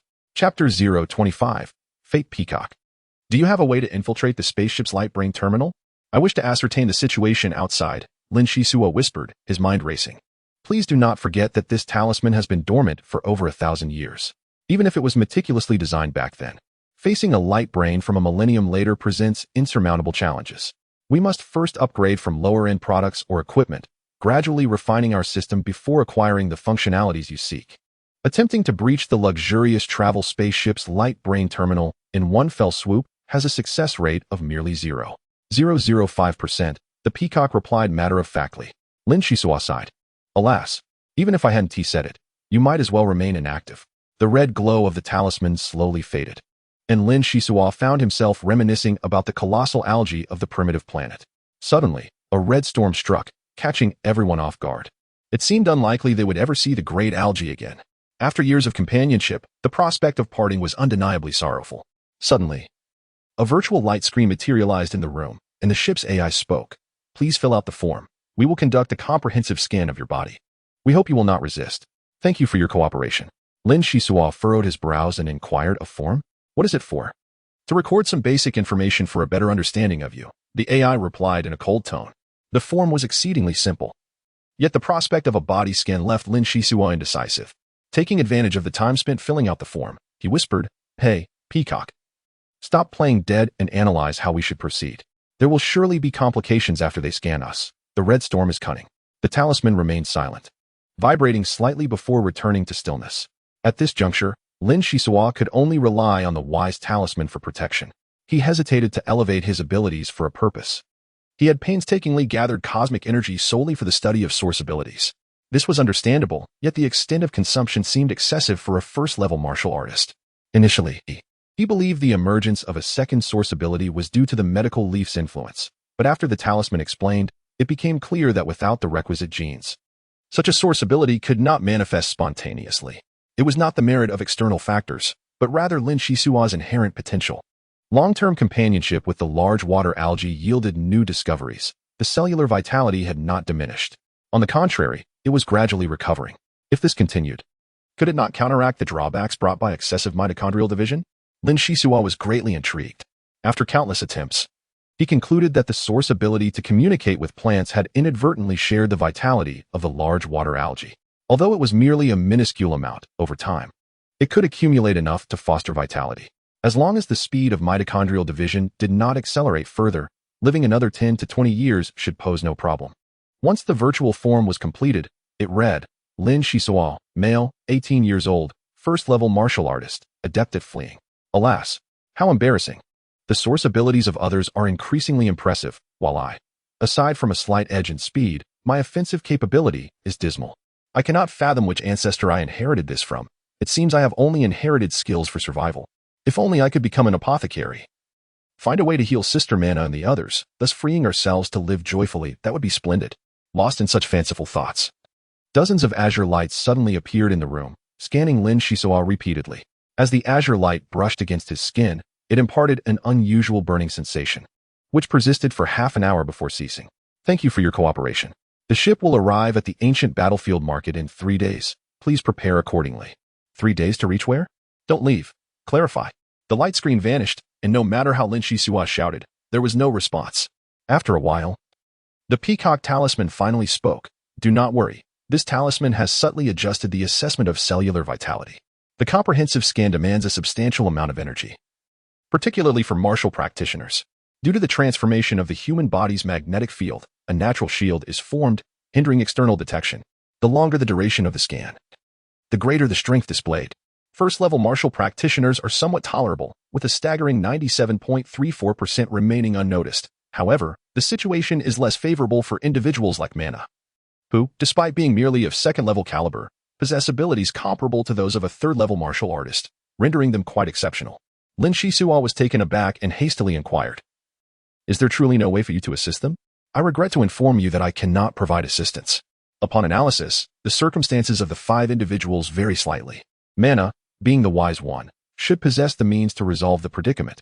In truth, if she merely appears compliant and maintains a calm demeanor, she stands as the safest among them. Nord, possessing merely high physical strength, barely qualifies as a source of capability and is also quite secure. The real danger lies with the other 3, particularly Amon, who exhibits a somewhat neurotic disposition, often leading to catastrophic outcomes. Lin Xisuo nodded in agreement, stating, Indeed. Aside from the 5 of us, Amon trusts no one, harboring a strong defensive mentality. I hope he exercises wisdom and refrains from impulsiveness. At this juncture, all Lin Xisuo could do was pray for everyone, including himself. The ancient battlefield market mentioned by the ship's AI prior to its disappearance was undoubtedly not a place of good fortune. After enduring 3 days, the door to the room opened without warning, and 3 armed space pirates entered, raising their cold, unyielding weapons for an immediate strike. With a loud bang, the weapons unleashed a net woven from super-strong alloys, almost enveloping the entire room. Lin Xisuo, ever vigilant, skillfully evaded the metallic net, using the wall to pivot and attempt an escape. However, 2 more large nets came crashing down, and in the confined space, his movements were severely restricted. With a thud, he fell to the ground, the metallic net ensnaring him tightly, rendering him immobile. We are aware of your impressive speed and your propensity for fleeing. Allow me to inform you that your good days are over. Today, you shall succumb to the whims of fate, and may the dreadful buyers treat you with some kindness. The leading pirate gestured, and the other 2 seized Lin Xisuo, dragging him out of the room. The sounds of chaos and conflict echoed in the background. And from the corner of his eye, he spotted a blonde woman. It was Mana. He called out urgently, Sister Mana, are you all right? Mana was being coerced forward by 2 pirates at gunpoint, her expression serene as she replied, Xisuo, go with the flow, do not resist. One of the pirates struck the metallic net with a brutal punch, cursing venomously, damn it. You rank 120th out of 120. Even when cornered, you remain defiant. I cannot fathom what you've been doing all these years to be so weak. If it weren't for the need to round up our numbers, I would have no qualms about eliminating you. The punch was painful, the assailant's strength formidable. The Red Storm had its own martial practitioners, a fact that was no longer a secret. From the pirates' earlier remarks, it became evident that the survivors of the Earth Ring would be sold as commodities, and the buyers were far from ordinary. With no capacity for resistance at this point, all that remained was to accept the circumstances as they unfolded. Outside the spacecraft, chaos reigned amidst the massive ruins. Lin Xisuo was violently thrown into a dilapidated metal cage, while the star pirates departed with a flourish. Beside the cage, a holographic screen automatically sprang to life, displaying the previously filled forms and assorted data. A multitude of cloaked figures rushed over to observe, and upon examination, they shook their heads in evident dissatisfaction. Lin Xisuo could not fathom this grim reality. His eyes were clouded with confusion as he pondered, is this truly our fate? After 5 arduous years, teetering on the brink of life and death, with a survival rate of merely a fraction, was it all merely to be displayed as merchandise in a showcase? Suddenly, shouts rang out from outside. Ladies and gentlemen, behold a premium product cultivated by our Red Storm in recent years. They have grown amidst bloodshed. Their combat experience is unparalleled. Take, for instance, this red-haired individual. Already a level 4 martial artist. What does level 4 signify? I believe no further explanation is necessary. Arm him with a laser sword, equip him fully, and he shall assist you in myriad endeavors. Those interested may continue to train him, and a level 5 martial artist will soon be within reach. However, do exercise caution, for he is a fierce wolf. Of course, given the skills possessed by those present, it would be a trivial matter to restrain him. Amidst laughter, someone remarked, level 4? He seems quite promising. What is the price? We are very interested. The star pirate from Red Storm boasted, absolutely worth every unit, starting at 6 units of refining crystal. And it cannot go any lower.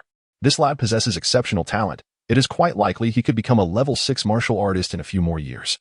If certain stringent conditions are met, he could even transfer source abilities. He is truly a treasure trove. The leading cloaked buyer inquired. 6 units of refining crystal seems a bit steep, but this lad's data is indeed impressive. What is the duration of usability? Do not deceive us. Oh, how could I dare deceive esteemed gentlemen like yourselves? The minimum usability period should be 10 years. The enhancement through the burning of life force is swift, yet fraught with drawbacks. It is no small feat to identify these exceptional seedlings among hundreds of thousands of youths, and even more difficult to acclimate them to high-intensity combat quickly. Our Red Storm has invested an incalculable amount of capital. This trip to the ancient battlefield's black market is merely to recoup costs. Is there a bid? The highest offer wins. Very well, I shall purchase him. His source ability is explosive power, which will greatly aid in our expedition to a gas giant. You pauper. You think you can acquire a level 4 martial artist for 6 units of refining crystal? I bid 7 units, and he shall serve as a bodyguard for my grandson. 7.5 units, such a commodity is indeed rare. Amidst the clamor, the red-haired individual was ultimately sold for 11 units of refining crystal, his hands encased in heavy restraints as he was led away. Lin Xisuo was utterly stunned. The peacock amulet had once described refining crystals as condensed cosmic energy, often existing in unique forms. Such items were essential for martial artists, greatly aiding their cultivation. He could hardly fathom that Red Storm was trading lives for refining crystals, which meant that everyone would be separated, traversing vast star systems and galaxies apart. Fortunately, Sister Mana had instructed that if the family were to part ways, they would reunite 10 years later at the Great Rift of Planet 937. Since only the planet's designation was known, it became their sole opportunity. A thought that left Lin Xisuo feeling helpless. The sales had been remarkably brisk, with the Red Storm selling 36 individuals. And it wasn't until 12 hours later that the situation began to ease somewhat. Lin Xisuo pondered his fate when, all of a sudden, he was frozen in place as a silver-haired girl appeared outside the cage. Chapter 026. Bargaining. Xisuo, I am well. Take care of yourself. And remember my name, Amelia Rovandati Tiffany. Amelia? Is that truly your name? It must hold some significant meaning, Lin Xisuo inquired. Someone nearby interjected. You needn't concern yourself with that. Who would have thought that a rare visit to the black market would lead to an encounter with a member of an ancient family? Amelia is far luckier than you, as once she draws our attention, she shall not be allowed to fall into despair. Although Amelia implored me to rescue you. The family has its rules, and we do not intervene without cause. To allow you two to meet is already a generous concession. Now, bid your farewells quickly, I have pressing matters to attend to. The speaker, clad in a black robe, was shrouded in mystery, her face obscured no matter the effort to discern it. However, her voice suggested she was an adult female. Amelia gazed at Xisuo with profound affection, her voice trembling. I am so sorry. I feel utterly powerless. I can only watch as you and everyone else sink into despair. Whether it takes 3 years or 5, I, Amelia, vow to find you. No matter how far I must travel. Do not forget Sister Mana's words. One day we shall reunite. You must not lose your courage or faith. Wait for me. I will find a way back to you, and I will not break my promise. At this point, Amelia was overcome with tears. Her heartache palpable as the hope of ever meeting again seemed exceedingly bleak, akin to a farewell. The woman in the black robe lightly tapped Amelia, causing her to faint. Scooping her into her arms, she derisively remarked, I've seen many toads aspiring for swan meat, but I've never encountered one as lowly as this. A first-tier martial artist? The only ones interested in purchasing you are either those with an excess of crystals to spare or utterly bored individuals. Certainly. The Red Storm is likely to clear out unsold goods. Now, I bid farewell on behalf of Amelia. May we never meet again. Lin Xisuo's expression remained impassive. Yet his thoughts churned with despair. In the vastness of the third galaxy, how could there be no good souls? Even in such dire circumstances, he was subjected to further misfortune. Indeed, the heart of a woman can be most treacherous, as the ancients have warned. But what did her origins matter? As long as Amelia was unharmed, he would dismiss the words of others as mere nonsense. Unexpectedly, he said with grave seriousness, take good care of her. If I learn that Amelia has suffered even the slightest indignity, I will rise from the depths of hell to seek retribution. Furthermore, a word of caution, do not mock a first-tier martial artist, for even the 12th level must ascend from the first.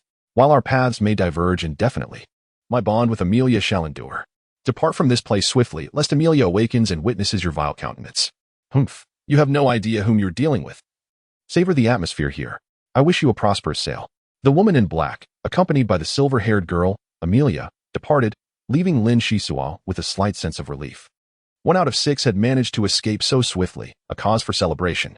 Soon after, he witnessed Nord being dragged away by 3 men, desperately calling out for mana. Only to be met with a brutal beating. This boy's resilience in the face of violence was indeed commendable, showing no fear of fists or kicks. However, it was evident that his captors were not of noble character.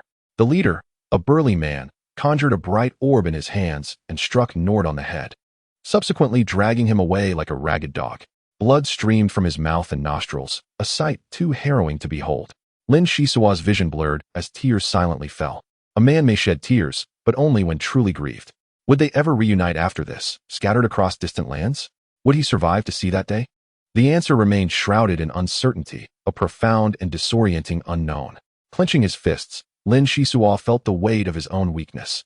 Never had he yearned for strength as he did now. Only through becoming formidable could he escape the shackles of helplessness. Shortly thereafter, Amon was also taken away. Glancing back before quietly following an elderly hunchback, vanishing around the corner.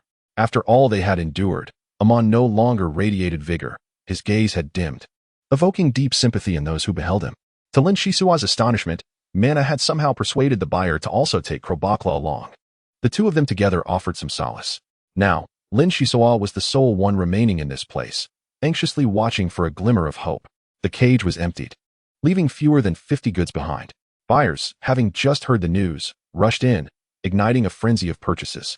Yet when they glanced at Lin Xisuo, they quickly turned away in disdain. It was hardly surprising. Most were bought to serve as enforcers or cannon fodder. And who would spend precious refining crystals on someone who only knew how to flee? Half an hour later, Lin Xisuo sensed someone observing him. He lifted his head, scanning the area until his gaze landed on a target.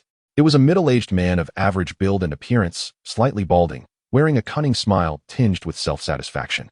This man strolled through the market at a leisurely pace, circling around repeatedly without leaving the street. As time passed, the crowd thinned, and the Red Storm thrived. Of the original 120, only a mere 7 remained, with Lin Xisuo naturally at the bottom. The transaction concluded. 1. 8 units of refining crystals. This young girl is your private treasure, my lord. Lin Xisuo glanced over. The little girl, in fact, was the eldest among the survivors. Though her petite stature and delicate frame made her appear almost boneless, her face often bore a pitiful expression, leading first-time encounters to underestimate her. Yet, those who let their guard down often paid the ultimate price. Her left-hand nails were sharp and unyielding, a formidable weapon in disguise. In all fairness, a girl of her capabilities should not fetch merely 8 units of refining crystal. He surveyed the remaining few. 2 among them possessed commendable combat prowess. Indeed, they were quite formidable. A realization dawned upon Lin Xisuo. It appeared that astute individuals were not in short supply. The 3 had concealed their true strength, evading detection during the scanning process. Such caution surely increased their chances of survival. The Red Storm, evidently unwilling to linger, began to hastily offload its surplus at bargain prices. A second-tier martial practitioner was being sold for a mere 5 units of refining crystal, catching the attention of several onlookers. 3 units. That is all I can offer. Take it or leave it. Fine deal. The atmosphere grew quiet, as the last individual also settled for 3 units of refining crystal. The street, once bustling, now felt desolate, stripped of its earlier vibrancy. 3-star pirates, displaying impatience, approached Lin Xisuo's cage, hurling a barrage of insults, and even kicking the cage in a fit of frustration. Let's just get rid of him. He's nothing but a useless little chick. It's a wonder he has survived this long. Are you foolish? Don't you see his specialty is evasion? What is so surprising about him still being alive? Just having quick legs is of no use. Are we to bring him back as a genetically modified mule? If I were a buyer, I wouldn't consider him either. Are we to wait indefinitely? The spaceship is about to depart, and failing to return on time will incur penalties. Can a living person really die of desperation? A unit of refining crystal has already been sold. After all, it's subpar merchandise. At that moment, a middle-aged man rushed onto the scene, panting heavily. Where is it? Quickly tell me, where are the martial practitioners cultivated by the Red Storm? Why haven't I seen them? Hey, you're late. There is only this one left. At a fixed price of 2 units of refining crystal. 2 units? Are you 3 attempting to test my hearing? Just a moment ago, it was clearly stated as 1 unit. I've trained for over 50 years. I'm not easily fooled. Don't glare at me. Let me see the data on this little brat.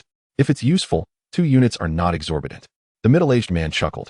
The expressions of the 3-star pirates softened slightly, but were soon shattered by a thunderous outcry. The middle-aged man exclaimed, Damn it, what is Red Storm thinking? Daring to present such merchandise?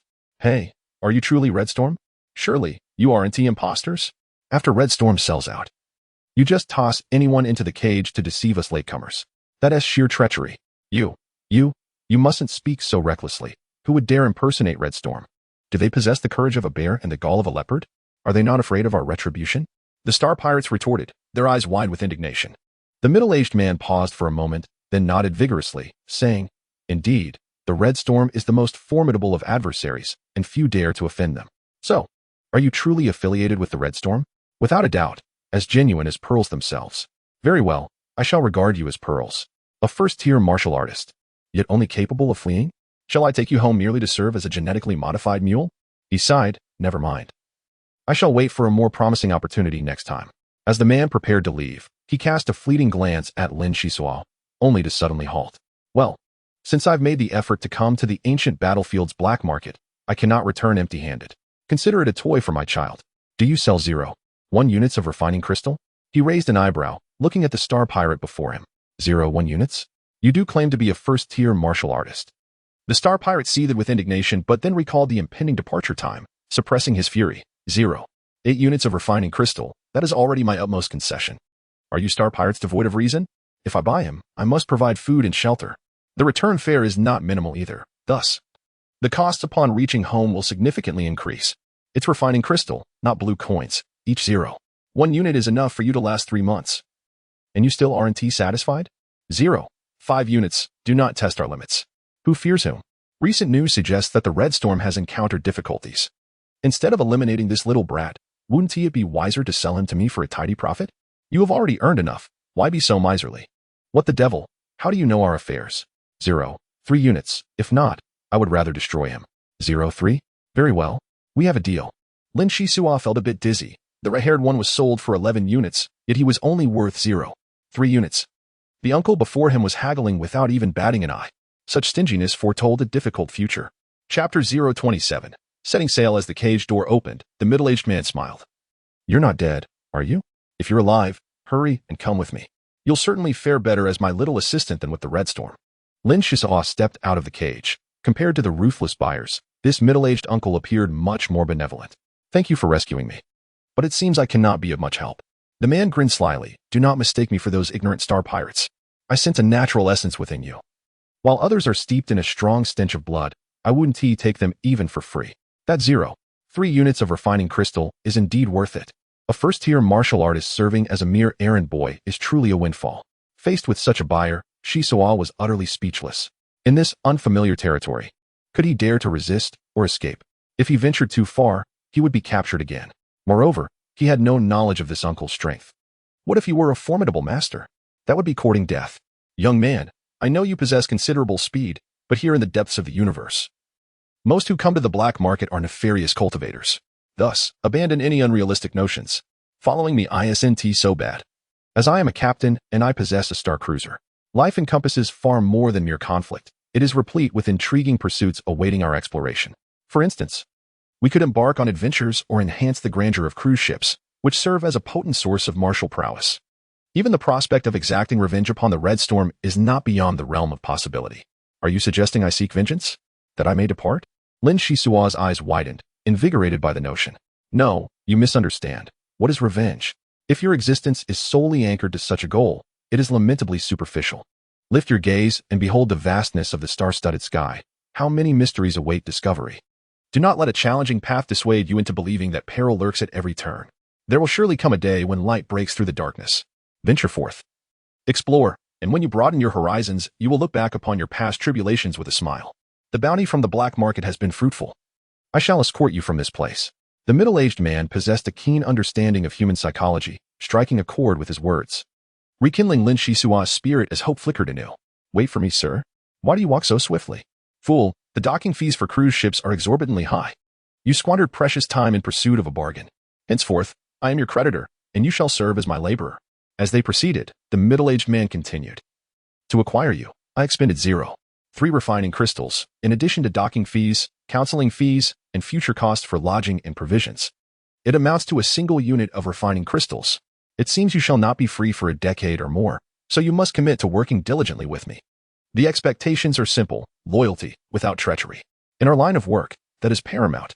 Rest assured, my mother instilled in me the importance of gratitude and reciprocity. You claim to be my creditor, which equates to granting me freedom and dignity. This is far superior to the plight of my helpless companions. If you treat me with sincerity, how could I harbor ill intentions? A clever child.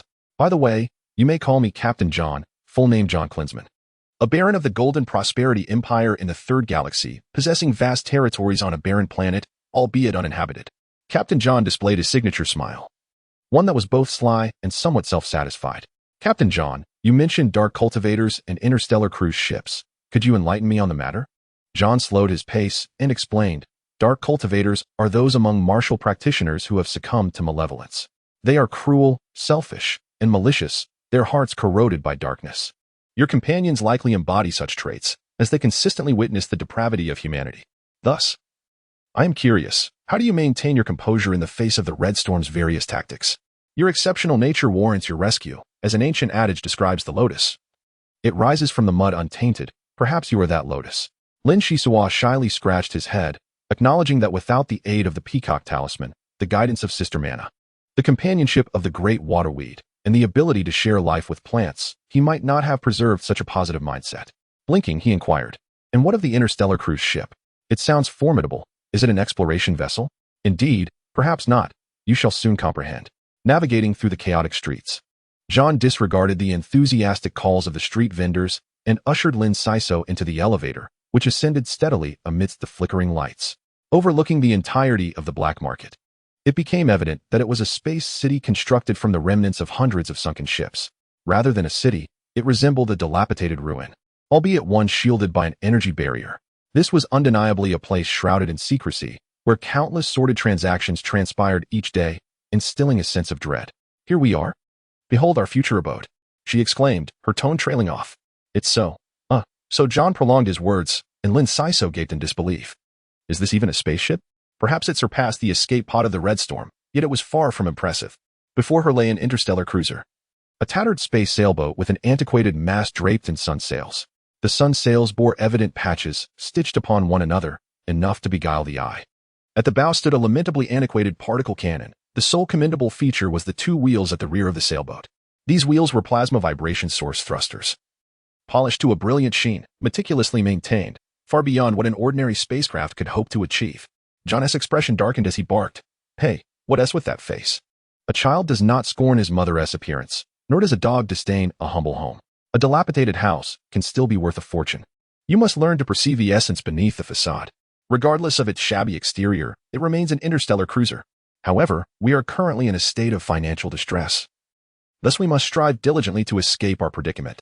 Lin Xisuo nodded mechanically, realizing why Captain John was so keenly awaiting the Red Storm to handle the surplus.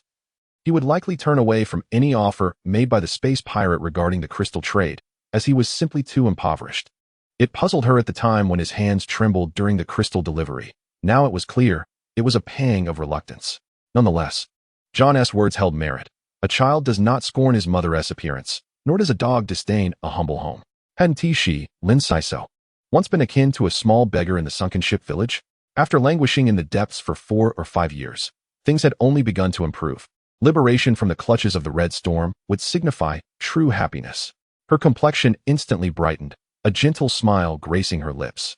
Rest assured, Uncle John. Entrust the spaceship to me. I shall toil diligently to maintain it as if it were brand new. John interjected, it's an interstellar cruiser. It's not as simple as an ordinary spacecraft. I'll explain further later. We must hasten our departure from this wretched place. The docking fees are exorbitant. Stepping onto the deck, they found a chaotic array of belongings strewn about. John hurried into the cockpit to grasp the controls. Child, raise the sun sails. The automatic system has malfunctioned. Cherish this momentous occasion. My beloved vessel, she is named Phantom. Lin Xisuo hesitated, pondering the name. Phantom seemed quite appealing. With a nimble step, she positioned herself beneath the mast and exerted herself to pull the handbrake, causing the sun sails to rise with a creaking sound. All set. Full sails. Hard to port, and engage the thrusters at full speed. Destination, the territory of the Golden Empire. Onward. Buzz, buzz. Lin Xisuo barely managed to remain upright. The speed of the vessel was truly astonishing, akin to a phantom. Once the solar sails unfurled, a delicate protective shield enveloped the hull, steering towards the resplendent nebula. The ancient battlefield rapidly diminished in size, and within half a minute, it had vanished from sight. The starlight began to shift as John switched to autopilot. Cheerfully making his way to the deck, where he casually selected a spot to sit down. He retrieved an old-fashioned pipe, puffing away vigorously until a thick haze surrounded him. His expression one of utter contentment. Uncle, are there just the two of us on this ship?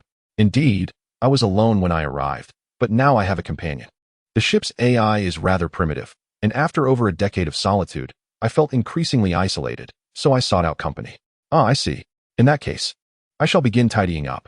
There's no rush. Stay and converse with me. In this vast cosmos, it seems we shall rely on each other from now on. I am Lin Xisuo, hailing from the 9th star domain, Turquoise Ring. My home was ravaged by the Red Storm, claiming many lives. My companions and I vowed never to return home until we avenged our fallen kin. For years, I have lived through turmoil, and I am grateful that you purchased me. For otherwise, I shudder to think of what fate awaited me. John nodded in understanding. Do not worry. I have learned that 5 years ago. The Red Storm offended a formidable power, which has rendered them cautious in recent years, hiding in their lair and preparing. They expended a substantial fortune to acquire 4 primitive interstellar cruisers, likely intending to retreat to the outer galaxy. Perhaps it is for the best. One less threat to contend with. Opportunities for vengeance will abound, as long as you survive. At that moment, Lin Xisuo found it hard to believe that the Red Storm had invested so heavily merely to acquire 4 such rudimentary vessels. Observing John's earnest demeanor, he sensed no deceit.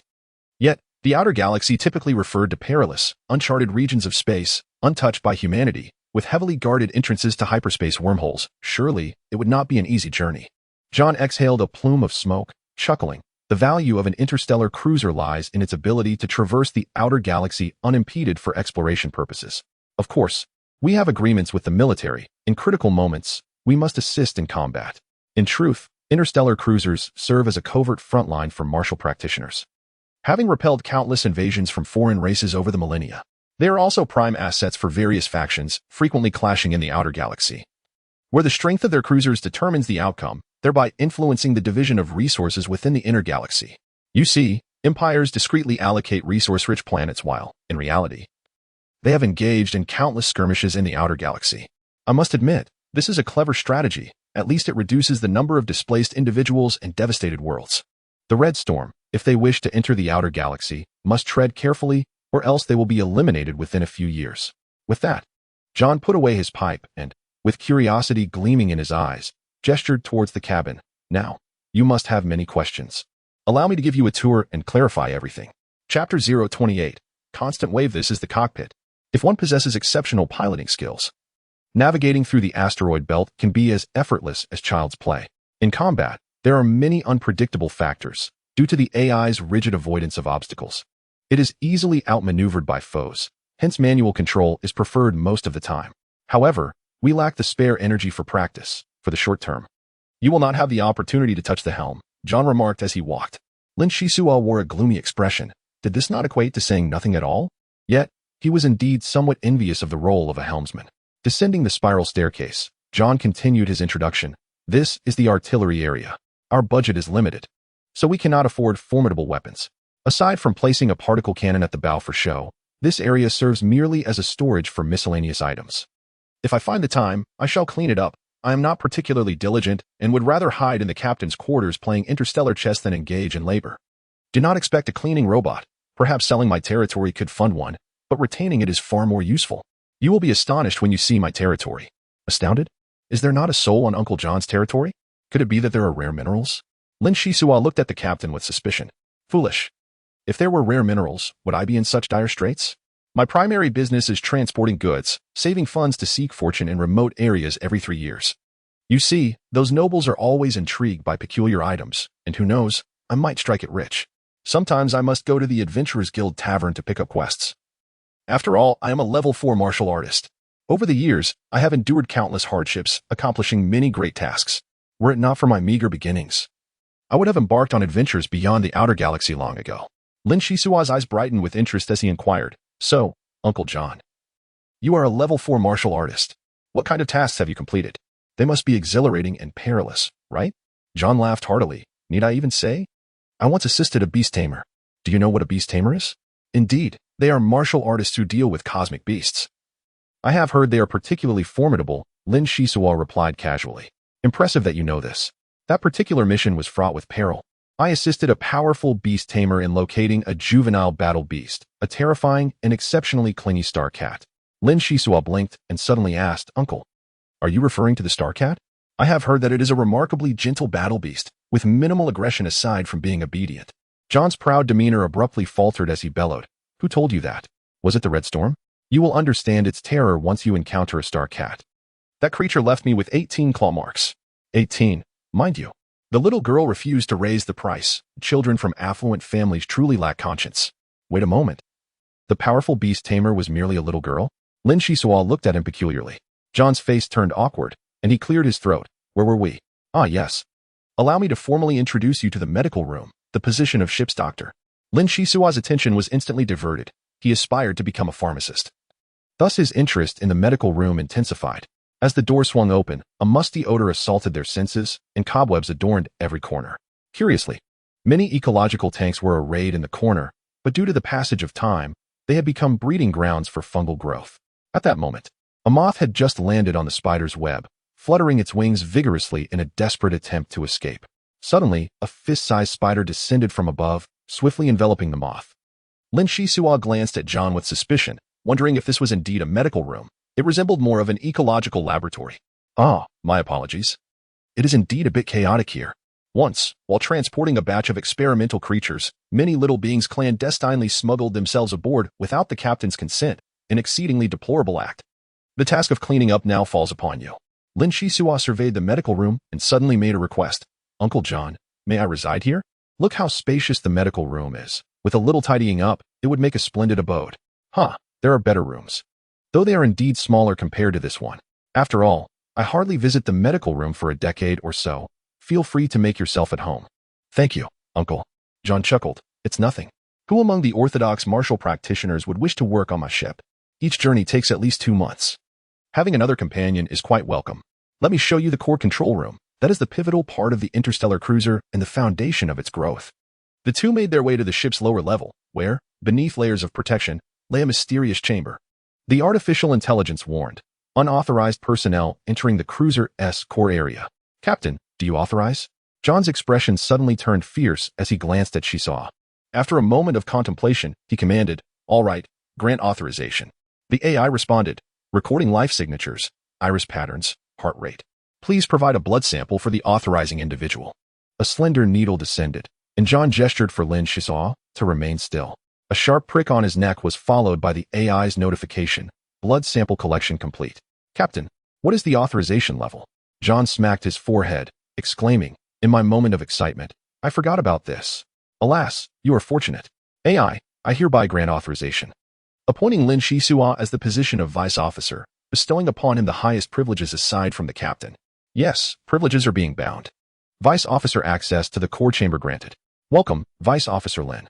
Lin Xisuo looked at John in astonishment, at a loss for words. Just a few hours ago, he had been a captive of the Red Storm, anxiously awaiting a buyer. Now, he had become the vice officer of an interstellar cruiser, regardless of the ship's shortcomings. This transformation was monumental and exceedingly swift. Stop staring. It's just you and me on this ship. Naturally, apart from the captain, the vice officer role falls on you.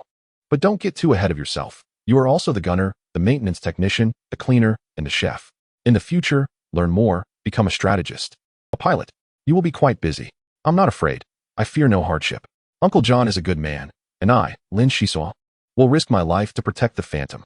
John spoke with satisfaction. You have a way with words that warms the heart. Rest assured, the Phantom has life. As long as you treat her well, she will reciprocate. Come with me. As the hatch opened, they entered to discover a space so cramped that it could barely accommodate 3 standing figures. Surrounding the area are numerous devices, arranged in a circular formation, featuring 12 colossal transparent glass jars, within which peculiar grains reside, evoking a sense of strangeness. At the center of the chamber rises a high platform, upon which rests a small handful of crystallized essence, numbering at least 20 standard units, a considerable fortune indeed. Embedded at the heart of the crystallized essence is a gleaming seed, resplendent and translucent, as if sculpted from solid ice, exuding an endearing charm. Do you see it? This luminous seed represents the continuation of the Hangbo civilization, a magnificent tree being birthed at the dawn of the first galaxy. It can be said that the interstellar cruiser epitomizes the perfect amalgamation of human civilization and Hangbo civilization, serving as the cradle for nurturing tree beings. We assist the tree beings in their growth, and in turn, they elevate our cultivation, aiding us in the exploration of the unknown cosmos, a symbiotic relationship that has endured for over 3,000 years. Quite astonishing, isn't it? Hangbo civilization? The tree being born at the inception of the first galaxy? My goodness, over 100 billion years, superbly ancient. John is in high spirits today, tirelessly explaining, the life of the Hangbo tree being is immensely prolonged, a realm beyond human reach. Cultivating the seed essence is indispensable. My role is merely to maintain its vitality, preventing its demise. Once it sprouts and flourishes, it will formally merge with the cruiser's luminous intellect, paving the way for journeys beyond the galaxy. Lin Xisuo regains her composure, realizing that the seed essence merely sustains the tree being's existence. True growth remains a distant aspiration. Unable to restrain her curiosity, she inquires, Uncle John, what purpose do the glass jars containing sand grains serve? Their presence here must be quite significant, right? Astute observation. When I first arrived, I too mistook them for mere grains of sand. In truth, these jars harbor countless microscopic machines capable of upgrading the cruiser. As the conversation unfolds, it gives rise to further inquiries, and Lin Xisuo grows increasingly intrigued, asking, how are interstellar cruisers classified, and to which class does our Phantom belong? John, ever patient, elucidates, interstellar cruisers are categorized from lowest to highest as Class E, D, C, B, and A. Generally speaking, Class E represents the elite tier, above which lie the rarefied Class L and those cultivated into semi-divine status over millennia. The criteria for advancement are exceedingly stringent. The Phantom is currently a Class C vessel, albeit having suffered significant damage, so this classification is somewhat inflated. If I could elevate her to Class B in my lifetime, I would be immensely pleased. Good heavens, cultivating a spaceship takes thousands of years. Does that mean it could take centuries to ascend even one class? John shook his head and sighed deeply. Centuries may not be the case. Take the Red Storm family, for instance. Their resources are abundant, enabling them to ascend to Class B with relative ease.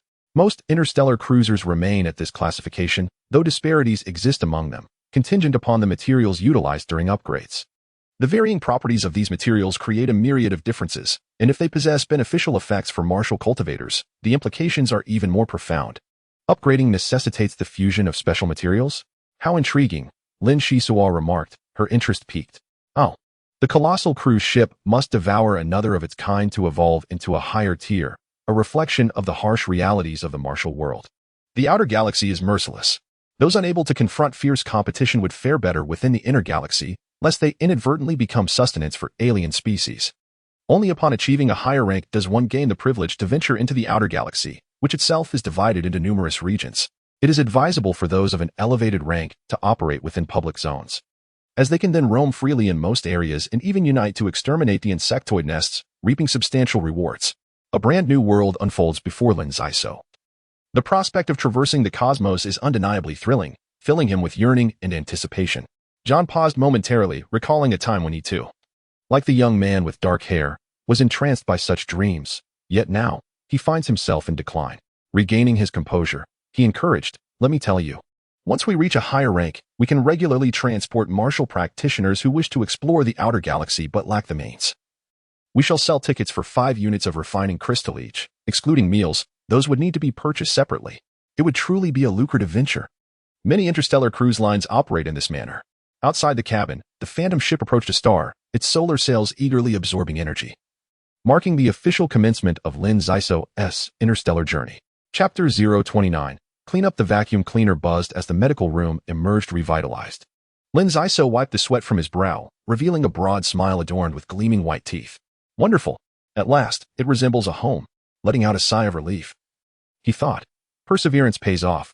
A living space has finally been secured. However, dozens of cabins, along with the deck and particle cannon, remain uncleaned. Among these, Uncle John's captain's quarters are of utmost importance. Additionally, he was astonished to discover so many living organisms in the medical room, which was rapidly transforming into an ecological exhibition. Equipped with cleaning tools, Lin Xisuo approached the wall, where he beheld 48 uniquely shaped ecological boxes. Originally, there had been over 100, but after repairs, only this many remained. Some boxes housed spiders of various sizes, others contained bioluminescent mushrooms, and a few held small mice. He even captured a palm-sized elephant, albeit one that appeared somewhat malnourished and in need of proper care. Furthermore, he stumbled upon several sets of medical instruments, a therapeutic chamber, and nitrogen chamber. But he had no time to explore their functions at the moment. It was time to clean the other rooms. Uncle John was indeed a lazy fellow. Having accumulated decades worth of refuse, he decided to first inspect the storage area, hoping to uncover useful items. Lin Xisuo moved with haste. Having traversed the Phantom ship numerous times over the past few days, primarily in pursuit of errant mice. Do not underestimate these mice. While they lack the prowess of the shipwreck village sand rats and are quite diminutive, they possess remarkable resistance to toxins. Upon investigation, they were identified as products of a large institution's illicit experiments. The amiable Captain John, ever motivated by the allure of wealth, frequently traversed remote routes aboard the Phantom, assisting others in transporting perilous cargo for a commendable profit. However, the interstellar cruise ship resembled a voracious beast, consuming vast sums merely to restore its former glory. Moreover, the Warrior Cultivators required crystals for their practices, and after relinquishing a territory along with the Phantom, John found himself financially destitute. The storage area was shrouded in darkness, illuminated only by flickering lights. Upon activating a miniature searchlight, Lin Xisuo ventured inside, ready to conduct a thorough inspection. Suddenly, a long-forgotten voice echoed. Military wrist-mounted light brain detected. Item is damaged. Please assist the talisman in merging. Lin Xisuo paused, then noticed a robust wristwatch among the clutter ahead, its appearance sturdy and durable. It was perplexing how it had ended up here. Affixing the peacock talisman to the watch, a pulsating red light began to flicker. After half an hour, the crimson glow slowly diminished, revealing the watch in a state of decay, as if corroded by acid for centuries, its fragility alarming. The talisman spoke again. Military wrist-mounted light brain, originating from the Klinsman family of the Golden Prosperity Empire, contains star maps of the Empire, several sets of military martial arts, and a weapon analysis system. The Wise Talisman database is currently adjusting based on intercepted information. Although some energy has been obtained from the light brain, consumption remains substantial. It is advisable to rapidly seek crystals to enhance the talisman's power. A realization struck Lin Xisuo. Klinsman was Uncle John's family, and the wrist-mounted light brain must have been left behind by his relatives, inadvertently benefiting the peacock talisman. This entity insisted on energy and suggested seeking crystals. Yet Lin Xisuo was at a loss as to where to find any. Frustrated, he exclaimed, "Peacock, take a break. I am busy." Unexpectedly, the talisman responded. Please note, 25 steps to the left, there is an item produced by the Federation of Light, known as the Water Cube, which purifies water sources. Ah, such a treasure? Lin Xisuo exclaimed with delight, making his way to an ancient cargo box. The box appeared to have been left during unloading. With half of the warehouse cloaked in darkness and cluttered with various items, it was not unusual for a crate to remain. With deftness, he pried open the box, revealing wood shavings within, and at its center lay a white device, measuring 30 centimeters on each side, with docking ports on every face. It was evidently new, having been sealed for the first time. Wonderful. I wonder how much it could fetch. Perhaps I should keep it. It might prove useful for outdoor expeditions. Lin Xisuo, bubbling with excitement, urged, quickly, Peacock, help me search elsewhere. There may be more treasures. Attention, 10 steps ahead to the side. There is a blue coin lodged in a crevice of the floor.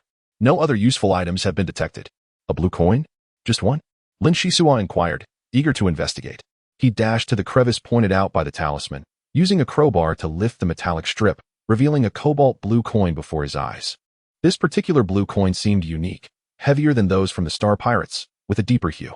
He resolved to bring it back to Uncle John for insight, as he might possess knowledge regarding its significance.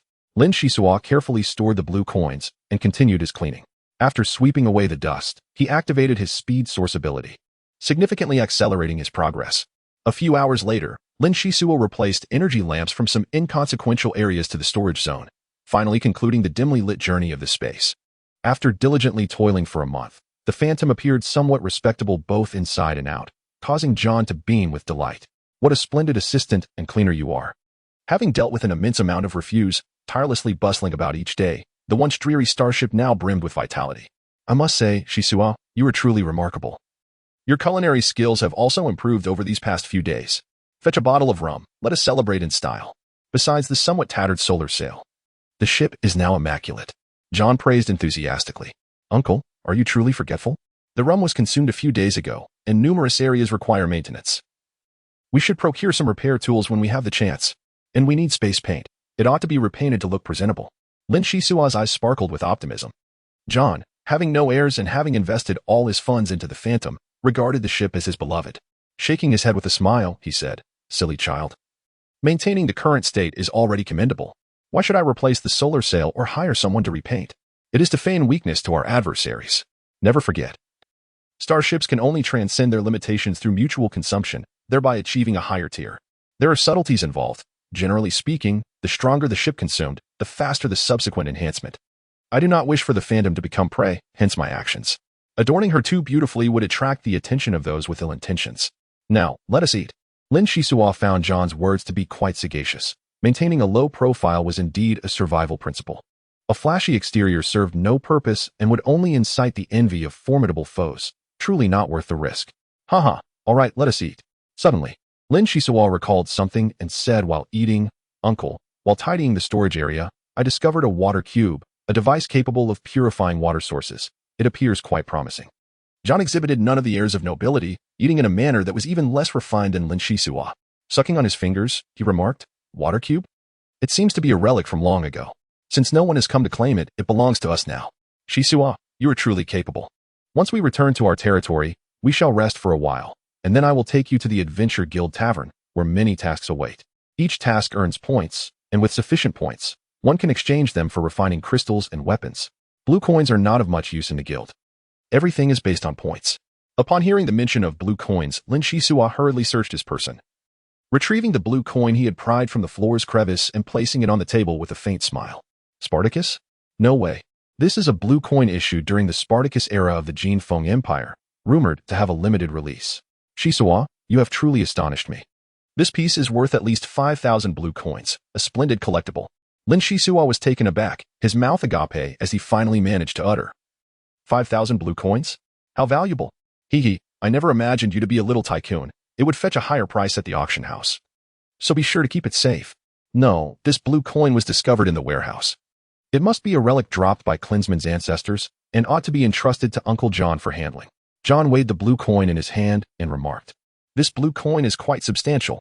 Your discovery of it signifies good fortune. Thus, it can be considered a lucky coin, so treasure it well. Even if Uncle gifts it to you, I hope it brings you good luck. However, the Phantom needs numerous parts replaced, and our food supplies are dwindling. All of this requires funding. Rest assured. The reason I can afford to buy you out is that I previously made a profit sufficient to cover our expenses for the next 6 months. One must always keep a reserve. This lucky coin serves as crucial backup funding during critical moments. Additionally, let me share something with you. Although the Phantom may appear dilapidated, it conceals a life-saving secret skill akin to your source ability. It can accelerate swiftly. Swiftly? Isn't it already quite fast? Isn't this its maximum speed? Lin Xisuo pondered, a myriad of questions flooding his mind. I refer to its capabilities. Every level of interstellar cruiser possesses a progress value. When this value reaches 10,000, it halts until a cosmic anomaly is found for fusion, enabling it to break through its limitations. John popped a fresh mushroom into his mouth, exclaiming in delight while speaking indistinctly. Generally, one must invest crystallized energy or energy materials to develop the progress value. In theory, with ample crystallized energy and sufficient raw materials, one can drive the core chamber's micromachines for rapid enhancement, optimizing defense, speed, attack, and agility. Our Klinsmann family has possessed the Phantom for quite some time, long enough that I cannot recall the exact era. If not for the decline of the family, I might never have inherited it. Upon assuming the captaincy, I discovered that previous owners, seeing no hope for upgrades, treated it as a cargo ship, striving to increase speed to save travel time, which gradually led to changes. Unless it is a high-level interstellar cruiser, it is unlikely to surpass the Phantom. Lin Xisuo nodded, realizing that he was safe for the foreseeable future, allowing him to focus on cultivating and healing the excess mitochondrial splitting. 10 days later, the Phantom arrived at a beautiful planet from beyond the atmosphere. It appeared enveloped in endless green, with a well-developed aquatic system, rivers, lakes, and seas flourishing everywhere, creating a picturesque scene. The Phantom pierced through the clouds and descended into a vast ocean, leaving Lin Xisuo utterly astonished, for the trees here were truly extraordinary. Chapter 030, Battlefield. At this moment, tiny electric arcs occasionally surged through the forest, striking the solar sails of the Phantom and providing energy. This is simply astonishing, Lin Xisuo exclaimed, his mouth agape in disbelief. John chuckled. It's nothing unusual here. The Golden Abundance Empire primarily focuses on agriculture and forestry over the millennia. Remote areas have developed the habit of cultivating electric trees to meet their needs. This is far more environmentally friendly than nuclear power plants and less hazardous than particle colliders. The impoverished have their own paths, and the wealthy have theirs. Having acquired a vast expanse of territory, one must resort to extensive cultivation of electric trees to furnish energy for the Phantom. Electric trees? Such peculiar flora exists in the cosmos. This sprawling forest, seemingly boundless, belongs entirely to the Elder? Approximately 10,000 square kilometers, perhaps. There are no distinct boundaries. This planet is known as Green Star, situated far from the main trade routes, with its mineral resources being virtually negligible. The nobility occasionally venture here for hunting and to indulge in the rustic atmosphere. They would hardly notice if electric trees encroached upon their lands. The northern hemisphere of Green Star houses a few cities, with a total population of less than 5 million, exporting organic produce and dried goods at remarkably low prices, alleviating any concerns of hunger. The air is refreshingly pure. May I take a stroll in the forest? Lin Xisuo was captivated by the essence of nature. John hastily interjected, do not be foolish. Due to the presence of electric trees, animals seldom inhabit this area. If you wish to feast, you should poach in other territories. Venturing in carelessly could easily provoke an electric arc attack. Is that so? Then I shall remain aboard the ship. Lin Xisuo retreated slightly, contemplating the prospect of facing a myriad of electric arcs, an utterly terrifying thought. Perhaps I could attempt to communicate with the forest and gain their permission before wandering within. Today, returning to Green Star invigorated John, who chuckled.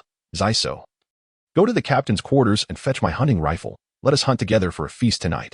Are you suggesting poaching? Lin Xisuo inquired cautiously. Poaching? If caught, we shall merely claim to be lost. Do you not wish to witness my source abilities? I shall demonstrate shortly. Excellent. I shall retrieve the rifle at once. Lin Xisuo moved with remarkable speed, returning with the rifle in mere moments, excitement radiating from his face. John burst into hearty laughter. Truly, a spirited young man. At your age, I was engrossed in business studies at the academy. A fortuitous event led my father to recognize my extraordinary potential, prompting him to invest significantly in my development as a martial artist. Regrettably, this realm is not as simple as I had envisioned. One must remain vigilant, especially when venturing beyond familiar grounds. It is only upon returning to Green Star that I find solace. Enough of your musings, Elder. Which direction shall we sail? North. Remember, there is a mountain range to the north, known for its black bears. Acquiring wild honey, there would be splendid. The Phantom glided swiftly, soon arriving at the northern mountains. The two exchanged smiles before leaping from the yacht and embarking on foot. The mountains were lush and vibrant, with unknown insects chirping melodiously. Lin Xisuo had never experienced such an overwhelming essence of green. Every pore of his being opened, inhaling the invigorating air. After walking half a kilometer, John suddenly halted, raising his rifle and pulling the trigger. With a sharp crack, a long-eared rabbit tumbled from the shadows of the trees. Lin Xisuo rushed forward, only to discover that the rabbit bore no signs of injury. Remarkable. How did you accomplish that, Uncle John? This is my innate ability, allowing me to unleash a mental shockwave through a firearm. The terror is magnified 100-fold, causing the hapless rabbit to perish from fright. Lin Xisuo gazed at the rabbit in astonishment and exclaimed, "Is it truly possible to possess an ability that can frighten an opponent to death? The universe is vast and full of wonders." To his surprise, John did not display his characteristic grin. Instead, he spoke with solemnity, saying, "Mental abilities are not particularly remarkable. You are merely astonished because it is your first encounter. If a martial artist were to be affected by my shockwave, they would likely become ensnared in a quagmire of consciousness, with the extent of the impact depending on their mental fortitude. Those stronger than I would exhibit no adverse reactions, while those weaker or lacking in willpower may find themselves rendered vegetative, much like this rabbit, at my mercy." After a brief pause, John continued earnestly, "Xisuo, remember that when facing an opponent skilled in mental attacks, you must not show an ounce of fear. A mere glance can provide them with the opportunity to hypnotize you. The level of martial artists we encounter is rather low, and with the protection of the Phantom, we are temporarily safe. However, the real concern arises when we undertake missions on other planets. Most of the lower-tier tasks from the Adventurers Guild can be undertaken by us and others alike, which significantly increases the chance of encountering conflict or failure. Our priority should be survival. We must avoid other martial artists. When the time comes to act, seize the opportunity. Play to your strengths and retreat at the first sign of danger, for you cannot predict the nature of your opponent's abilities." Lin Xisuo listened attentively, understanding the wisdom in John's words, and replied earnestly, "I recognize that you have my best interests at heart, Uncle. I do not wish to conceal anything from you. In fact, I possess another ability that allows me to communicate with plants, which I found particularly effective on Greenstar." Communicating with plants? That is a skill typically reserved for herbalists. "Please, share your experience," John inquired with keen interest. Lin Xisuo nodded and elaborated. "Take our current surroundings, for instance. The flora is expressing its sentiments. Approximately 2 weeks ago, a large beast passed through here, and its droppings were washed away by rain, providing nourishment to the plants, which are now flourishing. Additionally, there exists a flower here that is in its pollination season, yet the pollinators have yet to arrive, causing it great anxiety. Well done."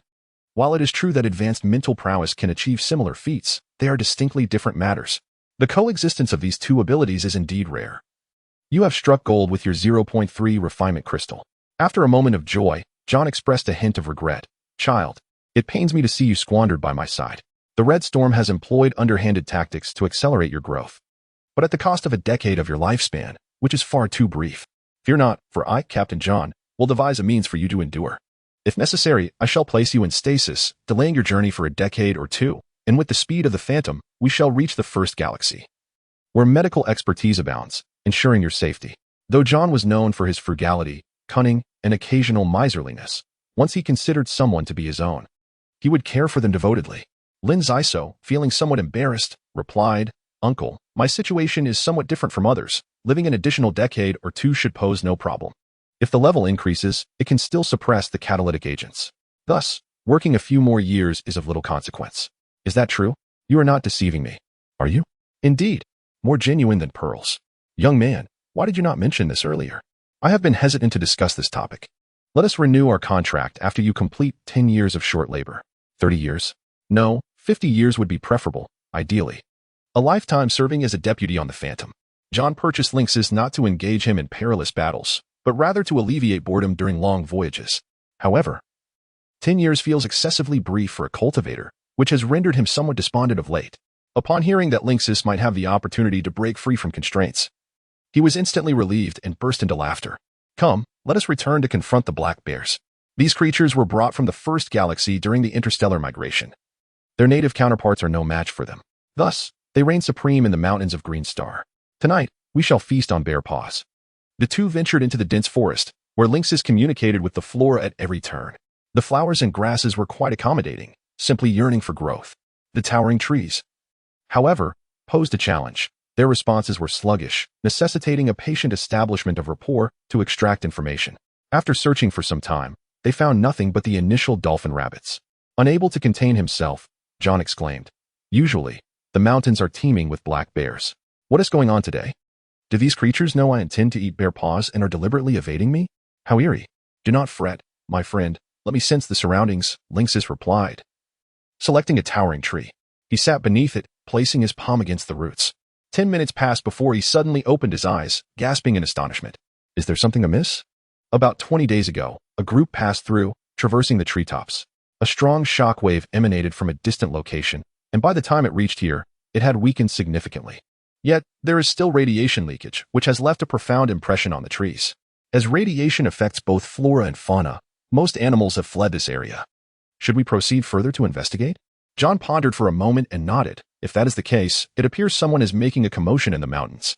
It would be wise to take a look. It must be those idle nobles who have come here to duel. For the sake of honor and beauty. They often engage in grand conflicts, and they typically resolve disputes privately rather than through legal means. This bears resemblance to the actions of the great tycoons, who settle their grievances in the outer galaxies. However, based on your description, it is clear that someone has employed prohibited weaponry. Being a cautious individual, John patted his waist lightly, and in an instant, the phantom appeared overhead. The two leaped vigorously, landing on the deck. And the phantom vanished only to reappear several kilometers away. Is this the place? The radiation levels are indeed alarmingly high. The area within 100 meters resembles a crater formed by a meteorite impact, with trees collapsing in a radial pattern. Aside from that, everything appears to have been meticulously cleared, without anything particularly unusual. After surveying the scene, John felt it was to be expected. In noble duels, regardless of which side falters, there will inevitably be someone to collect the remains. Uncle, I shall descend to take a closer look. Lin Xisuo leapt from the vessel, only to discover that the crater had succumbed to desertification, with its very core crystallized, likely the aftermath of a low-yield nuclear detonation. For heaven's sake, Peacock, cease your trembling. My heart feels as though it is being numbed by the vibrations. Damn it, speak. An energy response was detected. It was crystallization. Located 101 degrees to the left. Nonsense. Would the Phantom not be aware of an energy response? The Phantom was merely an archaic starship, older than this talisman itself, lacking precise detection capabilities for energy fluctuations unless specifically commanded by the captain to scan. In other words, its sensitivity was subpar. Only at a certain level could it surpass the capabilities of this talisman. Lin Xisuo had made a pact with the talisman to keep its existence a secret. After venturing 100 paces, he was astonished to make a discovery. Chapter 031. Transformation. What appeared to be a lightsaber lay before him, albeit severely damaged and irreparable. Lin Xisuo grasped the hilt's remnants, feeling a weighty presence, and glimpsed a deep azure crystal through the metallic fissures. Its purity exceptionally high, an estimation of 5 units for a piece the size of his thumb. My goodness! I have struck it rich, and not just a little. This is a veritable fortune. Lin Xisuo was nearly tempted to kiss the peacock talisman. It had not been in vain, yielding 5 units of crystal. A happiness surpassing that of discovering a special grade mycelium years prior. Upon reaching the deck, he presented the lightsaber to John with exuberance. Uncle, fortune seems to smile upon us. 5 units of crystal. John's neck elongated as he cautiously accepted the lightsaber, scrutinizing it for a considerable time. Before taking out his pipe and puffing thoughtfully, Uncle John, finding 5 units of crystal is a splendid occurrence. Why do you seem less than pleased? Haha. My little ancestor, who would not be pleased? 5 units of crystal. Usually, it takes me half a year to earn such a sum. And sometimes a whole year passes without reaching this amount. Xisuo, you are my lucky star. This crystal is of fine quality. Grant me 1 unit, and you shall be free as a bird. If you offer me 2 more units, we shall split the Phantom equally. Should misfortune befall me, you will become the captain of the Phantom. Uncle, please do not speak in such a manner. You rescued me from peril. The crystal should rightfully be yours. The Phantom requires crystal, and so do you for your cultivation. I shall keep but 1 unit. John's expression turned solemn as he intoned, I, John Klinsman, though not a person of great renown, am a man of my word. With these few units of crystal, I can remain on Green Star for a while longer. I have resolved to personally teach you how to operate the Phantom. Teach me to operate the Phantom? Uncle, are you jesting? Lin Xisuo was taken aback. You cheeky lad. Do I seem to be jesting? Our family has fallen from grace. Apart from a forest and an antique spaceship, we possess little else. You possess 2 forms of source abilities, and your future is boundless. Once we acquire a laser, with the sharpness of the lightsaber and your speed, you can swiftly subdue any enemy. However, in my view, the ability to communicate with plants is even more remarkable, as long as there are plants present. You will quickly acclimate to your surroundings and sense impending dangers. The advantages are innumerable. The Elder believed in you, hopeful that you could bring salvation to the Phantom. Now, Let us return to the cabin to celebrate. John, with his emotions laid bare, spoke extensively. Over the next fortnight, John diligently fulfilled his promise, gradually imparting the operational protocols and precautions of the Phantom to Lin Xisuo. With one eager to teach and the other keen to learn, their progress was remarkably swift. Following the lifting of various restrictions, Lin Xisuo had truly become the de facto captain, wielding the authority to command this interstellar cruiser. Subsequently, John sought a picturesque locale on the fringes of their territory for his cultivation, leaving Lin Xisuo to safeguard the vessel. On a particularly fine day, lying on the deck and gazing at the sky, Lin Xisuo's thoughts wandered. It has been nearly 2 months. I wonder how Sister Mana and the others are faring. I hope they are faring better than I. Now, with 2 units of refining crystals at hand, has my rank ascended? Lin Xisuo produced the Peacock Talisman. Without this treasure, he would have surely missed the chance to acquire the refining crystals. Gratitude must be repaid, even to an inanimate entity such as a light brain. Peacock, I shall offer you 1.5 units of refining crystals, while I retain a fraction for myself. Does this distribution seem fair? The talisman promptly replied. An exceedingly equitable allocation. A total of 5 units of refining crystals has been located. 3 units will secure your freedom and control over the Phantom. 1.5 units will enhance the talisman's power, and half a unit will be reserved for personal use. Particularly, obtaining control over the interstellar cruiser is paramount. Your strength assessment will now factor in the cruiser, and with this talisman's assistance, your opportunities for benefit will greatly increase. Do not forget, this talisman is a piece of advanced exploration equipment. Refining crystals are extraordinary, a mere 0.1 units in the hands of a low-level martial artist typically requires extensive time for absorption, and even when utilized in a laser sword, the consumption is not as intense as that of the Peacock Talisman. Half an hour later, 1.5 units of refining crystals had seamlessly merged into him. Lin Xisuo licked his lips. This amount could procure him 5 times over. What indulgence! The Peacock Talisman, still yearning for more, pointedly reminded him, please note, the talisman requires the absorption of 30 units of refining crystals for optimal operation. I hope to replenish the energy soon. You, my friend, are quite demanding. 30 units, more extravagant than the constant wave trees aboard the ship. The Peacock Talisman elucidated, incorrect. The constant wave organism cannot evolve without several thousand units of refining crystals. Even during its initial germination phase, it requires hundreds of units. According to calculations, this talisman is currently capable of generating 3 instances of low-level defense and 1 instance of medium-level defense, thus alleviating concerns for daily operations. Lin Xisuo exclaimed, my heavens, hundreds of units of refining crystals. No wonder the Phantom has been unable to evolve. By the way, you previously mentioned low-level defense, and now there's also medium-level defense. Could you clarify this?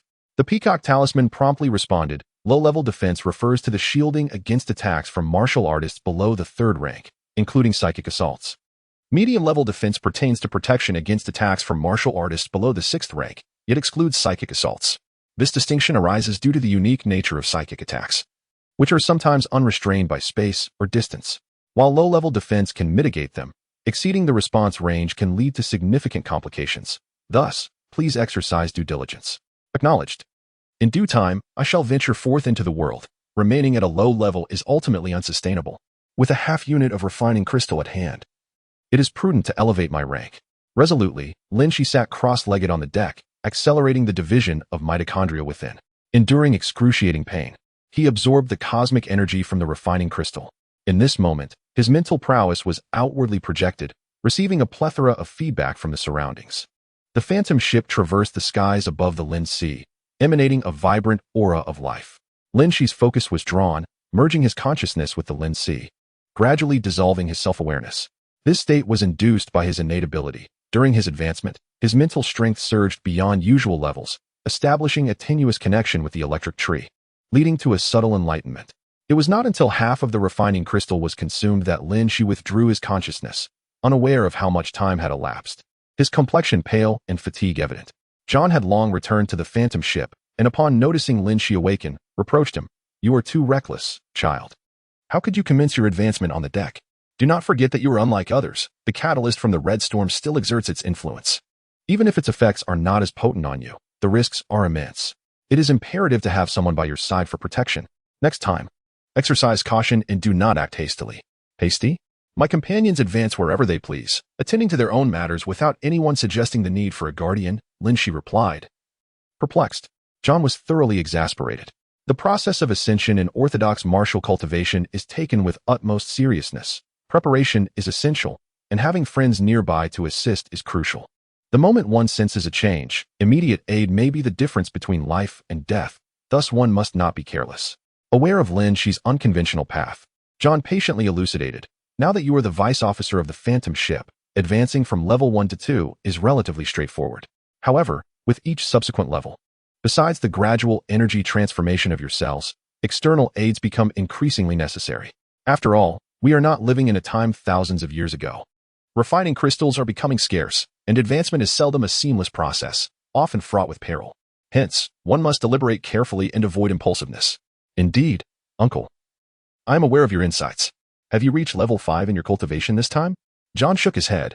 Absorbing cosmic energy requires immense effort. Your rapid advancement is due to the burning of your life force, resulting in excessive mitochondrial division. Judging by your aura, you indeed possess the capabilities of level 2. How do you feel?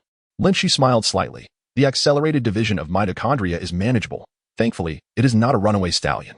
In fact, I discovered an intriguing phenomenon during my advancement, which may benefit the Phantom ship.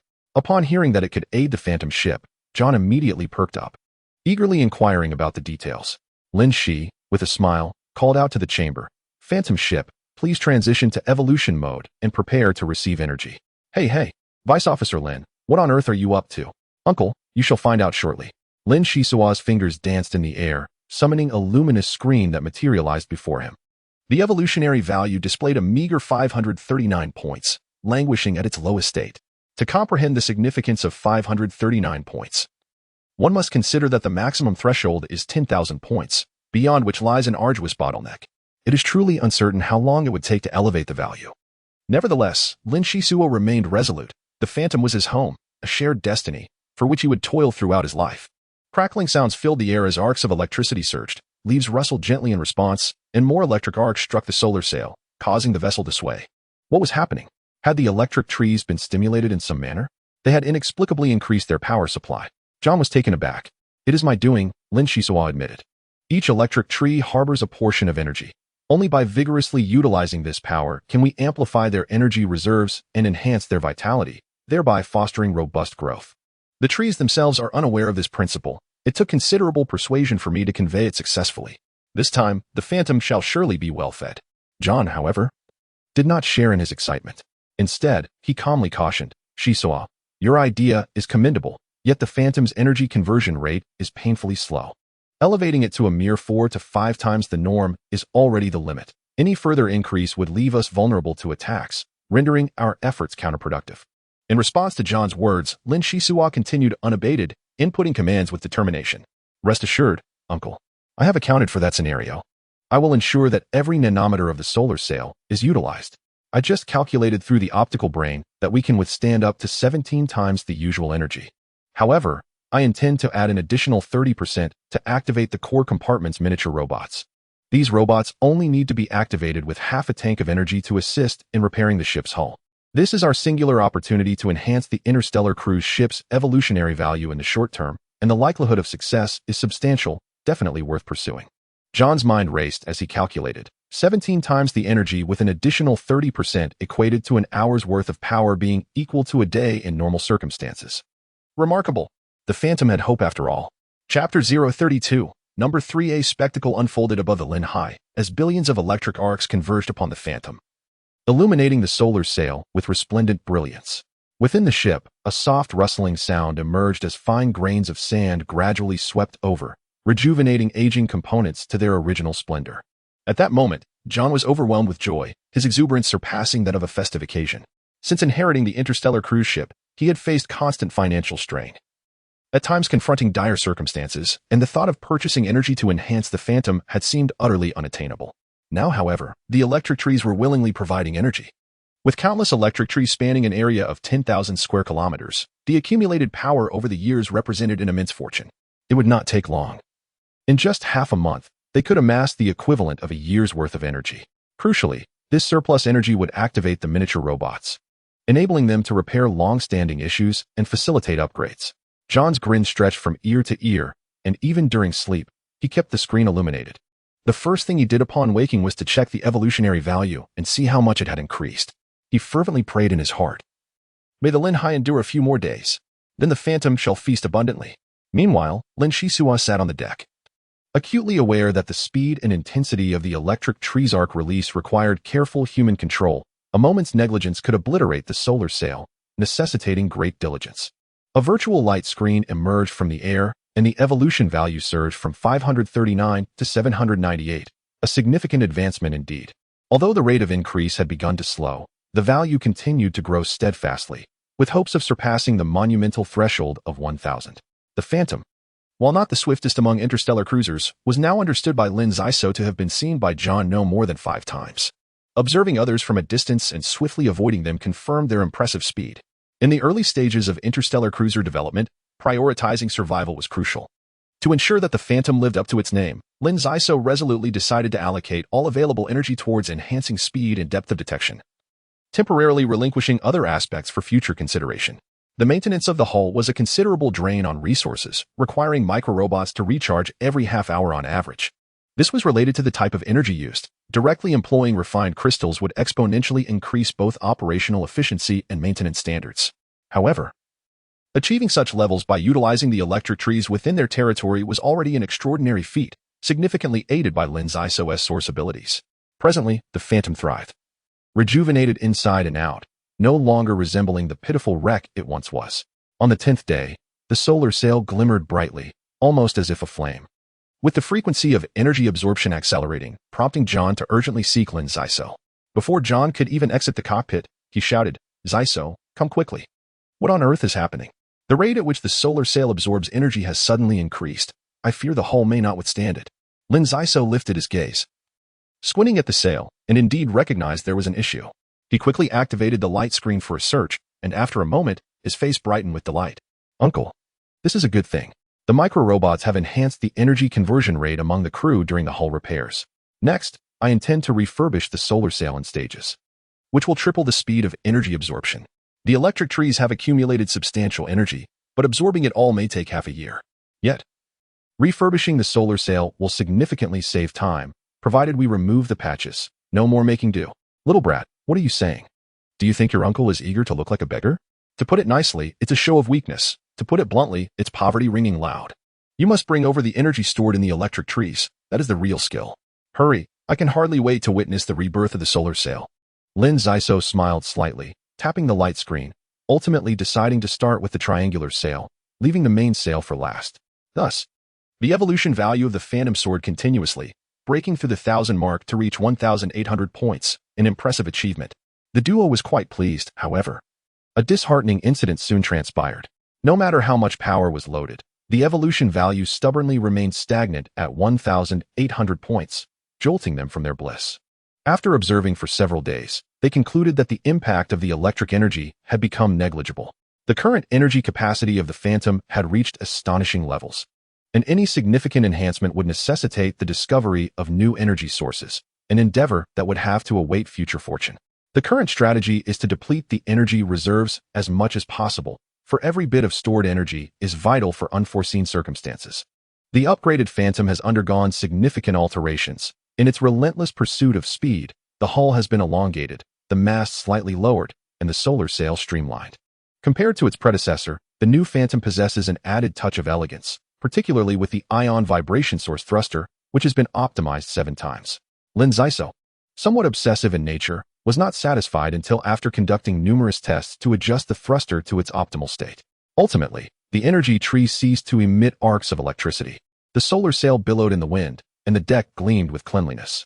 Tomorrow, they would venture to the city for supplies before heading to the 6th star.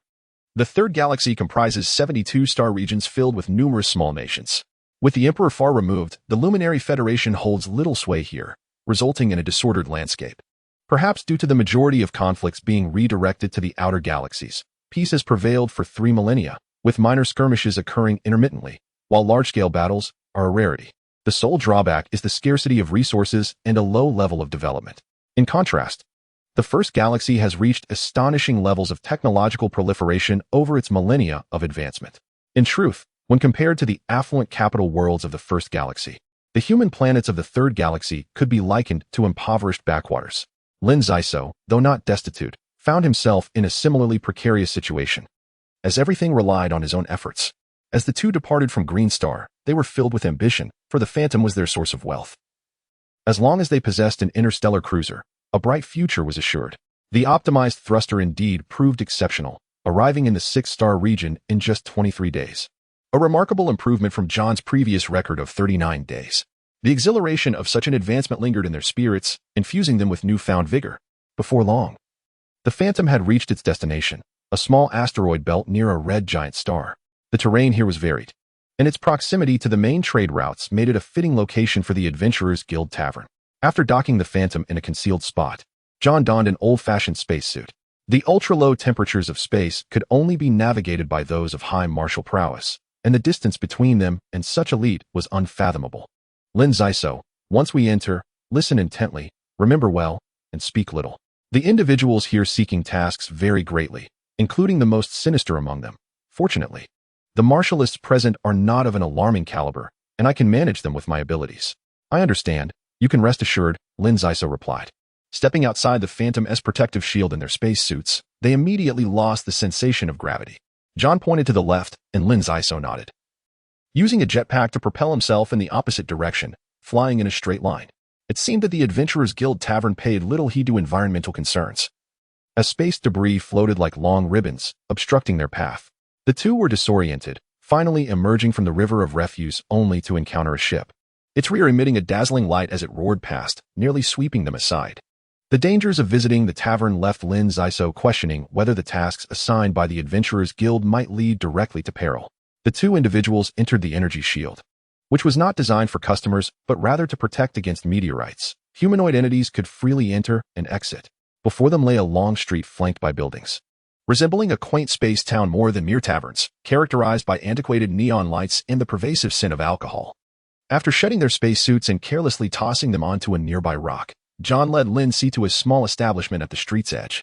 Despite its modest façade, a burly man stood guard outside, his muscles straining against his clothing, exuding an air of cold detachment behind dark sunglasses.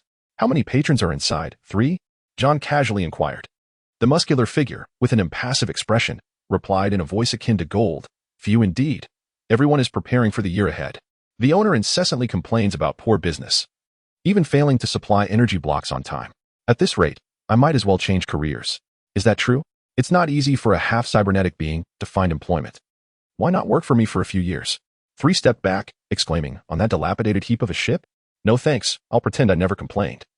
Keep this up, and I might short-circuit. Pa, you're lost for not joining the Phantom. I'm going in, John retorted, dismissing him. 3 removed his sunglasses, revealing a ghastly red electronic eye, and smirked. This young one seems unfamiliar. Could he be your illegitimate child? I'd wager a chip that you've been deceived. The odds of him being your blood relative are 0. Curse you 3, you always have so much to say, John replied, turning to Lin Xisuo. Let us go. Lin Xisuo found the doorman amusing. Despite his cold demeanor, his personality was quite the opposite, suggesting he was a retired cybernetic being. Upon entering the tavern, it was indeed sparsely populated. At the bar stood 2 6-armed dwarves, the Hilarians from the First Galaxy, renowned for their bartending skills. John furrowed his brow and approached the task board, flipping through the digital screens, gesturing for Lin Xisuo to take a look. Why are there so few people? Lin Xisuo asked. I'm not sure. 3 mentioned everyone is preparing for the upcoming year, and I forgot to ask him about it, John replied. Shall I return and have a chat with him? Perhaps fish for some information? That might be beneficial. Lin Xisuo retraced his steps, finding 3 striking a pose. Upon seeing the dark-haired youth return, he chuckled. I suppose you're wondering why the crowd is so thin? John gathers much intel from me. He sends you in his stead. Don't accuse me of bullying newcomers. I won't share any information without a reason, 3 asserted. Lin Xisuo playfully winked, esteemed 3. You are the beacon of the Adventurers Guild, a mentor and friend to newcomers. It's merely a piece of information, hardly worth troubling the newcomers over. Besides, such news should be common. Having never encountered such generosity from a cybernetic being before, Lin Xisuo felt a surge of gratitude, sensing this could be the beginning of a friendship. 3 stroked his chin, a look of melancholy crossing his face. Young one, after standing for 135 years, you are the first human martial artist willing to befriend a cybernetic being. The story begins with the Labyrinth Star, a place both mysterious and bizarre. Chapter 033. News. The biomechanical robot spoke at length, and with each word, Lin Xisuo's astonishment grew. The so-called labyrinth star occupies a unique position, wandering between three suns. While binary stars are relatively common, the convergence of three celestial bodies is a rare phenomenon, occurring only once every century when one might venture onto the labyrinth star. At other times, solar storms rage with ferocity, rendering the journey perilous. This labyrinth star, battered by relentless solar tempests, is riddled with immense chasms, many plunging to depths of 10,000 meters. Furthermore, the planet's peculiar nature leads to intense magnetic interference, causing navigational devices to malfunction, hence its ominous moniker. Only those with formidable skills should dare approach. Once inside, escape is nearly impossible. Were it merely an uncharted, ancient planet, it would scarcely attract attention. However, within the chasms of the labyrinth star lie natural crystal formations, albeit rare, that offer the chance of great fortune for the fortunate seeker. Additionally, the remnants of equipment left behind by countless ill-fated explorers, often of exceptional quality, serve as a significant draw.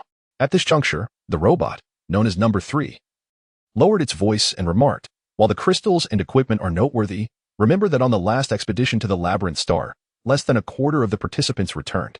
An old friend recounted it as a catastrophe. Solar winds assaulted relentlessly, and navigational instruments frequently failed.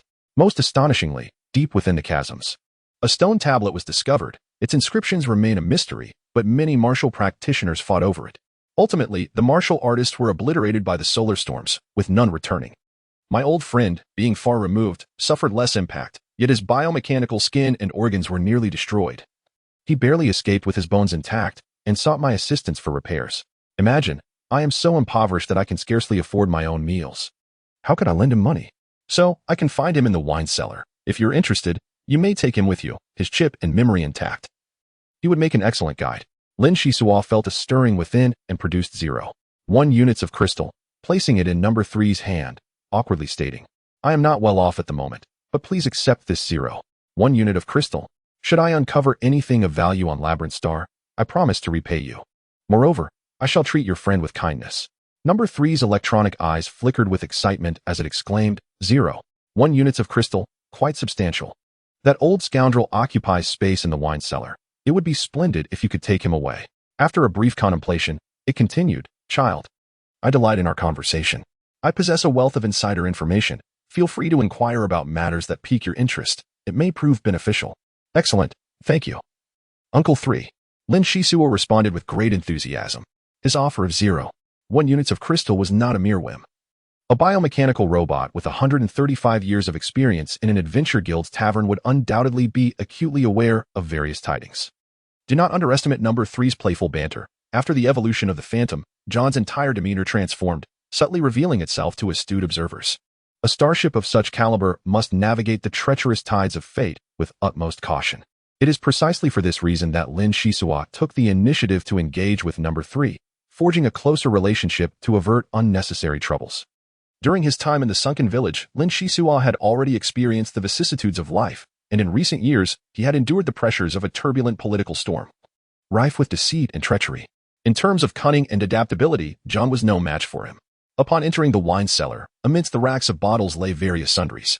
After rummaging through a cabinet for quite some time, Lin Xisuo uncovered the metallic remnants of a robotic body. This body was largely damaged, with only the head remaining intact. The rest had either melted due to extreme heat or suffered severe trauma, making restoration a daunting task. As Number 3 dusted off the fragments, he instructed, "I will find you a backpack to stow the scattered pieces. If there is no opportunity for repairs, inserting a fiber optic cable into the head for brief communication should suffice." With a chuckle, Lin Xisuo assured, "I shall do my utmost. With a year at my disposal, I am certain I will discover a means to restore this gentleman." Number 3 responded with his characteristic laughter. "How amusing. You refer to a mere pile of metallic bones as gentlemen. This has become quite trivial. My friend prefers to be called Sean." He continued, "I cannot accept your crystal without offering something in return. Feel free to inquire about any information you seek." Lin Xisuo, unperturbed, tightened his grip on the backpack and enigmatically inquired, "I do have something to consult you about. Do you possess any information regarding alchemists? I have recently ascended to the rank of a secondary martial artist, and my path has yet to be defined. I hear that pursuing a career as an alchemist is quite commendable among martial artists. My goodness, your ambitions are rather lofty. Alchemists are not only adept at healing but also skilled in the art of poison, capable of effortlessly exterminating entire cities of humanity. Even the most savage of bioengineered beings would find it difficult to withstand their craft. Although I possess some knowledge on the matter, your current rank is too low. It is perhaps best to refrain from such pursuits.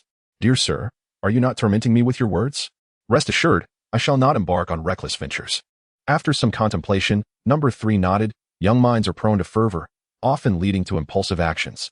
However, with that coward John keeping watch, there should be little risk.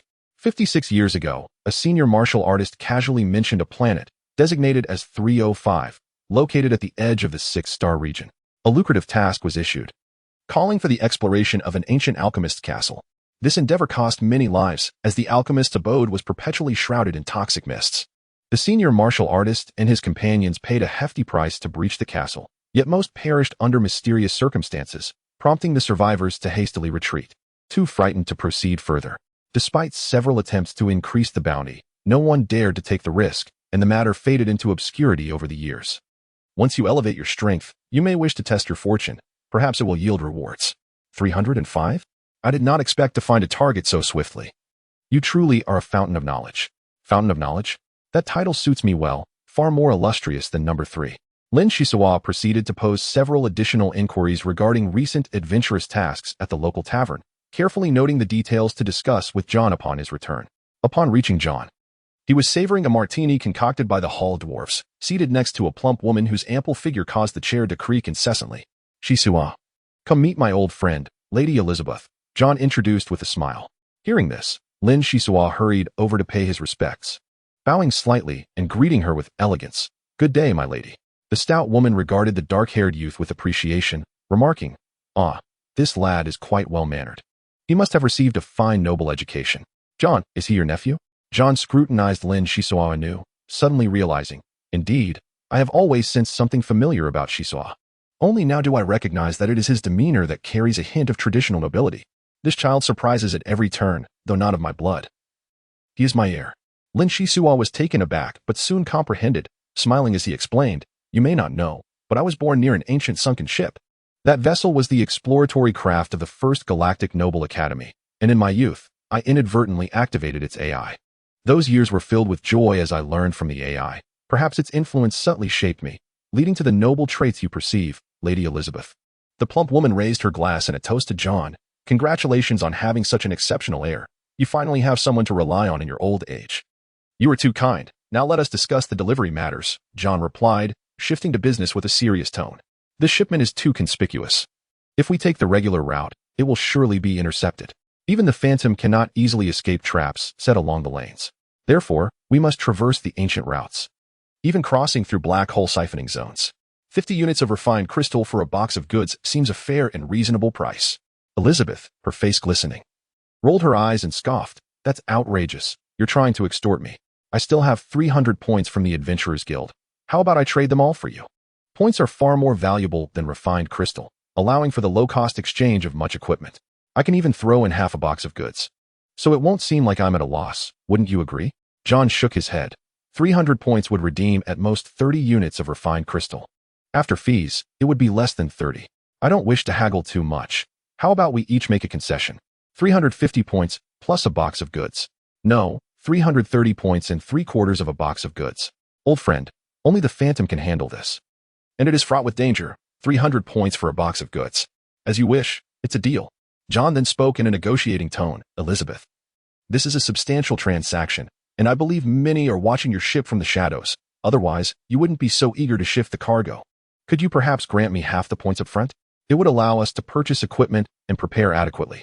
Elizabeth pondered for a moment, then produced 3 magnetic cards, placing them on the table. Each card bore the inscription of 50 points, with the back featuring the Adventurers Guild's double helix emblem. John, as per our agreement, I have given you a box of goods. This serves as the deposit. Upon arrival at the designated location, my associates will duly compensate you with the agreed points. However, you raise a valid concern. This shipment has indeed attracted considerable attention, and your reputation has always been commendable. This shall be a singular occurrence, not to be repeated. So do meet me at our usual spot shortly, and take care to avoid being followed.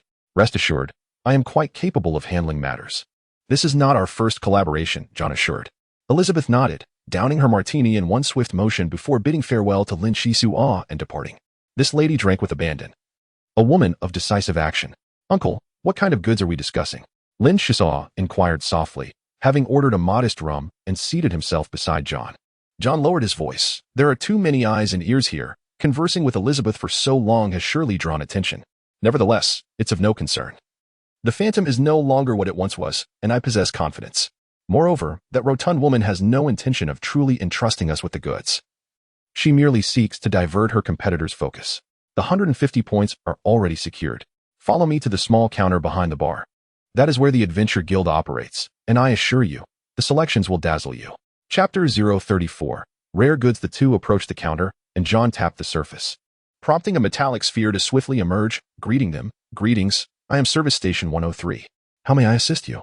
John pondered briefly before responding, I wish to purchase equipment. No need to peruse the high-end gear.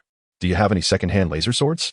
Please hold on while I retrieve the inventory list, the metallic sphere replied, revealing a screen densely populated with item names, ultimately presenting a mere 30 options. John shrugged, we cannot afford expensive equipment. I am more accustomed to using a shotgun. You should select a laser sword first, and then we can explore other items. A laser sword? Is it meant for me? Lin Xisuo's excitement was palpable. My dear Deputy Lin, how can someone of your age be without a proper weapon?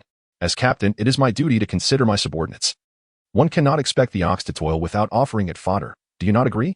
Wow, thank you, Uncle John. Lin Xisuo exclaimed, his face flushed. I have often wondered when I would acquire a magnificent laser sword. I never expected to fulfill this lifelong dream today. John found the situation both amusing and heartwarming. Waving his hand dismissively, do not become overly excited. It is you who has assisted the phantom in overcoming its predicaments. Our lives will undoubtedly improve. Were it not for that, I would not dare to take the risk of accepting Elizabeth's cargo. Quickly, see if there is a suitable laser sword. Second-hand laser swords were deemed surplus by the Adventure Guild, yet for Lin Xisuo, they held significant value. He could not realistically expect John to procure high-end equipment. That would be impractical. The opportunity to choose from these second-hand items was already a considerable fortune, leaving him quite satisfied. His fingers glided gently across the screen, selecting models of interest, whereupon virtual images materialized before him. A military series experimental version?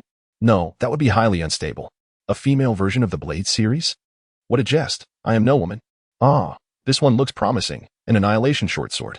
Boss, I wish to purchase this short sword. I hope to receive it promptly. Lin Xisuo declared with resolution. John hurriedly advised, let us wait at the service desk, Xisuo. As the elders said, money should be spent wisely. Possessing superior weaponry is essential for safe interstellar travel. Look at the Shadow Armor short sword. Its specifications are rather mediocre, merely enhanced in blade strength, and at best, it is a blunt instrument. Its price is the cheapest among these options. While frugality is commendable, one must not be miserly to such an extent. My strength lies in speed. Though I desire a fine laser sword, it must possess devastating sharpness to swiftly vanquish foes, without offensive source abilities. A single misstep could lead to calamity, hence I must retreat silently after a failed strike.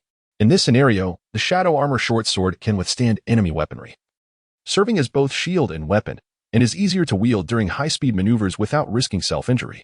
I firmly believe that the most suitable weapon is the best weapon, regardless of its cost. John suddenly realized the wisdom in Xisuo's words. No wonder, having spent merely a few months aboard the Phantom, he was far more adept than John after decades of struggle. The disparity in perspective between individuals can often be slight at first, yet a minute difference can lead to vast divergences. Accumulated over time, it is inconceivable how many light years apart one might find themselves. Very well. Let us procure the Shadow Armor short sword.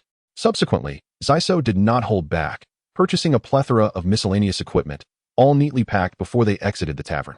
The street outside was eerily quiet, save for a drunken soul slumped in a corner, yet an unsettling sensation of being watched lingered. They could not call for the Phantom just yet. They needed to shake off those persistent tales. Put on your spacesuits and stick close to me, Xisuo instructed. The duo reached the back of a rock formation, donned their spacesuits with haste, and burst forth from the protective shield, launching into the air. Some observers were caught unawares, and they swiftly entered a chaotic field of space debris, which would grant them a moment's respite. John clutched a fragment of a planet tightly, gesturing behind him with a decisive motion. Xisuo's gaze fell upon two metallic spheres approaching. These were not the automatic vending machines of the Adventurers Guild, but trackers. Xisuo nodded in understanding, unfastening his laser sword from his waist, calculating the distance with precision as his legs bent slightly. As the two metallic spheres drew near, Xisuo unleashed a sudden burst of energy, propelling himself forward like a meteor. With the added weight of their gear, including the remnants of the biomechanical Shan, which weighed several hundred kilograms, he achieved tremendous initial velocity, swiftly closing the distance to the trackers and executing a sweeping strike with his sword. In an instant, shadows flitted past, and the two metallic spheres shattered into fragments, becoming mere debris in the void. John and Xisuo dared not linger, continuously propelling themselves forward with their thrusters, maneuvering through a landscape of planetary debris until they reached a secluded area surrounded by mountains. Not far ahead hovered a ship, its hull a deep black, reminiscent of a fortress of war, bristling with formidable cannons and armed to the teeth. Several figures approached to assist, all gliding on hoverboards, clad in space mechs. Xisuo glanced at his antiquated spray gun, feeling a flush of embarrassment. Its quality paled in comparison to the advanced weaponry surrounding him. Upon successfully arriving at the cargo ship, John removed his helmet and glanced around, puzzled. Where is Elizabeth? She wouldn't hide away at such a crucial moment, would she? Someone nearby replied. Sister has encountered a minor inconvenience, but it will be resolved shortly. No need to fret. Let us first inspect the cargo. There are 78 boxes in total. With one complimentary box, just deliver the 77 to the designated location. I heard the Phantom is set to traverse the black hole siphoning zone. Is that correct? Exercise caution. The ancient trade routes can be treacherous. It's preferable to avoid being ensnared on the main route. John retorted, and then followed his companion into the cargo hold. The 78 stacked boxes were quite substantial. The Phantom's carrying capacity was limited, suitable only for long-distance transport of cumbersome goods, much like the current shipment. The burly man pried open a wooden crate, and Lin Xisuo was astonished to discover a water tank concealed within. The cargo was exceedingly peculiar. Within the tank lay a petite mermaid, measuring less than a meter in length. Her ears resembled conch shells. Her upper body bore resemblance to that of a human, with two shells modestly covering her chest, while her lower half was adorned with emerald green scales, and her beautifully curled fishtail resembled a flawless work of art. After observing the water tank for some time, he raised his head with a slight smile. I have heard of the Aegean Sea mermaid, but this is my first encounter. I trust there won't be any issues with this one. Why is she in a state of unconsciousness? I can answer that, Elizabeth said as she waddled into the cargo hold, pointing at the mermaid. There are anesthetics in the water. Changing it will revive her immediately. The Aegean Sea mermaid is said to be an exceptional creation of ancient artisans. Though highly valuable, it has always been hard to sell. My old friend. We have a contract. You cannot unilaterally consume my cargo. Such actions would not only betray our friendship, but my mercantile guild would not let it slide. Should you assist us in overcoming this predicament, there will be ample opportunities for collaboration in the future. There's no need for your reminders. Although the Aegean mermaid is incredibly precious, selling it requires connections, and I, John, am not foolish enough to dig my own grave. When the Phantom arrives, instruct your crew to swiftly transport the cargo. I have no desire for delays or complications. Understood. I will instruct my men to expedite their efforts. It will not hinder your departure, Elizabeth signaled to her subordinates. A quarter of an hour later, the Phantom silently appeared near the fortress. The 78 wooden boxes were swiftly moved, and John waved his hand in farewell as he and Lin Xisuo hastily departed from the troublesome area. Steering sharply, the sun sail was raised, and after breaking free from the asteroid belt, acceleration was completed within 40 light seconds, striving to shake off any pursuers. Yes, Captain, came the reply. There were only two individuals on board, the captain and the first mate. At times, Lin Xisuo even played the role of a crew member. The Phantom glided gracefully through the debris of planets like a dragonfly among flowers. After 2 minutes and 18 seconds, it entered the anticipated trajectory, with the ship's rear emitting a blue flame as it rapidly accelerated. The speed of light is 300,000 kilometers per second, and 40 light seconds equates to 12 million kilometers. The acceleration process of the Phantom was not particularly quick. The true swiftness lay in its cruising speed. Lin Xisuo gazed intently at the glowing screen reporting. Indeed, an ambush awaits. 3 ships approached at a 46-degree angle in a triangular formation, while pursuers followed from behind. What shall we do? John, his countenance grave, replied with a cold smirk. Activate the jump mode as I instructed, and let them taste the afterglow of the Phantom. They wish to intercept my prized vessel? Not a chance. Understood. Reducing speed by 43%, engaging secondary jump mode, and setting sail full ahead. Lin Xisuo's hands danced anxiously over the screen, incessantly bombarded by red warning signals, yet he remained unfazed. The jump mode would inflict slight damage upon the Phantom, as many of the navigation techniques imparted by John necessitated overloading the propulsion system. Hence, Lin Xisuo had earlier frantically optimized it. The Phantom trembled gently, refracting curiously before the three ships ahead, resembling a comical flea bouncing past, regardless of whether it be a male or female flea. As long as it could leap from the encirclement, it was deemed a fortunate one. Certainly, the Phantom's sudden maneuver caught the adversaries off guard. Had they attempted a blockade with high-powered weaponry from a distance, it would not have been so effortless. Lin Xisuo remained steadfastly focused on manipulating the screen. While John expertly steered the vessel, their collaboration was flawless. Uncle, they are relentless. One of their ships possesses commendable speed.